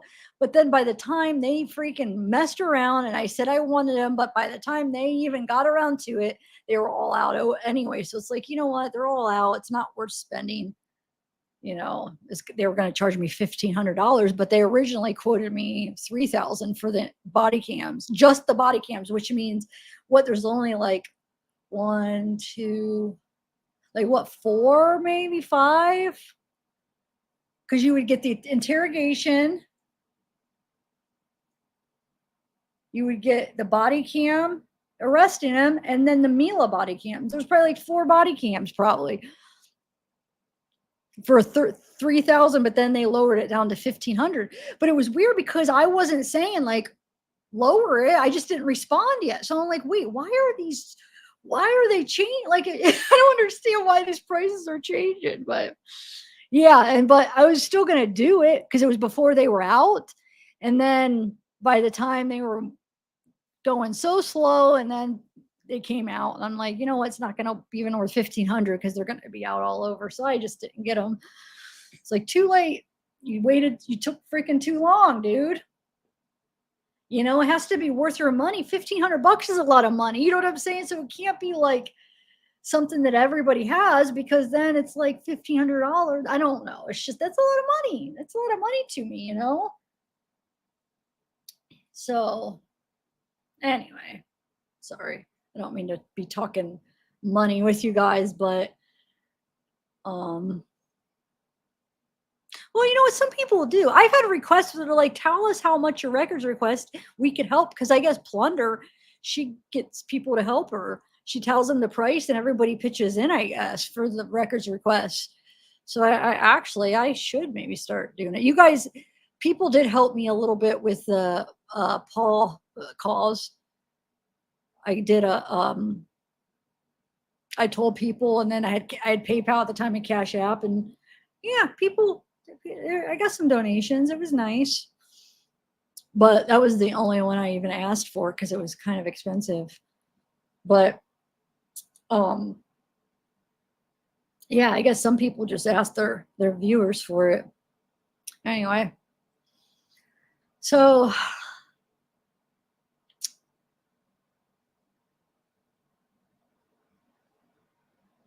Kiki, this I have never, and I even listen, I even told her that, and she the person I was requesting for, I even told her, I was like, I've been doing records requests for over 5 years now. And I said, I have never seen it handled this way. But I even was nice. I was like, I understand this case is huge and, whatever. I try to put like I understand type. And you know what she ended up doing? She ended up switching my contact person. She's like, this person's going to take over. I don't think she liked me very much, but dude. Oh, she didn't like me. I know. Oh, well, I mean, dude, I feel like it felt like I was doing this illegal deal. Like I've never seen a records request handled that way. So it just felt like weird. Like, are you going to like pocket this money or like, was it really 35? And then you were like, oh, I'll make it 70. You're going to keep the 35,000. I'm just joking. I can't accuse. I'm just saying they just do it different. I'm not accusing anybody. I'm sure they're fine. It was different. It was handled a lot different than I've ever done. But what are you going to do? Even though none of them are always the same, but that was very unique. Like that was, even though, like I said, they're always different in a way, but that was like real different.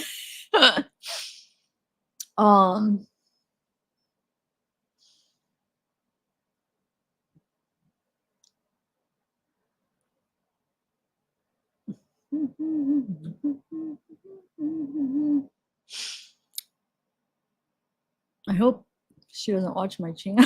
I don't want her to think I'm talking crap.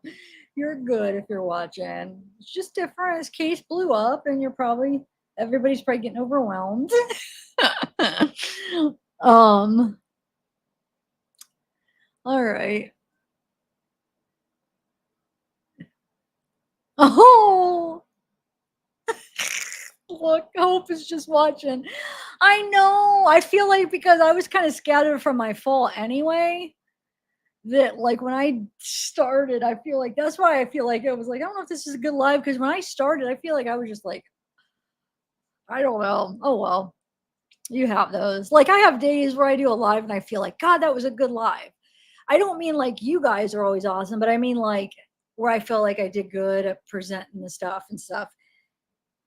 And then sometimes I like, man, I did horrible. That wasn't very good. Today was one of those days I feel like I didn't do very good, but I'm giving myself an excuse because I fell. So that'll give me an excuse where I won't feel too bad about it. Because I was a bad fall. It was like I've never fell, knock on wood, I've never fallen and hit my head on like that before, where I've hit my head before where like on things, you know what I'm saying? I mean, not that often, but like, I know the trunk of the car hit me on the head before, and just like little things, but like I've never fallen on concrete or on anything where I fell and then just hit my head as I fell on the ground. Have you guys ever done that? That was the first time, and I hope it's the last. I was so I can't. It's so weird how shaken up I was. Like I came in and, like I said, thank God I was in front of my house, because if I was like around the block, I don't know if I would have been able to make it home. When I came in the house, like I felt like, first of all, I was so out of breath, and all I was doing, I just was walking really slow with Zeke. It wasn't like it was just taking Zeke off, and he just kind of like walks up and down a couple of yards here and there. If it's just with me, and then when my mom goes, we can go around the block. He's got this anxiety. He won't go past a couple houses when it's just one of us. But anyway, so just going a little bit. But I was so out of breath and shaken. Like everything was like my whole body was shaking. Like I felt like I ran a marathon of how I was feeling, like out of breath and then all shaky. And I was like, what the heck? Why am I feeling like this? Like I said, my mom's like, well, you just you just experience trauma on your body. Your body just like hit, trauma. So it was just like crazy. I was just like, for a while I kept shaking. Like I was trying to put it on and my mom was helping me. She's like, man, like, and then I was like, pulled up my, that hurts, pulling up my leg to, to see what happened, and it was like, shh, it's bad. Ugh. I'm gonna be so sore in the morning, guys. I'm scared to wake up and be all sore. Thank you. It was, Lewis. It was really scary because it's like I hit my head. Like when I hit my head, it was like one of those things where I was like, oh my God, am I gonna be okay? Like the way I hit my head. It was like slow motion and it was so weird. It was like I remember, like, usually I catch myself. I always trip. I just like don't freaking lift up my legs high enough when I'm in flip-flops. And I'm constantly always like catching myself, like when I go on my walks, because I don't know why a lot of times I wear flip-flops. They're comfortable. Flip-flops are comfortable. I can walk so far and fast in them. I mean, I love them, but I trip on them a lot. And so yeah, I was like, oh my God, I had Zeke's thing in my hand, and I remember like starting to fall, thinking I was going to catch myself. I remember my first instinct is like, oh, I got this. And then I realized I wasn't. And then I feel like I realized, I feel like I hit my knee first, I feel like. And then I was trying, I can't believe I wasn't able to get my hands to stop my face. But then there was a moment, it was like in slow motion, where I realized, oh my God, I'm going to hit my head. Like I cannot catch myself. Like I am going to hit my head on this concrete in like slow motion. I realized I was going to hit my head really hard on it. Well, my face, I guess. And then I did. But somehow I think like my hand still got cut up. But it wasn't because it caught my head. Because I mean, my head hit like bam. My face, and then my arm. So I fell on this side because it's bruised right here too, and it hurts. And my arm, it was like, my arm is still shaky and like weak. But yeah, dude. And then like getting up, and then after I hit it, I'm like, oh my God, like, am I gonna be okay? Like, it was a hard hit on my face, man. It's like worried that I wasn't gonna be okay. I mean, I was, but it was like, what the heck? Yeah. Not fun. I might be acting like a baby over a fall, but anyway, all right. I am gonna go.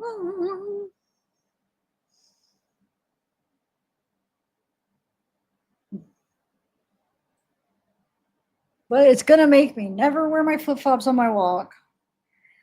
I have these because I'm like barefoot. Even in the winter, I never have socks on. I mean, if I go somewhere where I need to put shoes on or whatever, but for the most part, I'm always sockless, barefoot, walking around, and then I just put on my flip-flops real quick if I need to have something on, under my foot or whatever.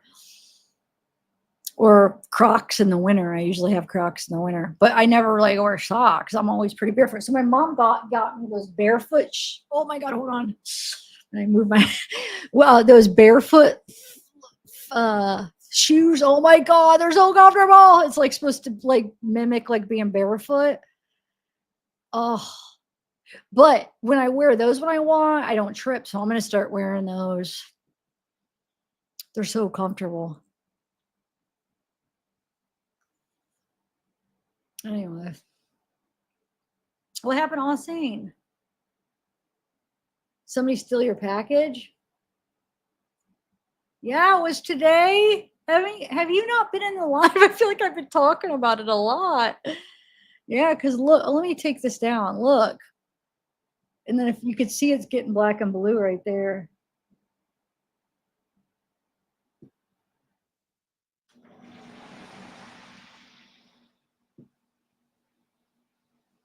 But then it's weird. You can't tell from this angle. I don't know if I hit my nose too. Looks like in my nose too, doesn't it?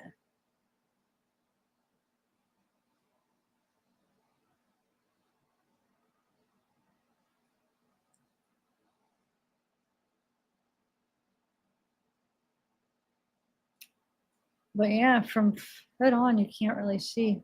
In person, it's more because for some reason, this camera, I feel like you don't Well, no, I can't see that because sometimes when I had that burn on my lip, oh my God, it made it like worse looking. I put makeup over it and it still was like so red. It made it look more red. So I guess that's not true with this camera. It depends what it is. Sometimes the camera will like where you could see it in person and then on the camera it's like it's not there. But sometimes it's the opposite. It hurts, when I'll be all right. I'll be all right, guys. Anyway, I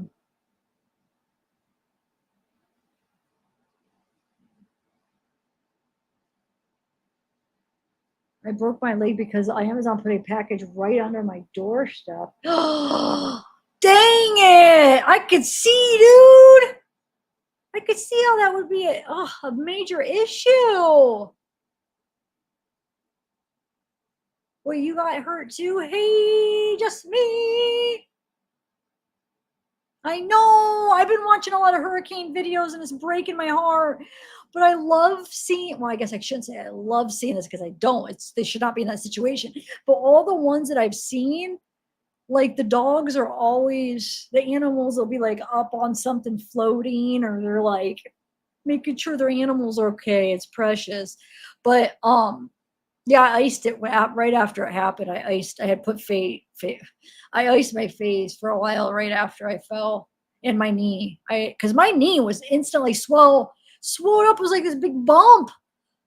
I pulled up because I had pants on. And I pulled up my pants and it was like skin, like red because the whole layer of it was like bleeding red. I don't know how to explain it. It's like the layer of skin was like all off. It was all red, but it was like blood red.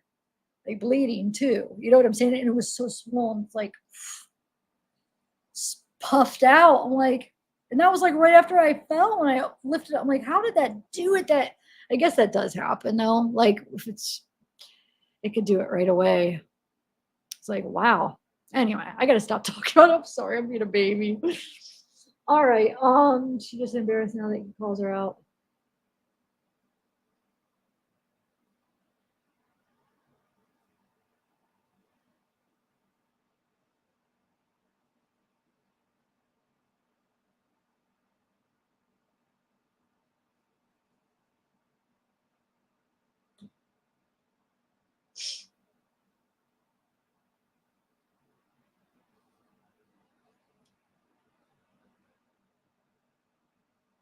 Oh, my feet too. My toes got scraped up too, and they're sore. My feet are sore, but the toes got some little like road rash type things on them.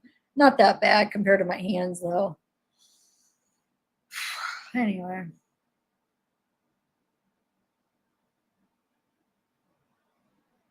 That's the thing. And Zeke didn't even do it. It was my sandal.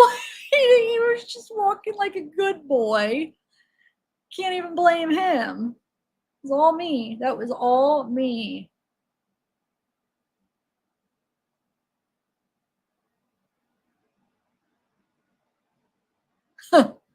Yeah. All right.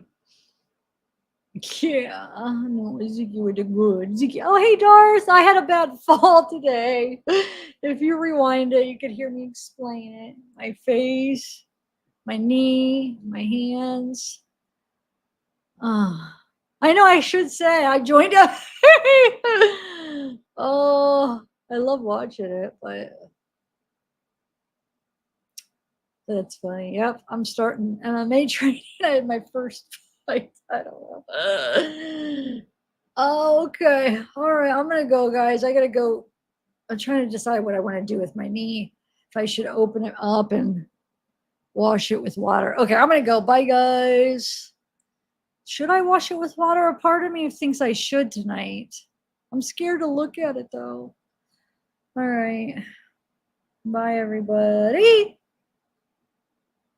Oh, yeah, Lewis. That does. I can see that. Like if you look real quick, like the ones that have, the thumbs. Yeah, that's true. Yep.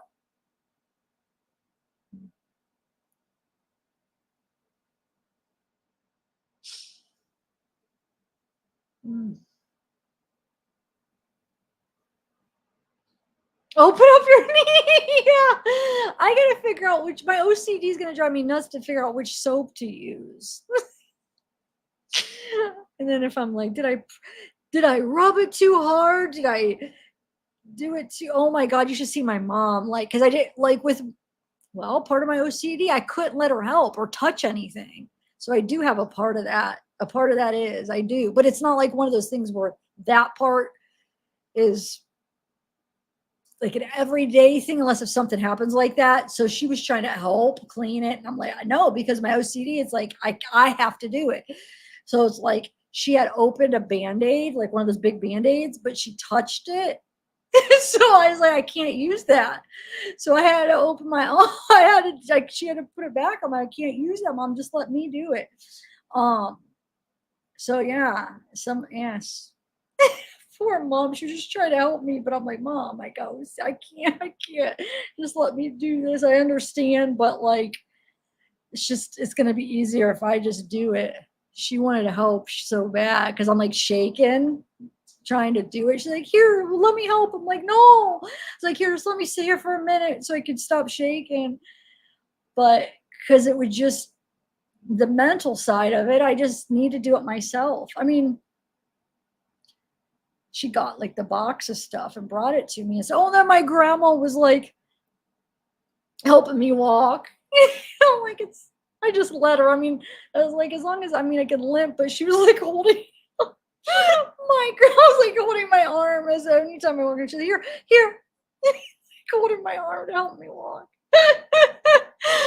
I didn't ask for that, but it made her feel important. I didn't need her to hold my arm, but she thought it was very helpful.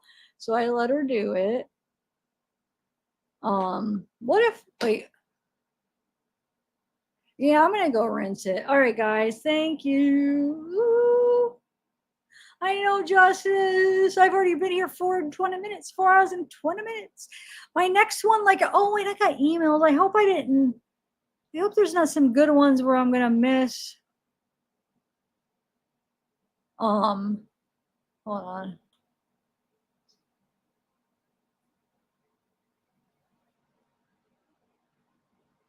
Wait, what?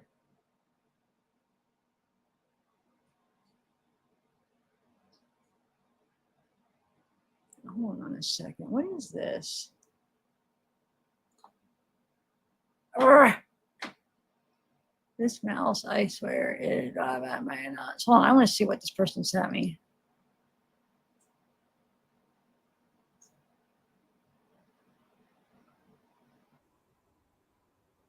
Look, thank you for the email, Melissa. I'm gonna have to look through that. As much as I tired. All right, thank you. I'll have to check that out. I'm gonna star that.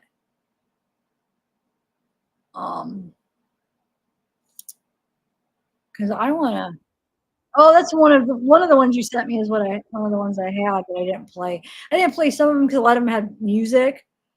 A lot of the ones. Oh, I have this one too. Okay. The ones that had music, I just didn't play all of them, but you did send me some new ones. All right, I'll have to take a look.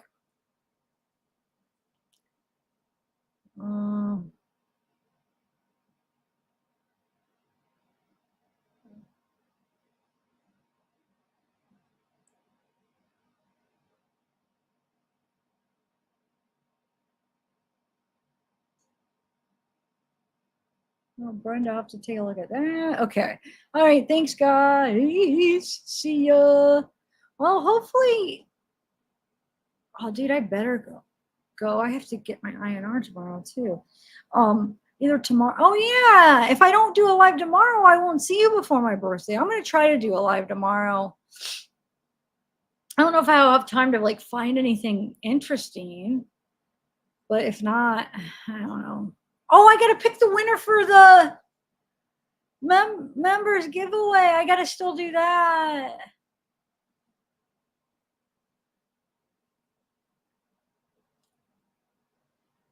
Yeah, like Barb. Oh, all right. Bye, guys.